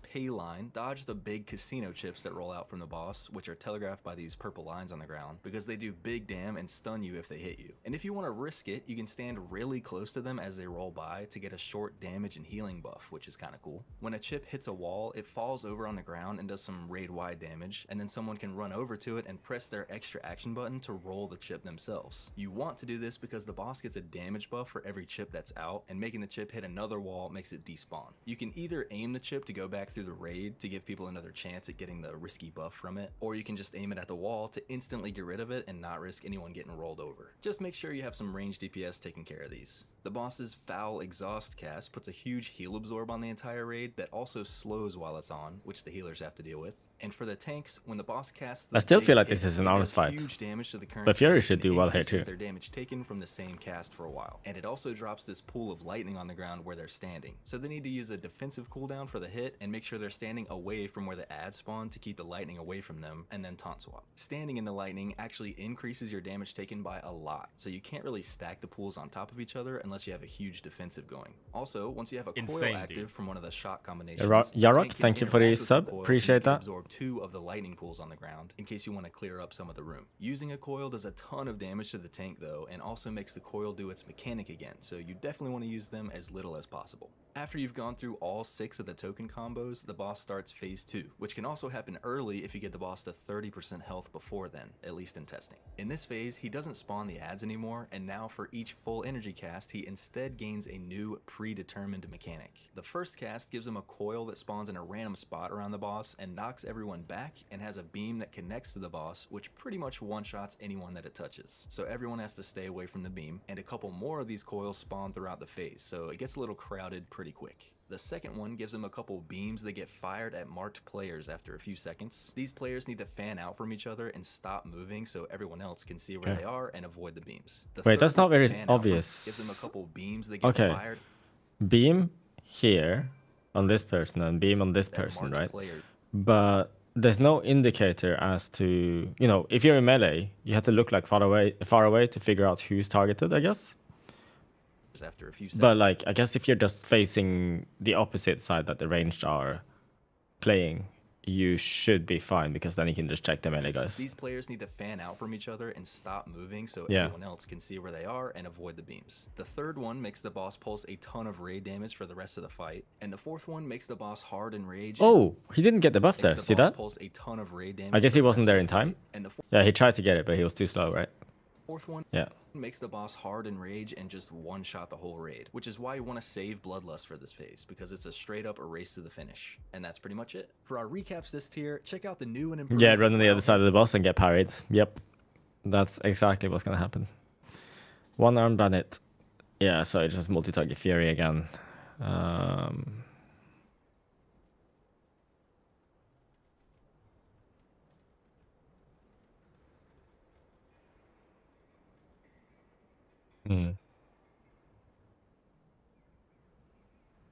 This is on cooldown, isn't it?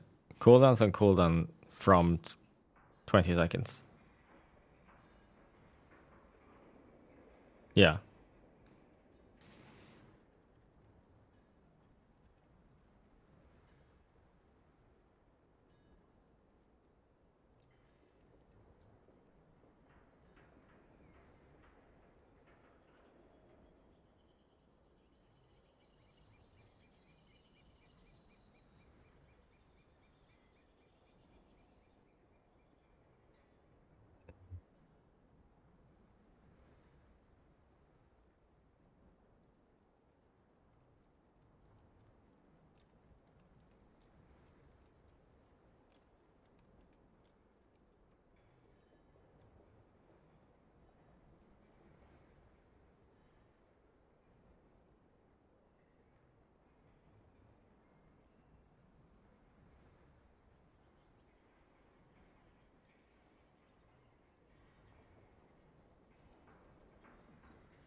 Yeah.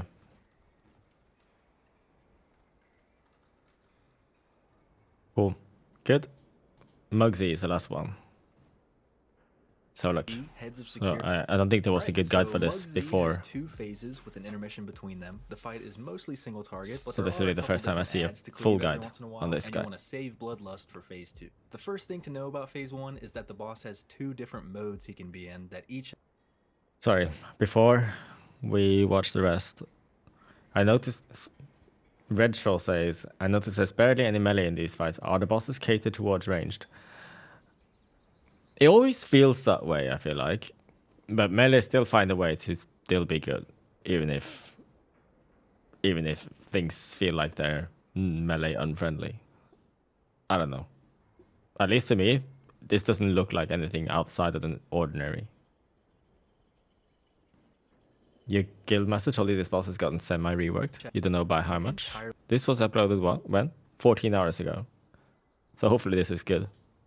Let's see. different different modes he can be in that each have entirely different mechanics, and you control which mode he's in by having more of your raid standing in one half of the room or the other, and you have to change his mode every once in a while to prevent him from getting to full energy and wiping the raid. You can start the fight in either mode, but I'd recommend starting on the left side, so have everyone pre-position over there. On pull, and every time the boss changes modes, he casts a short channel that does a bunch of raid-wide damage and leaves a stack of a super long dot on the raid. Then the left side mechanics start. 2 of these robot adds spawn in set locations and start doing random raid damage. Stack the boss on the close one and cleave it down, and have the ranged kill the one in the back. Once you get them to 80% health, they take double damage for a few seconds, so you can kill them pretty quick. When these crawler mine adds spawn, they fixate random players and walk toward them, and if anyone touches them, they do damage to that person and apply a raid-wide If heal anyone that does touches dot them. damage Oh, that's while it's on. annoying. The mines are immune to damage, and they eventually become super fast, so to get rid of them, you have to stagger blowing them up so the healers are able to keep up with the absorbs that go on everyone. And you can do this as fast as the healers can handle it, but definitely don't set any off when other mechanics are happening at the same time. On Heroic, it's even more important to stagger setting them off, because when each one explodes, it spawns a few of these little circles that have to be soaked, or else they blow up on the raid for a Tomb of ton of Sargeras. damage. Everybody needs to be looking to make sure these all get Tomb soaked. of Soak When this big Garrus swirly flashbacks. circle goes on a random player, at least Oh, another 5 soak. players need to help soak it, because it does a bunch of split damage and it explodes on the raid if less than 5 players soak it. It also sets off any mines it hits, so try not to have any in there. And it also leaves a pool of fire on the ground and spawns a volunteer rocketeer ad that jumps around and does damage to random players. So stack the boss on this ad and focus it down to prevent some extra damage. And on Heroic, you need to rotate who soaks the big swirly each time it happens, because it leaves a debuff on the soakers that makes them take way more damage from the next one. You should only need to rotate between 2 groups, however you want to split that up.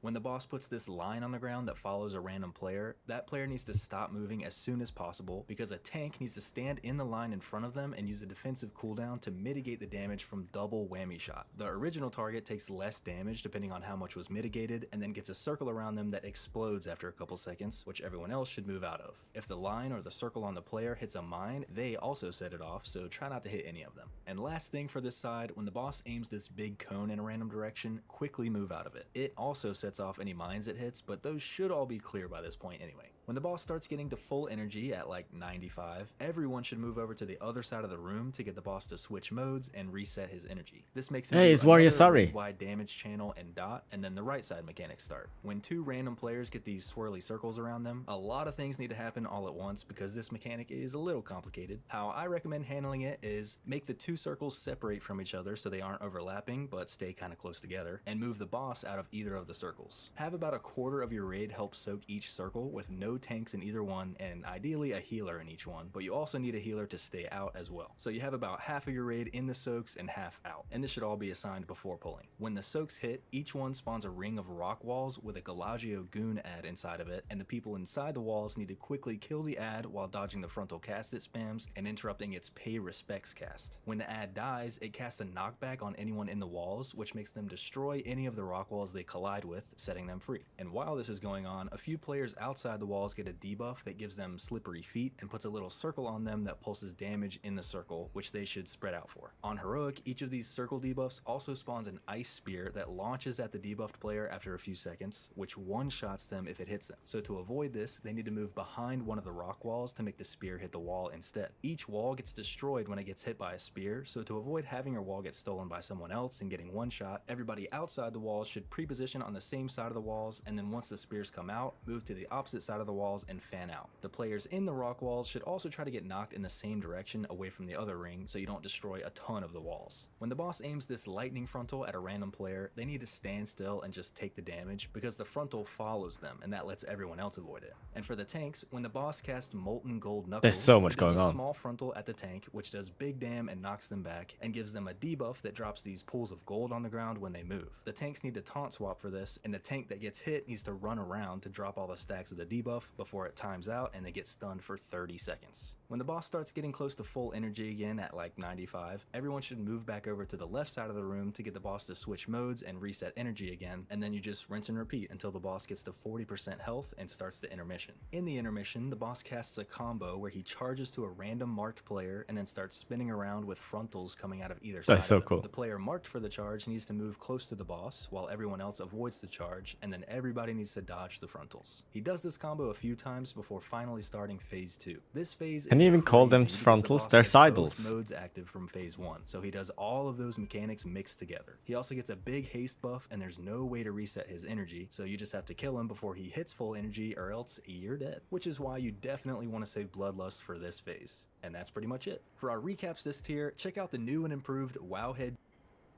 Okay, well, so you got to write about Mugsy. Decent amount of 2-target clear in this fight. Ideally, don't use the cooldown much on single target only. Volunteer Rocketeers. Okay.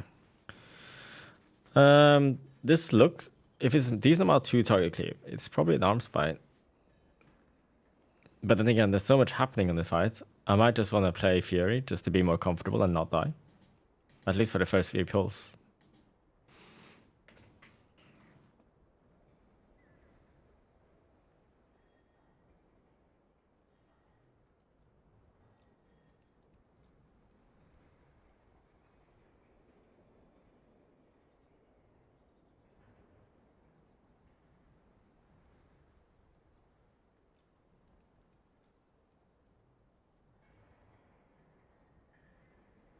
Alright, I'm just sending this here. Pin message. I've seen that people are just like spam typing shit up here. But whatever. I've completely zoned out of that one now. Cool, cool. I've learned something. That was worthwhile doing. I should check the arms one as well.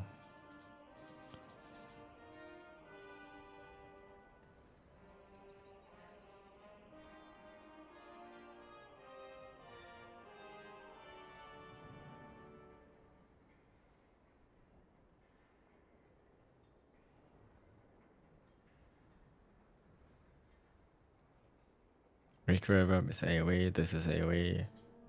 Sprocket Monger. Full single target boss. Full ST boss.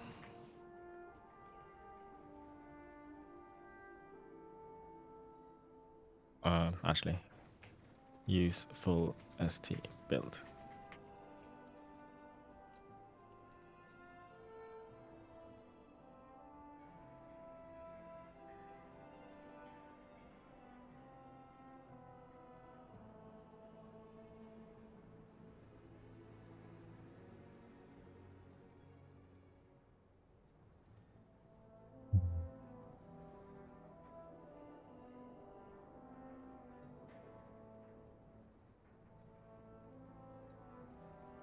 AoE build if playing Fury.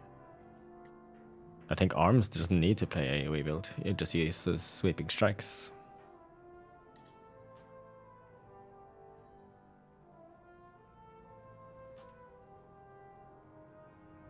Why does it look like this? That's weird. Mugsy 1 Bennett. Yeah, improved sweeping strikes. Okay.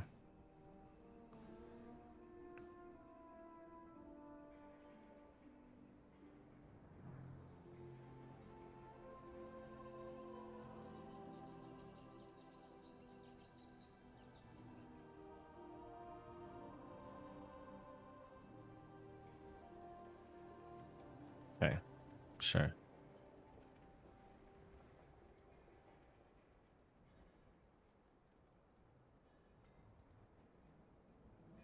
No. Full ST build, but with Imp SS instead of 1-2 BB.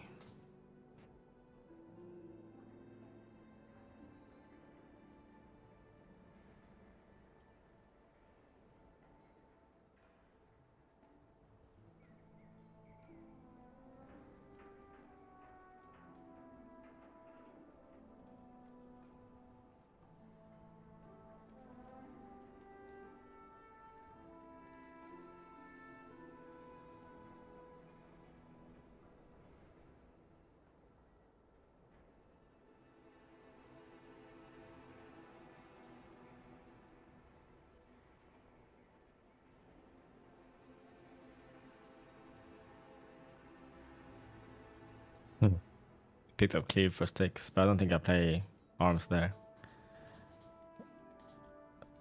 Cauldron has got improved sweeping strikes actually. Okay.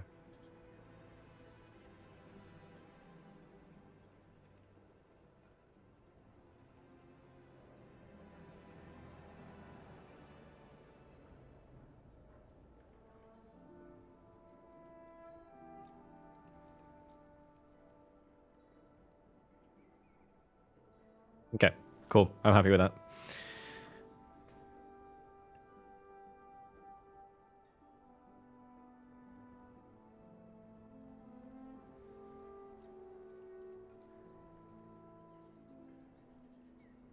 Not the nicest format, but it'll do.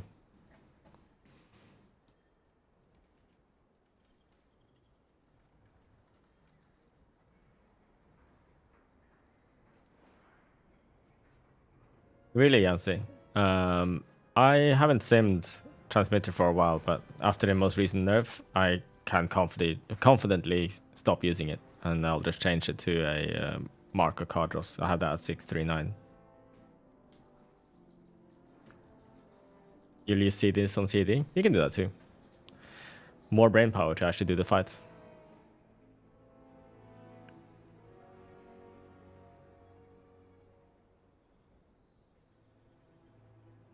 Oops.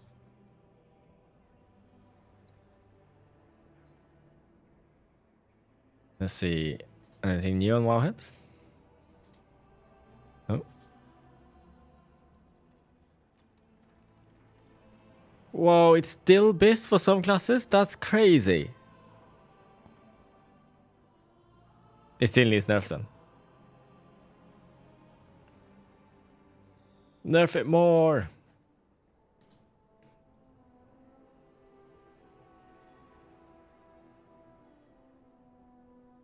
They're not online yet. Oh, raid composition. Kind of close. What are they doing? That would be crazy if that happened. Whose raid composition is this? You know, who knows? Let's see what the chat list ended up being. Let's see. Whose list was that? Anyone know? It was Tattles. Okay, he had one arms warrior. I noticed.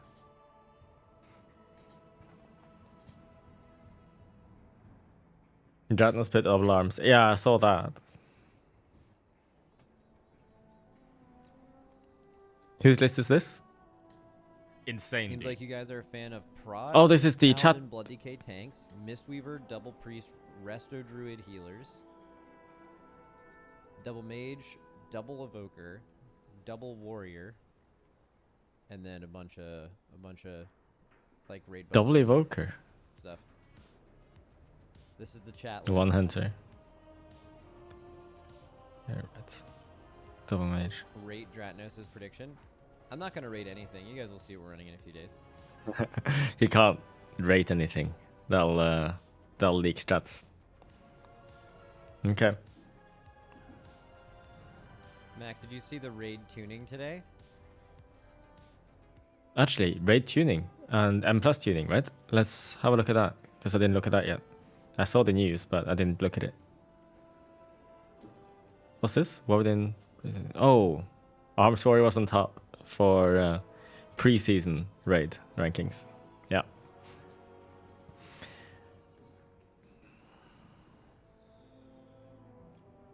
Last minute Liberation of Undermine raid tuning. Mythic, Backfire, Mythic. Actually, I don't know any of the names of abilities here, so to me that doesn't matter. Whatever.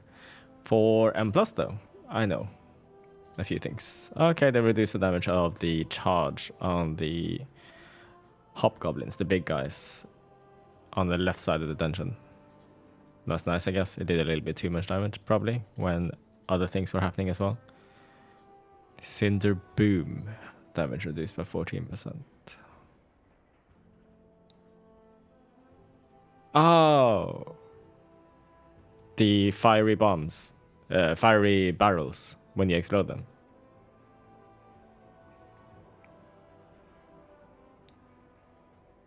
Oh, it's the lava waves? That Okay, they reduce the damage of the lava waves. Okay. In my experience, if you get hit by them, you're dead anyway, so whatever.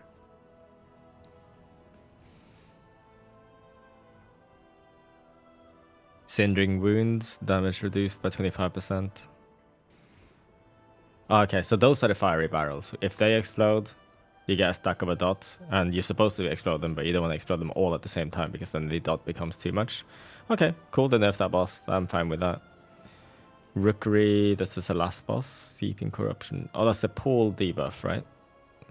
And doesn't last as long now. Good change. Dark Flame Pickaxe. Cast time increased to 6 seconds. Oh, okay.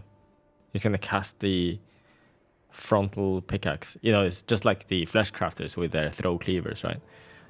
In Necrotic Wake. But this boss casts the same thing, but it's a Dark Flame Pickaxe. You use that to destroy these candle clones or whatever. So the tank gets 6 seconds to reposition now instead of 4. Cool. Random damage reduced by 18%. Mega Zap is... its girth has been reduced. Oh, okay, they reduced the damage of the big shield on the first boss in Floodgate. That's good too. Oh, and they increased the timer in Priory. I feel like they could reduce the damage of some stuff, but okay. Oh, there we go. Baron Brown Pike. That's the second boss. They reduced the damage of that. Okay.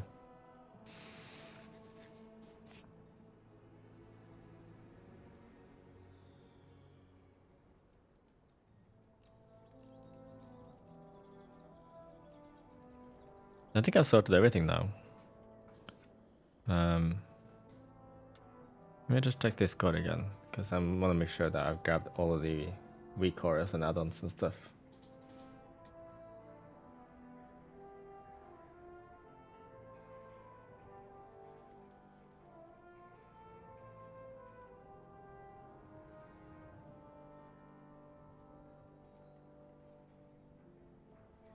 So it's called Aura Updater, yep, and Timeline Reminders. Yeah, I got both.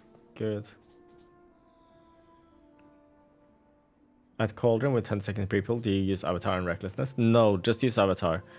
Recklessness you can use on pull instead. The only reason you're pre-using Avatar is because Avatar is a hard 130 cooldown, right?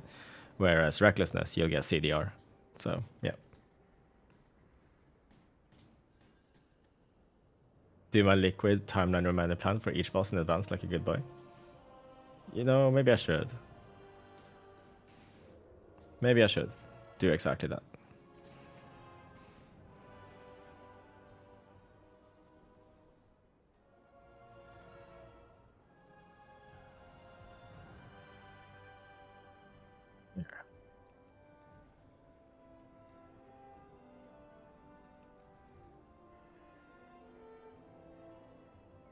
I should get some food before I start this. It's late. I'll be right back. It won't take long because I just need to microwave something. But yeah, be right back. 1 second.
Nice.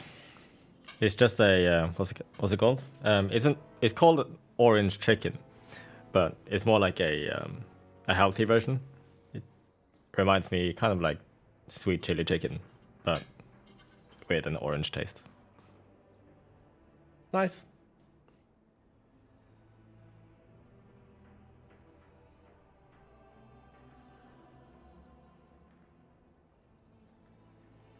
Paro meal prep.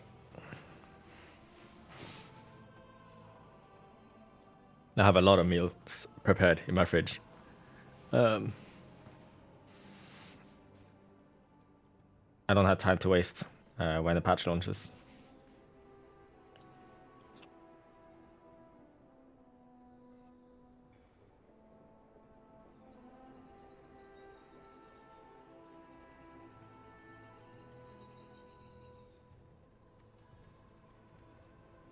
Wired rent on my weak order not work? I don't know. Works for me.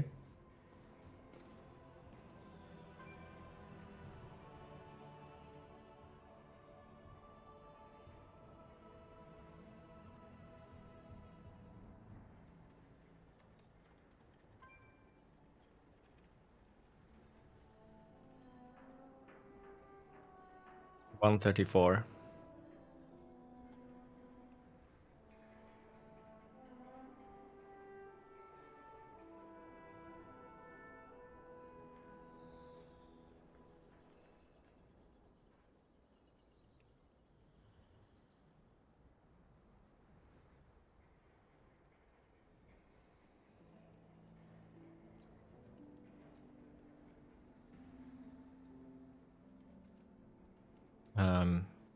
Gonna make that my default. Save. And then 354.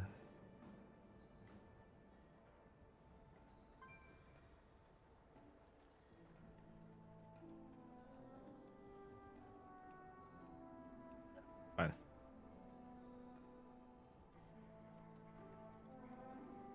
And then 524.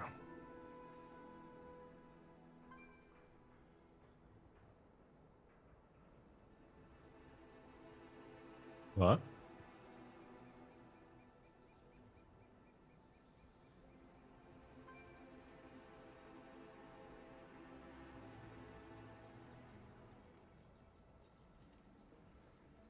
Is this right?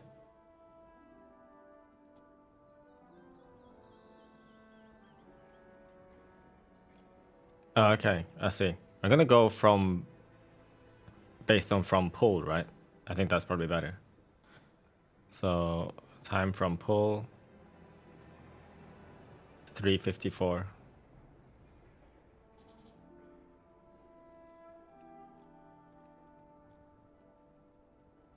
What?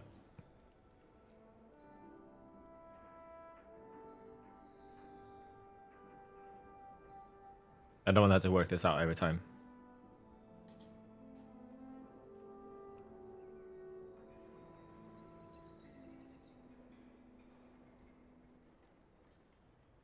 Well, you get it on the first amp anyway, don't you? The first amp is at 134.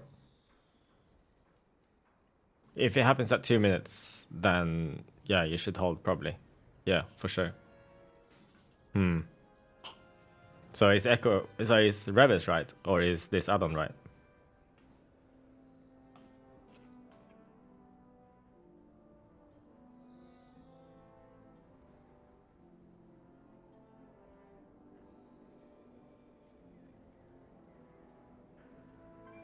The add-on is called Timeline Reminders. It's from Liquid. But you need some sort of Patreon with them or something, I think. My guild paid for it. But you can do the same thing with method raid tools. I'll show it to you.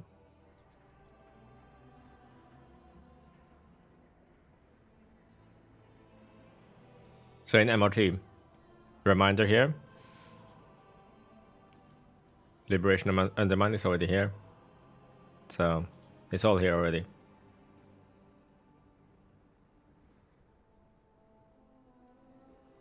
You can do the same thing here.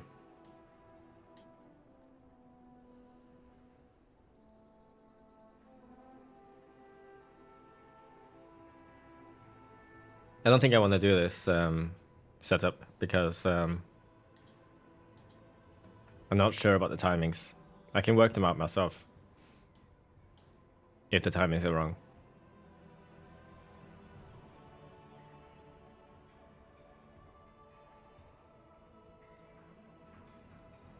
What else could I watch while we wait? I've already watched all these guides.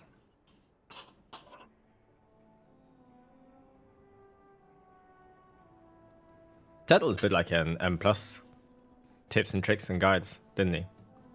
Maybe I can look it up.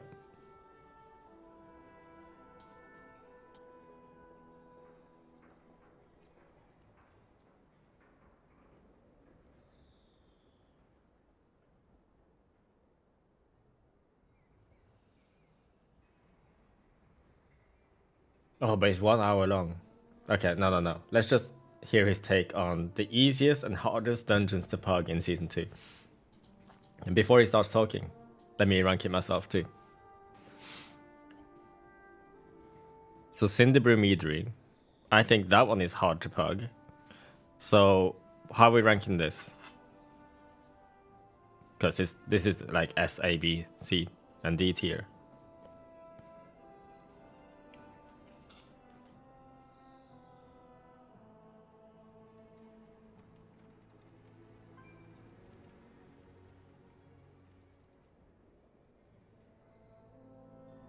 S for easy.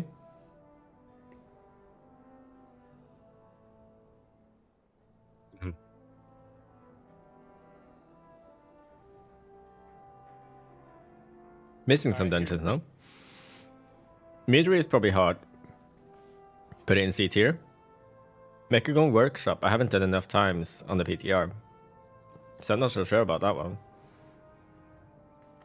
Floodgate is pretty hard to pug as well, I think. That's like B or C tier. Priory. I mean, it's kind of straightforward, I think, that dungeon. But there's a lot of unavoidable damage. Maybe B tier. Motherload.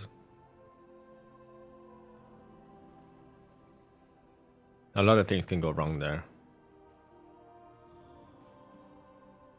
I don't think that's particularly easy either. Rookery. That one I feel is kind of okay now. Maybe that one is A tier. And then there's Theater of Pain. That's probably B as well. Which one could be S tier here? I don't know about Dark Flame Cleft. Maybe that one is fairly easy actually, all things considered. Oh no. If Dark Flame Cleft becomes a push key, I'll be so sad.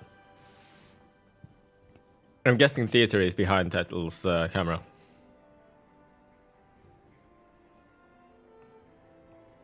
Floodgate, if tuned well, is S tier. Yeah. But this is easiest and hardest dungeons to pug in Season 2. Before he starts talking, let's rank the dungeons by how much I actually like them. Cinderbrew, in a organized group, I think is like A tier.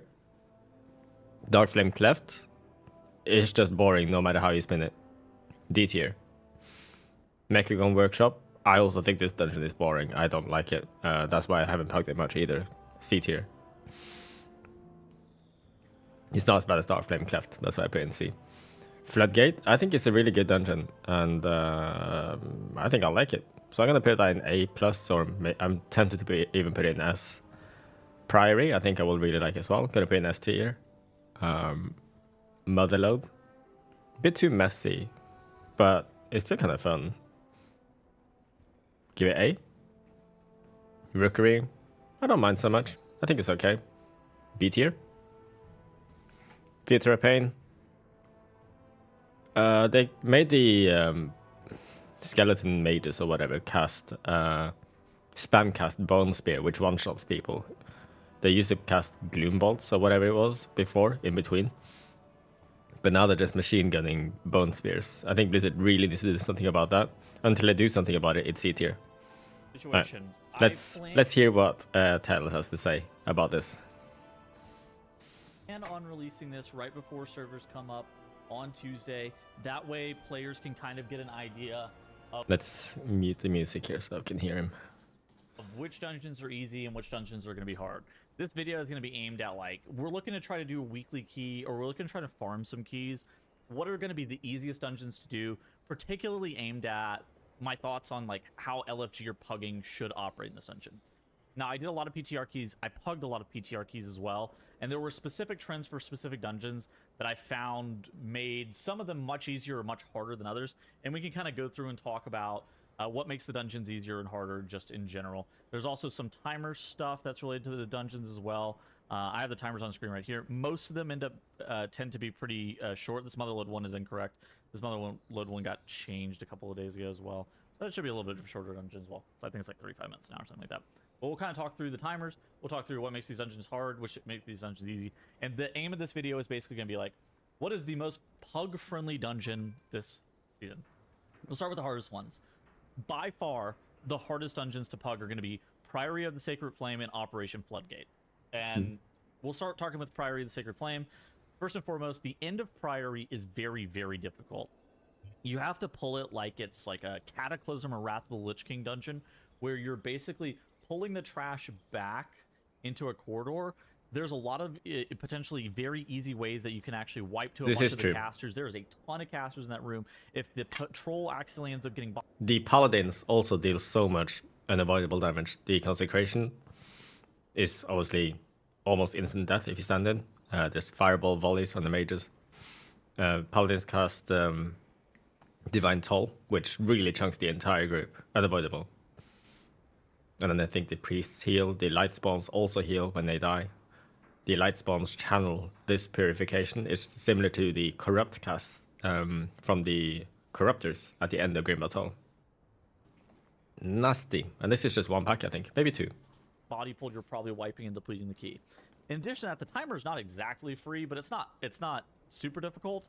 But there's a lot of trash that you can accidentally body pull. And I think that there's another thing that you need to know about the dungeon. This mob is completely banned. This mini boss here, always skip it. Do not use it. Do not pull it. You get these... Is that there are mobs and... You get these firestorm things, you know, the swirly spawning constantly from this guy. He will AoE slow people, and it becomes almost impossible to dodge these swirlies consistently unless you have movement speed. It is the one on the right side, I think. Yes. Or is it the one on the left side? I can't remember. The mini boss that has like lots of acolytes or like worshippers or whatever. That's the one you kill, not this one. In packs that you should pull, and there are mobs in packs that you shouldn't pull. Priory of Sacred Flame, especially if you watch the video that was released yesterday, requires you to pull very specific mini bosses that are in the dungeon as well. If you don't pull the correct mini bosses, or you don't pull enough mini bosses, this makes this dungeon a lot harder. It's also really easy to miscount if you're not super careful. In Priory of Sacred Flame, just a lot of the damage, a lot of the ambient damage, a lot of the group damage that happens in this dungeon is going to be a little bit harder for a healer. So early heal checks. That's the AoE slow, the heat wave. Massive damage on the whole group. Everyone's slowed for a while, and you still have to dodge as well. Especially when nobody's pressing your defensives. That's going to make this dungeon super difficult for a pug situation. Operation Floodgate is a little bit different than that. Operation Floodgate I actually don't think is super bad to complete. I think that Operation Floodgate has a couple of key issues for pugs, though, especially early season pugs. There are pulls that you should do, and there are mobs and pulls that you realistically shouldn't do.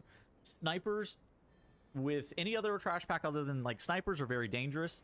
Same with the Blood Warpers. The Blood Warpers, at least for high keys, are basically skipped as frequently as you reasonably can because they straight up just do a little bit too much damage to you. You do have to play the two that are required, but they're not that easy. And so I do feel like the Blood Warpers were okay in the higher keys that did in pugs as well, but they do a lot of damage. So coming up with like a route, especially in a very open dungeon like Operation Floodgate, is going to be pretty hard. And this kind of brings me to my second point.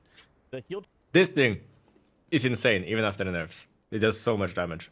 Look at this. Checks in here are very difficult. There's bubbles, there's the second boss, there's the third boss. That all have pretty difficult heal checks on top of the fact that you need to know the route. You have to go to these specific caches. You have to make sure you're pulling the Blood Warpers. whenever you pull the Blood Warpers, your healer has to know how dangerous That they dot is realistically brutal. are. And so you have to really watch out for some of these heal checks. And Thank we're you, not doing the Tatic. highest level of keys. You know, these are farm keys that we're doing LFG. But your healer has a lot of burden on them to actually be able to time this dungeon. The final thing for Floodgate, and this isn't necessarily true with Priory. Priory's timer is like okay, especially if you're pugging keys that you're geared for. But Operation Floodgate has a pretty difficult timer. I wouldn't be shocked if they end up increasing Operation Floodgate's timer, because right now I think it's sitting at 32 minutes. I wouldn't be shocked if it ends up going to 34, 35 minutes, essentially because the timer just feels a hair too tight. And so whenever it's these combination of things, you need to know the route, there's a bunch of heal checks, and the timer's a little bit tight. That just makes this kind of a nightmare situation for pugging. That's why I agree. But is he not going to talk about the second boss? The duo boss? It's so annoying. Anyway, Priory and Floodgate I guess it's not annoying for a range player. are in the tier that I would recommend. You know, maybe we look to find a different dungeon. If we have a different dungeon that's available to us, there's a lot of stuff that's a lot easier than Priory of Sacred Flame. Cinderbrew Meadery is a little bit easier than Priory And A Operation maintenance Floodgate, extended? but I actually don't think that Not Cinderbrew surprised. Meadery is that easy. There's a decent amount of tank damage that goes on in this dungeon. There's some mobs that enrage. There are some volley kicks that are required interrupts, although that's not a ton of them. The first area of this dungeon, I think, is also particularly hard. Understanding how to navigate Chef Chewy, understanding how to navigate the muscles, and getting through this first area is not the easiest thing. Again, we're not doing the highest level of keys or the most difficult level of content, but this is still a difficult section of the dungeon. And, you know, in pugs and in farm keys, even if you wipe, you know, you do have some room for recourse, especially since Challenger's Peril has been removed off these keys, but you don't have like multiple wipes in you. And I think that this dungeon has potential room for a lot of deaths, and it's just a little bit less, it's less complicated than Priory and Floodgate, but a little bit more complicated than some of the dungeons that we're going to talk about in the future. Oh, that's all you had to say about Cinderbrew. But yeah, I expected these dungeons to be the hardest ones. Motherlode, I would say, is next. Now, Motherlode, I think is... So it's in B tier because it's a returning dungeon, but a lot of the mobs are a little bit different in here. One of the biggest tips that you need to know about Motherlode is that you need a lot more count than you would expect in this dungeon. The first area is also a little bit cursed. You should look to go left after the first Peacekeeper instead of going to the right. That's one of the biggest tips that I can give for you, because the assassins are very deadly. They do a lot of damage with their cast, and so canceling that cast as quickly as possible is nice. Having double assassin is just a ton of damage on you, and so you have to watch out for that. Also, try to pull as few Peacekeepers as humanly possible, but you're gonna be a little bit stretched thin on count. So try to over pull in a couple of these sections, pull a little bit more count than you would necessarily think, and you should be more or less fine. But I think that Motherlode does have some similarly difficult parts. I think the last area of Motherlode is very, very dangerous. Some of the war machines, the mines have a ton of health. Last relative to area. what they do in the past, you know, they would take a couple globals. It's terrifying. Now on like a higher-ish level key, they have like 30, 40 million health. They take 20 seconds of probably like 10 seconds of like actively hitting them to be able to kill them off. And so the last area is a little bit obnoxious. I actually don't think the bosses are necessarily too bad, but there's actually a decent amount of changes that players won't necessarily expect, especially whenever you're looking at like a returning dungeon. The final boss of this dungeon I also find to be a bit more tricky than it was in the past. So Mogul Razdunk wasn't a fight that was necessarily too hard in the past, but now they've changed the Gatling gun cast to kill you basically if you're getting hit by it. You used to be able to pop a defensive and walk through it. Now this might be the case for a couple times during some of these farm level keys, which is why, again, this is why. Wait, what? He thinks the Gatling gun is the hard part about this fight. I think this boss is easier than before, because the Gatling gun is now visible and really easy to see. You don't get surprised anymore. Weird. Go mod? Yeah. This is not like the hardest level of dungeon, but it's still going to do a decent amount of damage to you. And the checkpoints in this dungeon aren't necessarily forgiving as well. And so that, coupled with the fact that it's not super easy, the timer's kind of lenient, but the timer's really lenient, which is another reason that it's in B. But you're not going to know exactly all the mechanics and stuff like that, and it can punish you. And so that's a lot of the reason that it ends up going into B.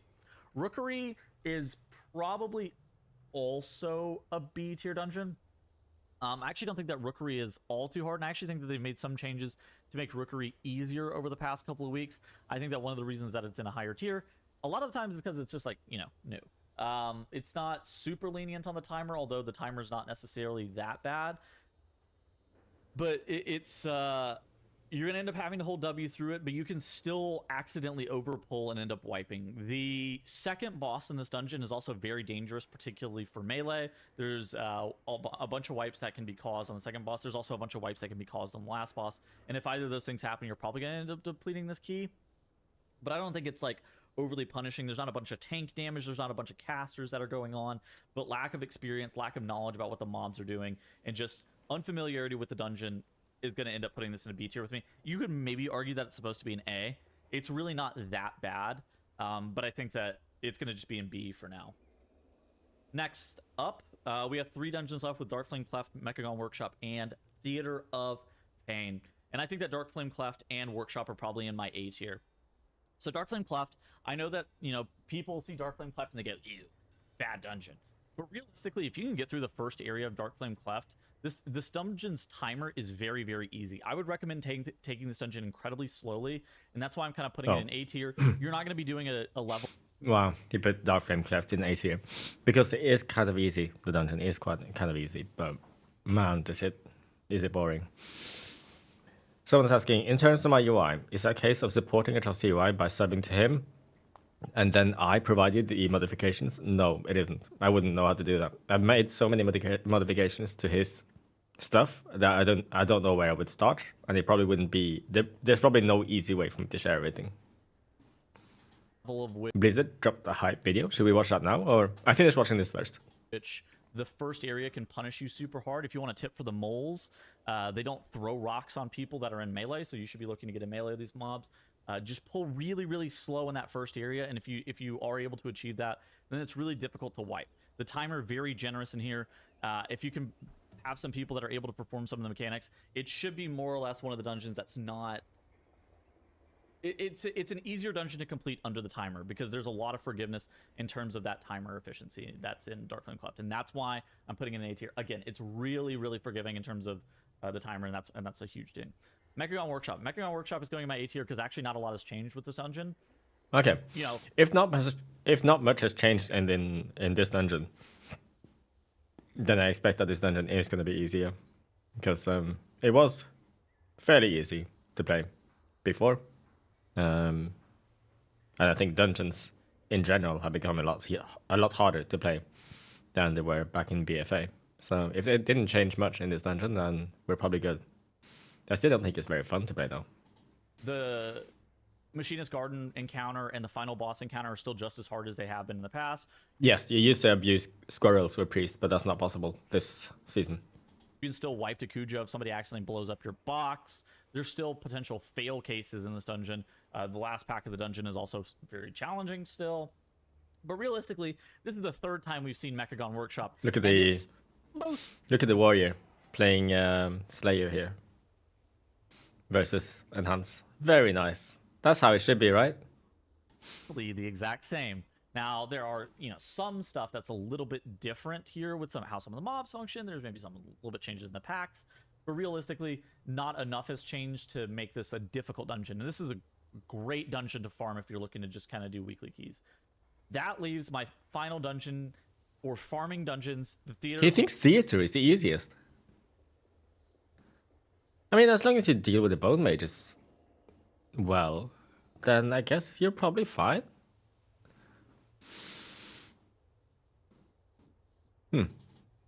Pain and S tier. Again, another returning dungeon, so people should at least have some familiarity with the dungeon. If you never played Shadowlands, I'm sorry, but some people in your group are probably going to have played Shadowlands and actually have done this dungeon in some capacity.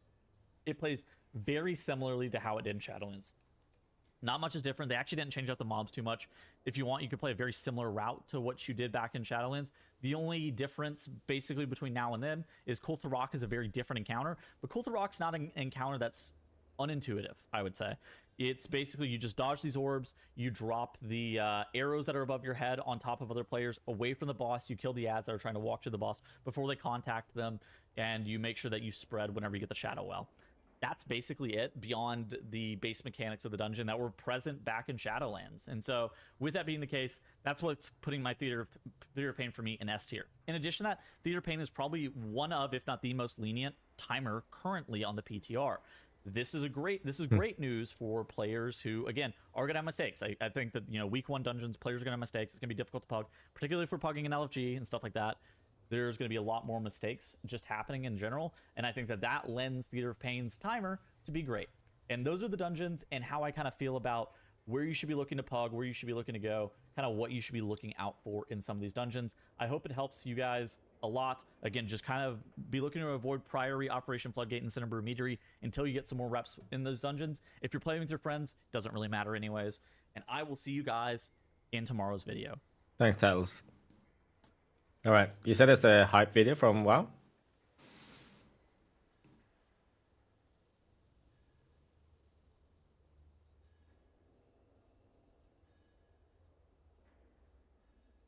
Don't miss the race to world first with Preach. Is that the one?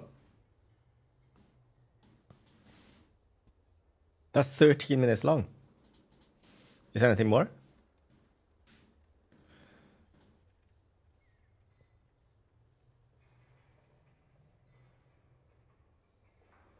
No, it doesn't seem like it.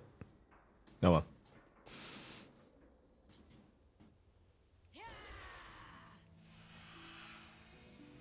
So how long have we got now for EU? 8 hours 46. I want to try and get 8 hours of sleep if I can, but I feel like sleeping now is gonna be really hard. I'll give it another half an hour at least.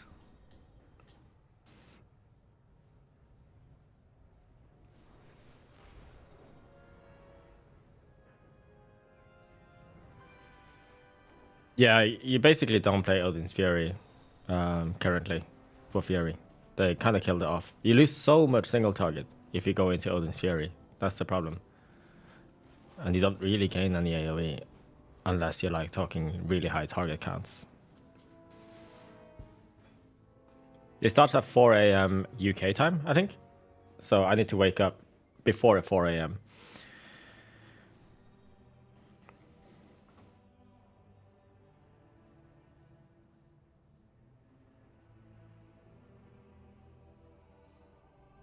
That doesn't sound like the nicest commercial, Bederg.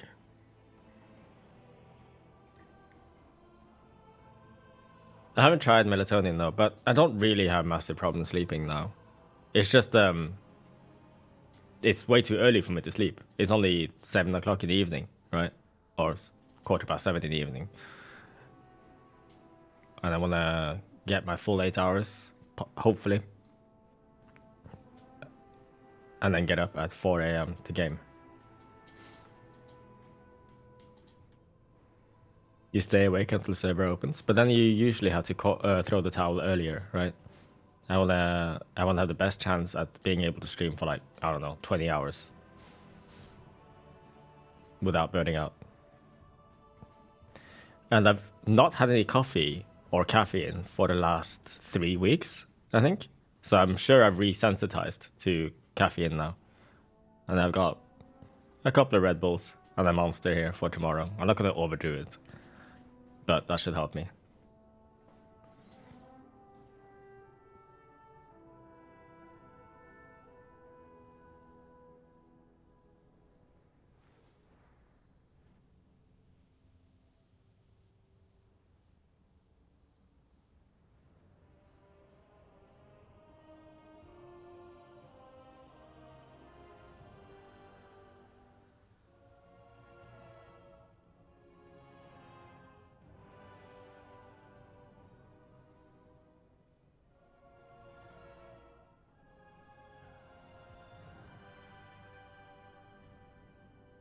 Insane, dude. Zero, that one guy. Thank you for the Prime sub. Appreciate that. Do I have a new talent tree on my Discord for Fury? No, I don't. Actually, that's a really good point. I could put talent trees up on my Discord. Finally. It's been like forever since I did that. Okay, cool. Let's do that. Export. No, wait. I'm just gonna delete everything. Delete. Delete. Save this. Delete.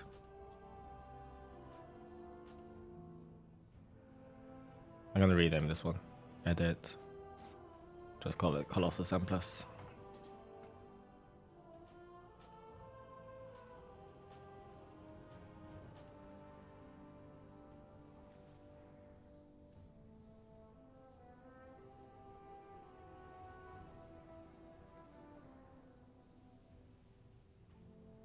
I need the arm single target build.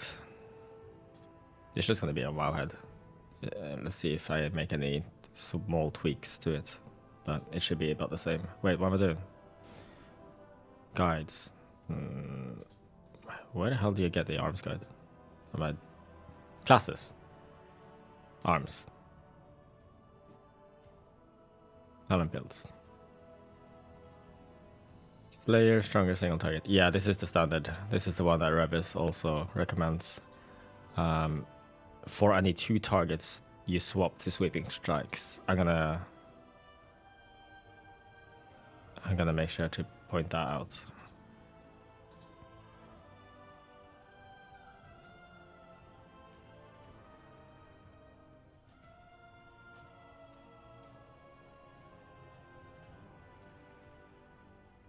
Huh.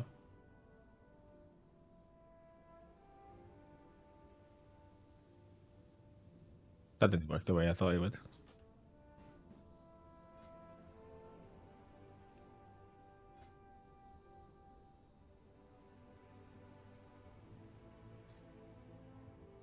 Ah, there we go.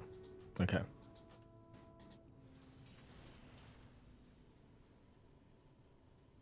Opportunist.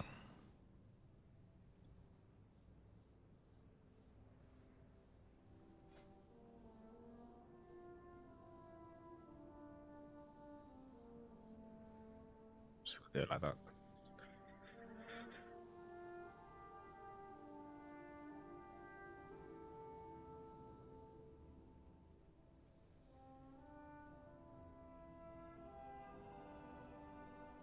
This is also the same as Wowhead, my Colossus M+ build, right?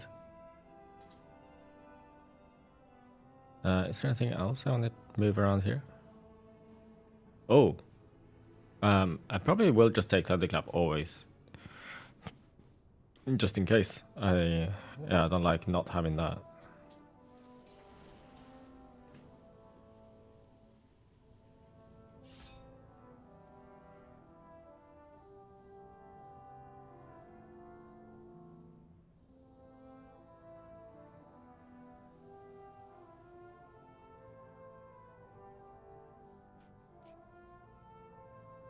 I think Pain and Gain is whatever. I'll just drop that. I'll play this instead. Barbaric Training is better than Sidearm now, is it? Makes sense.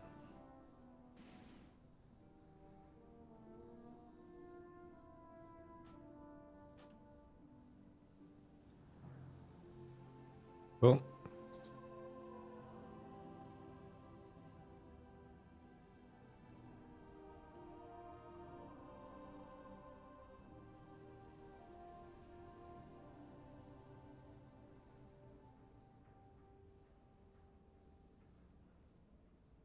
Yeah, I agree with this. This is nice.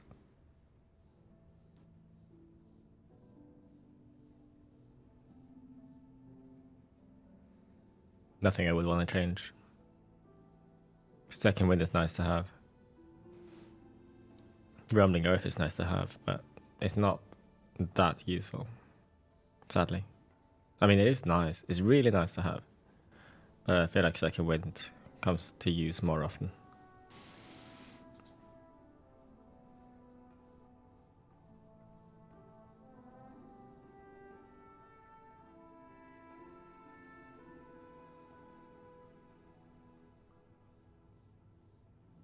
Not that one. Yeah, this is standard single target build. There's not really anything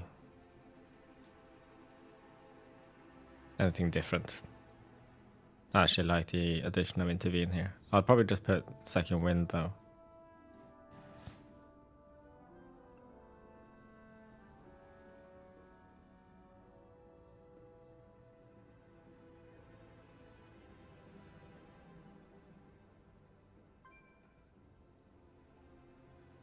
Yeah, generally. Oh. Generally, I like having second wind over crackling thunder.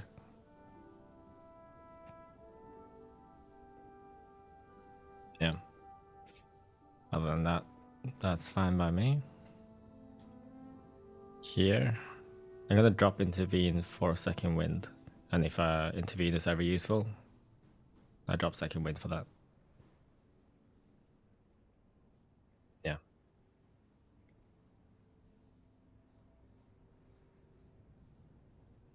No, I'm gonna keep it as based on arms for now, until proven otherwise. You know, the Ravager build might be good, and it might actually be better on Mugsy, but until we see people actually running it, I'm not comfortable recommending it to everyone.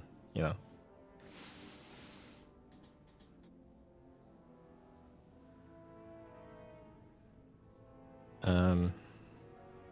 Do I want to put any build variations out there? Or am I happy with just putting these? I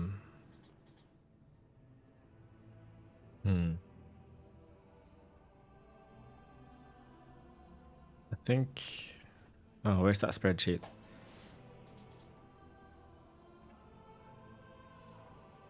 With all the sims and all that. Maybe one of those I can put on here. Repeat.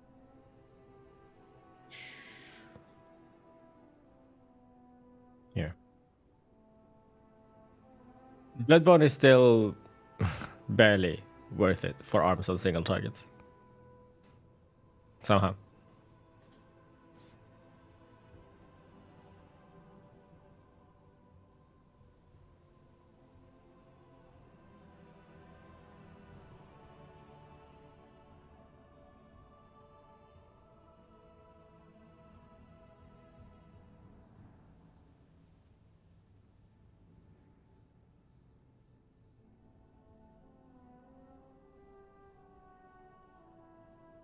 I think I don't want to give any other builds because changing to, for example, the Slayer versions of Arms and Fury is just kind of bad. You lose so much.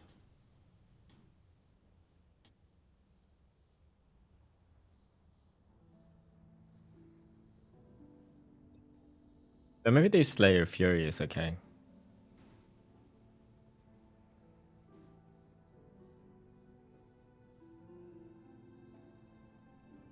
Like it's 800k diff here. Such a big diff. And on a single target is not even that much of a difference.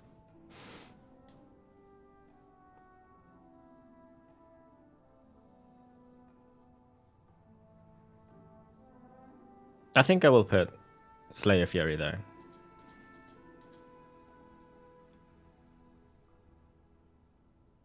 Just because you get more single targets, you lose some AoE, and you get to Bladestorm if you want to. Yeah.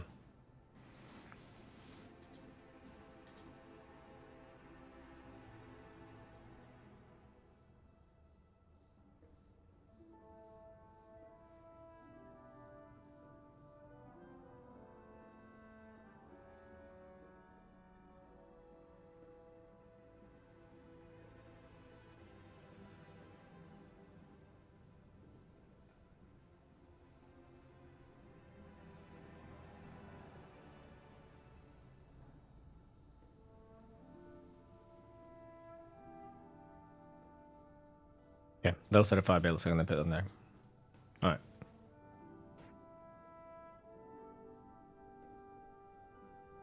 We can delete all of these. These are very outdated.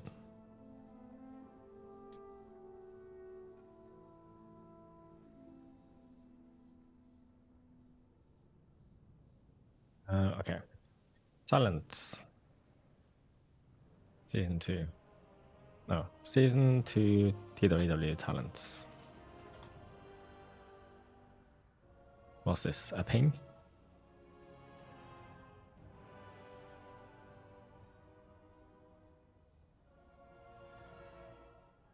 I'll make it clear that it's avatar.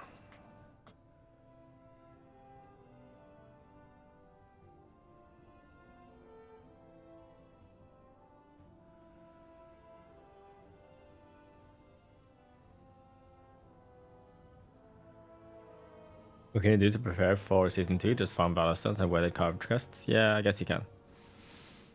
Isn't Vexy burn phases determined by when you launch last bike? I think it is. So it depends on when you do it. I'm gonna put timings may vary. Not sure if every guild will. No.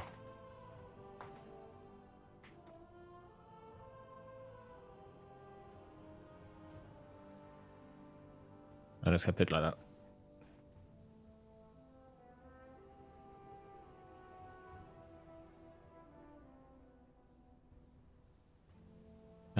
Okay. I'm gonna do arms first, I guess. Arms. Raid build.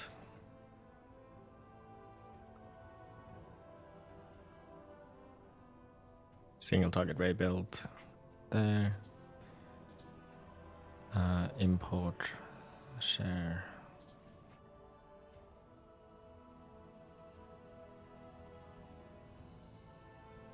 Code. There.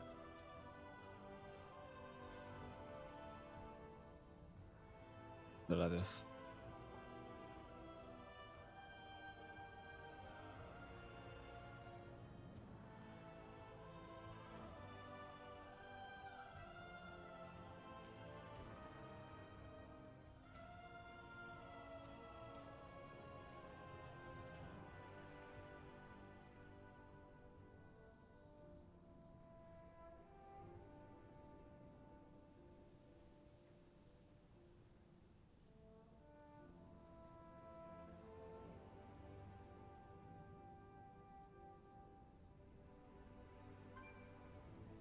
Yeah, that makes sense, right? Yep. Next is call arms. Arms, M plus build.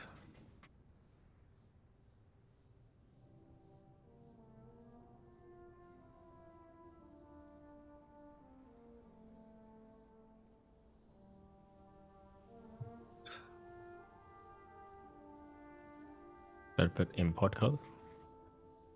Yeah. Import code. Should I put any notes on here?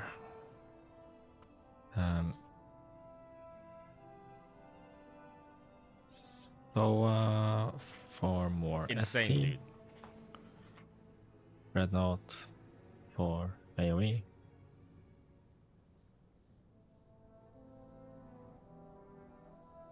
Yeah.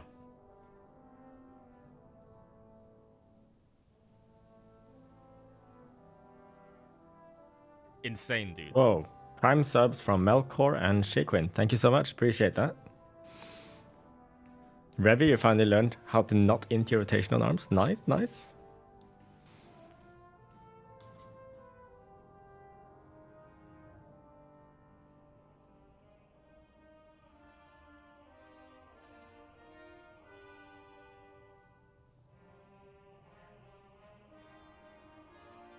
Okay, cool. So we did the raid Fury first. Fury, ST raid build. I don't think there's anything to note here, right?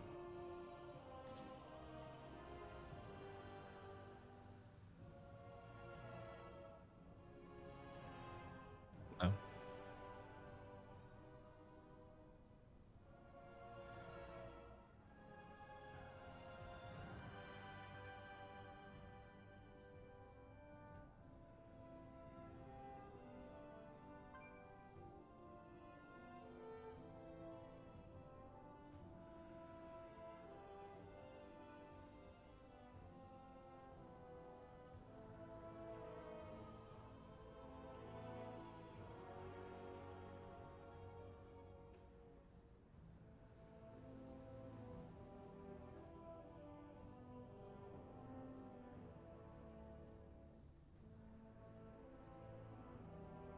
I'm gonna put it like that, just so it makes sense.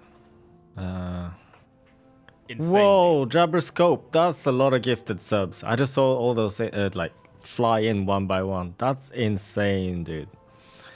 Thank you so much. That's very generous. Builds without the tier sets, you assume? It's gonna be with or without. It's the same either way. Insane, dude.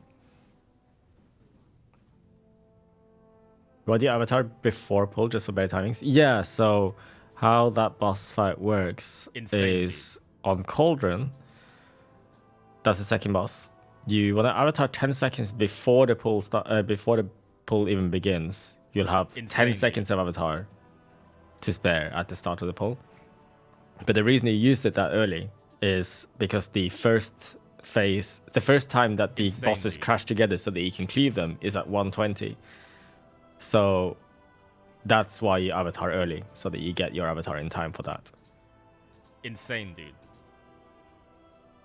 Discord thinks I'm getting botted. Wow. It's because I'm... Oh, yeah. I'll just say it's all okay. Insane, dude. Mark as a result. There we go.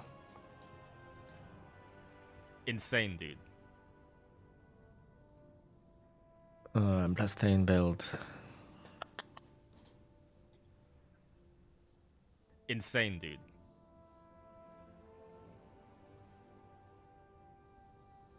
You can change to Frenzied and Rage if you prefer, but not a big difference.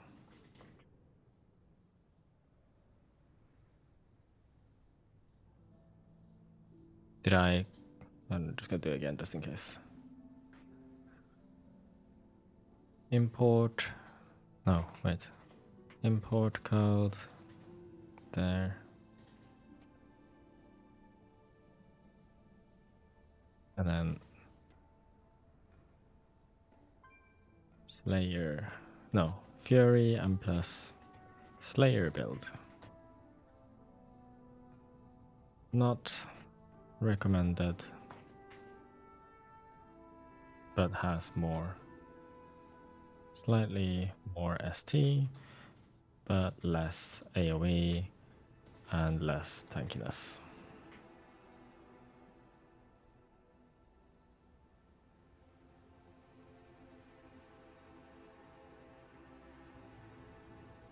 That should be fine.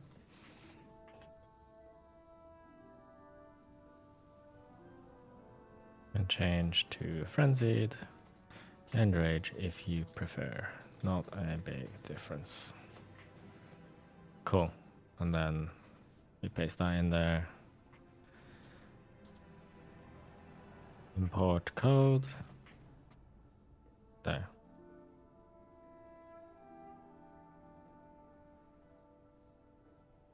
There. This looks good. Just remove all these embeds.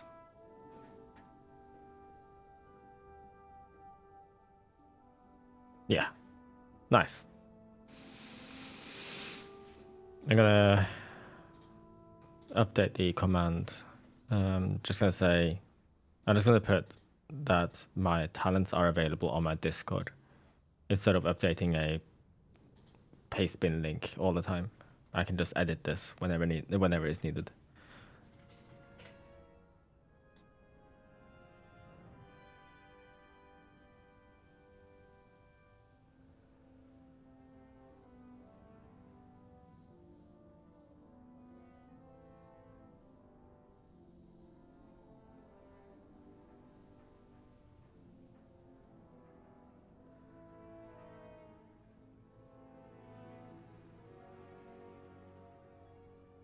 Yeah, perfect. And that opens my, yeah, perfect. We're good.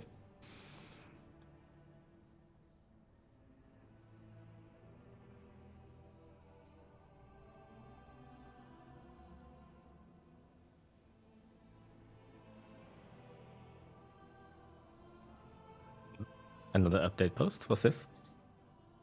Oh, includes Slayer Ravager support. Insane. Oh dude. my god, Mugafug. What the hell is this? Another 10 gifted subs from you. You've gifted 55 subs in total in my channel. That's... Insane, dude. I don't want to say insane again, but it is insane. Thank you so much.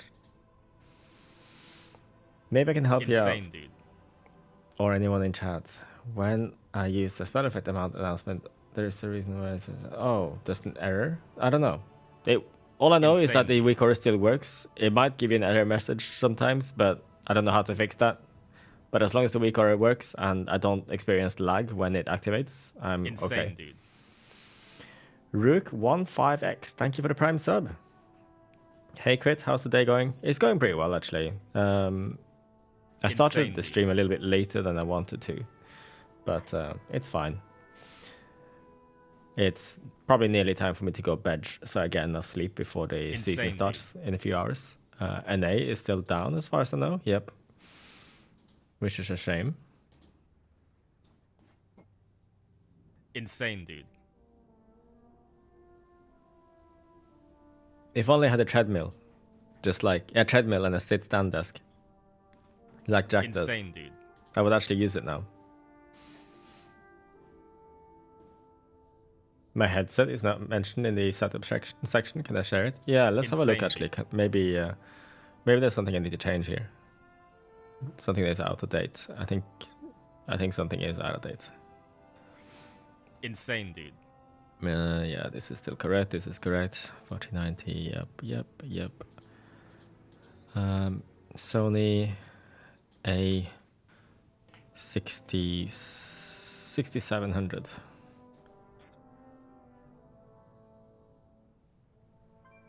Yeah, they're here. IEMs. Zen's Mangird Top. It is there.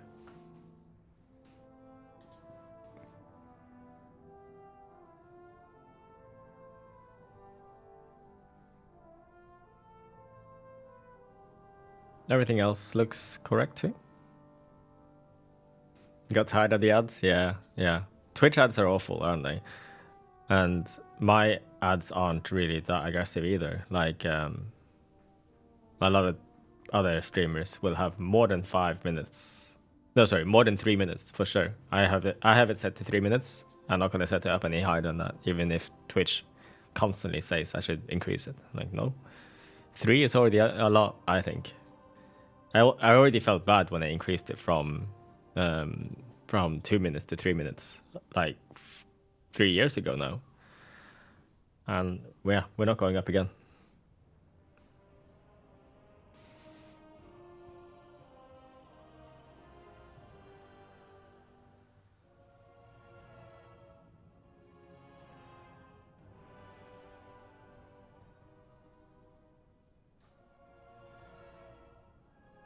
Idiosyncratic. I think I will do that. Yeah, sure. But give me a moment because I need to fix something with that weak aura.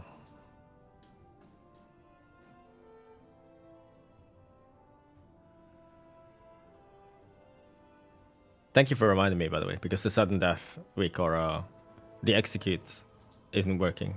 So I'm going to create a copy and just grab the execute only.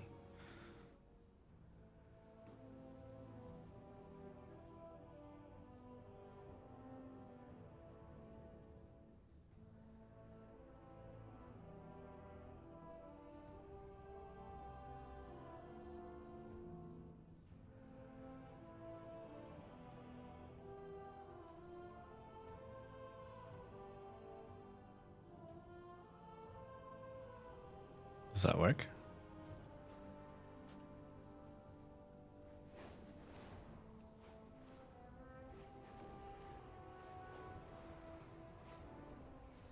Do we have to do M0 to get our first key?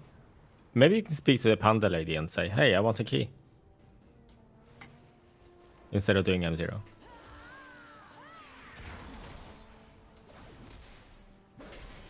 Okay, execute is usable. Oh, execution position is showing here, I think. Wait, what? Oh, there we go. Yeah, I need to get rid of that. I don't want that. Where are my sudden death procs? Okay, sudden death doesn't show up. I'll just delete the sudden death one. Could I imagine that people watch my stream when they go to sleep? I am confident that people do that. Actually. I used to do that with StarCraft streams all the time, for example. Wouldn't it be funny if they gave you a key 1 under the season 1 highest time? That'd be insane. Soft voice? Yeah, I suppose. Maybe I should change my personality. Maybe I should be more like Grobnak. You know, really embrace the warrior personality. Shout at the top of your lungs for 50k channel points. No.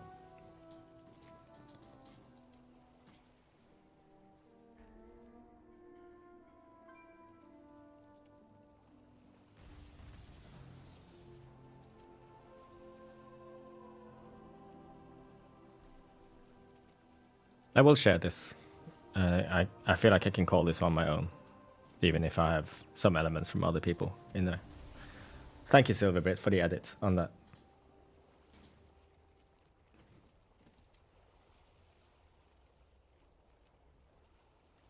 You're gonna upload it to Wago? Okay, cool. Do that, and I can then post it.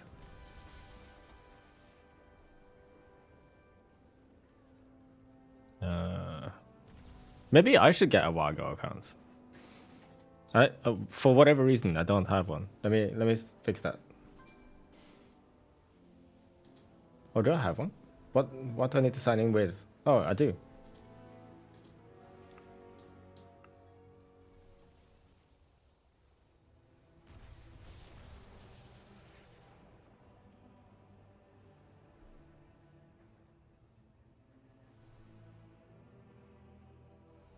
These are just main abilities, right?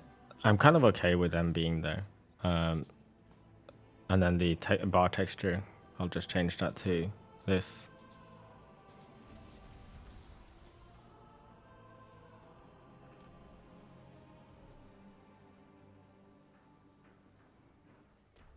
Yeah, I'm happy with this, honestly.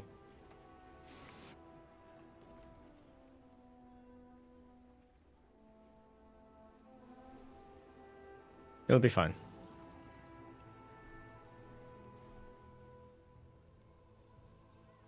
Let's see.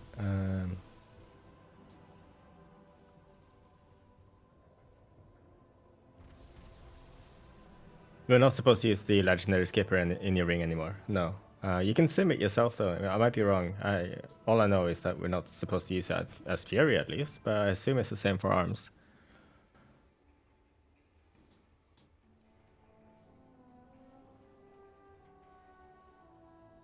All right, how do I do this?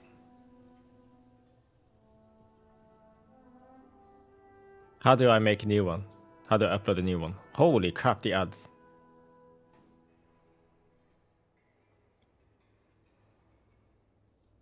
Oh, like this. It's right here.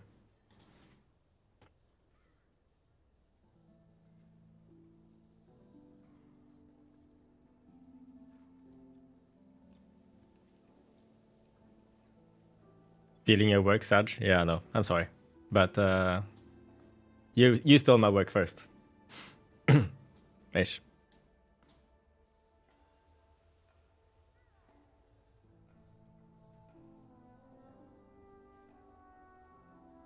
Do I just name it this? I guess so.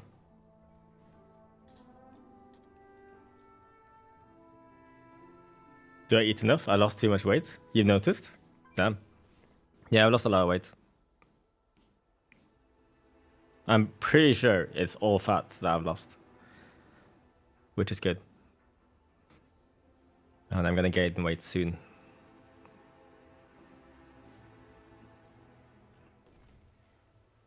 No, what's with this profile picture? Can I change that? Bonjaro? What's that? No. I've been on a diet.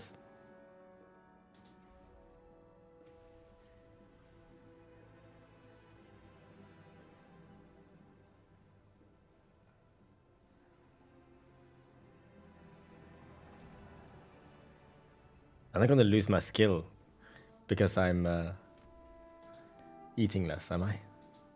Surely not. It's almost bulking time.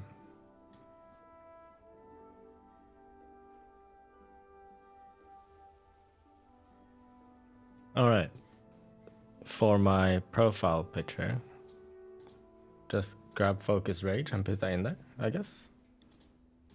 Downloads, Focus Rage.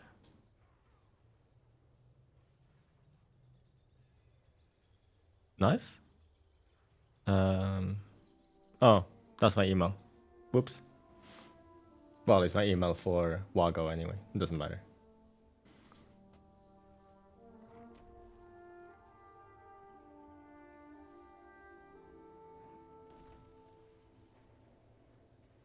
Do I change the other profile picture?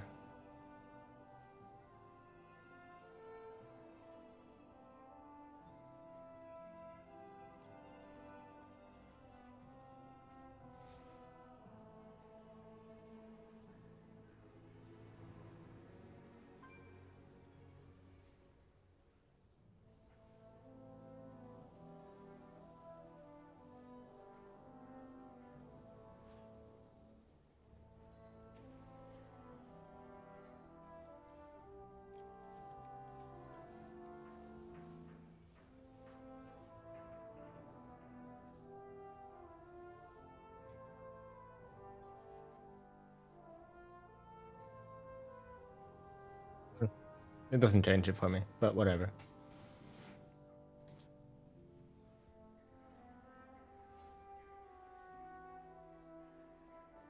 Yeah, let's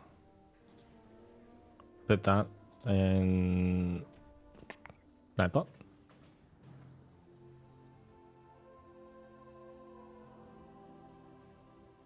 And then UI stuff.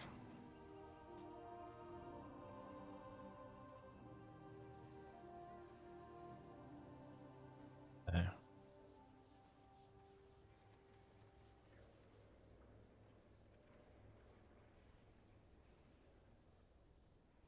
Cool. You got a Nigerian prince. We'll send info. Nice.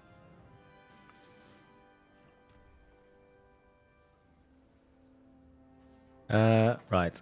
So it's 8 hours, 10 minutes until the raid. No, sorry, until the servers might open up for EU at the earliest. So I'm gonna call it here now and try and get some sleep. And then we're gonna game all day tomorrow from servers opening.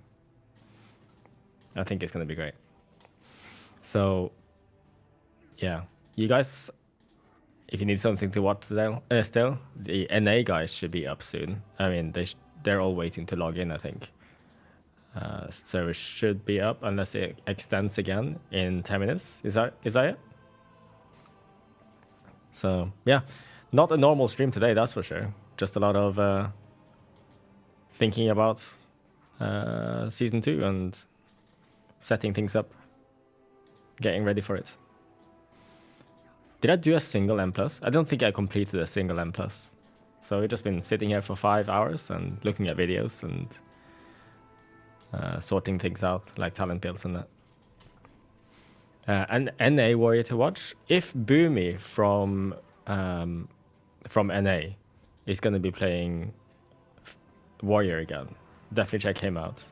If Riku also streams, I don't know if he streams. He's usually warrior for Liquid. Is Boomy there? Okay.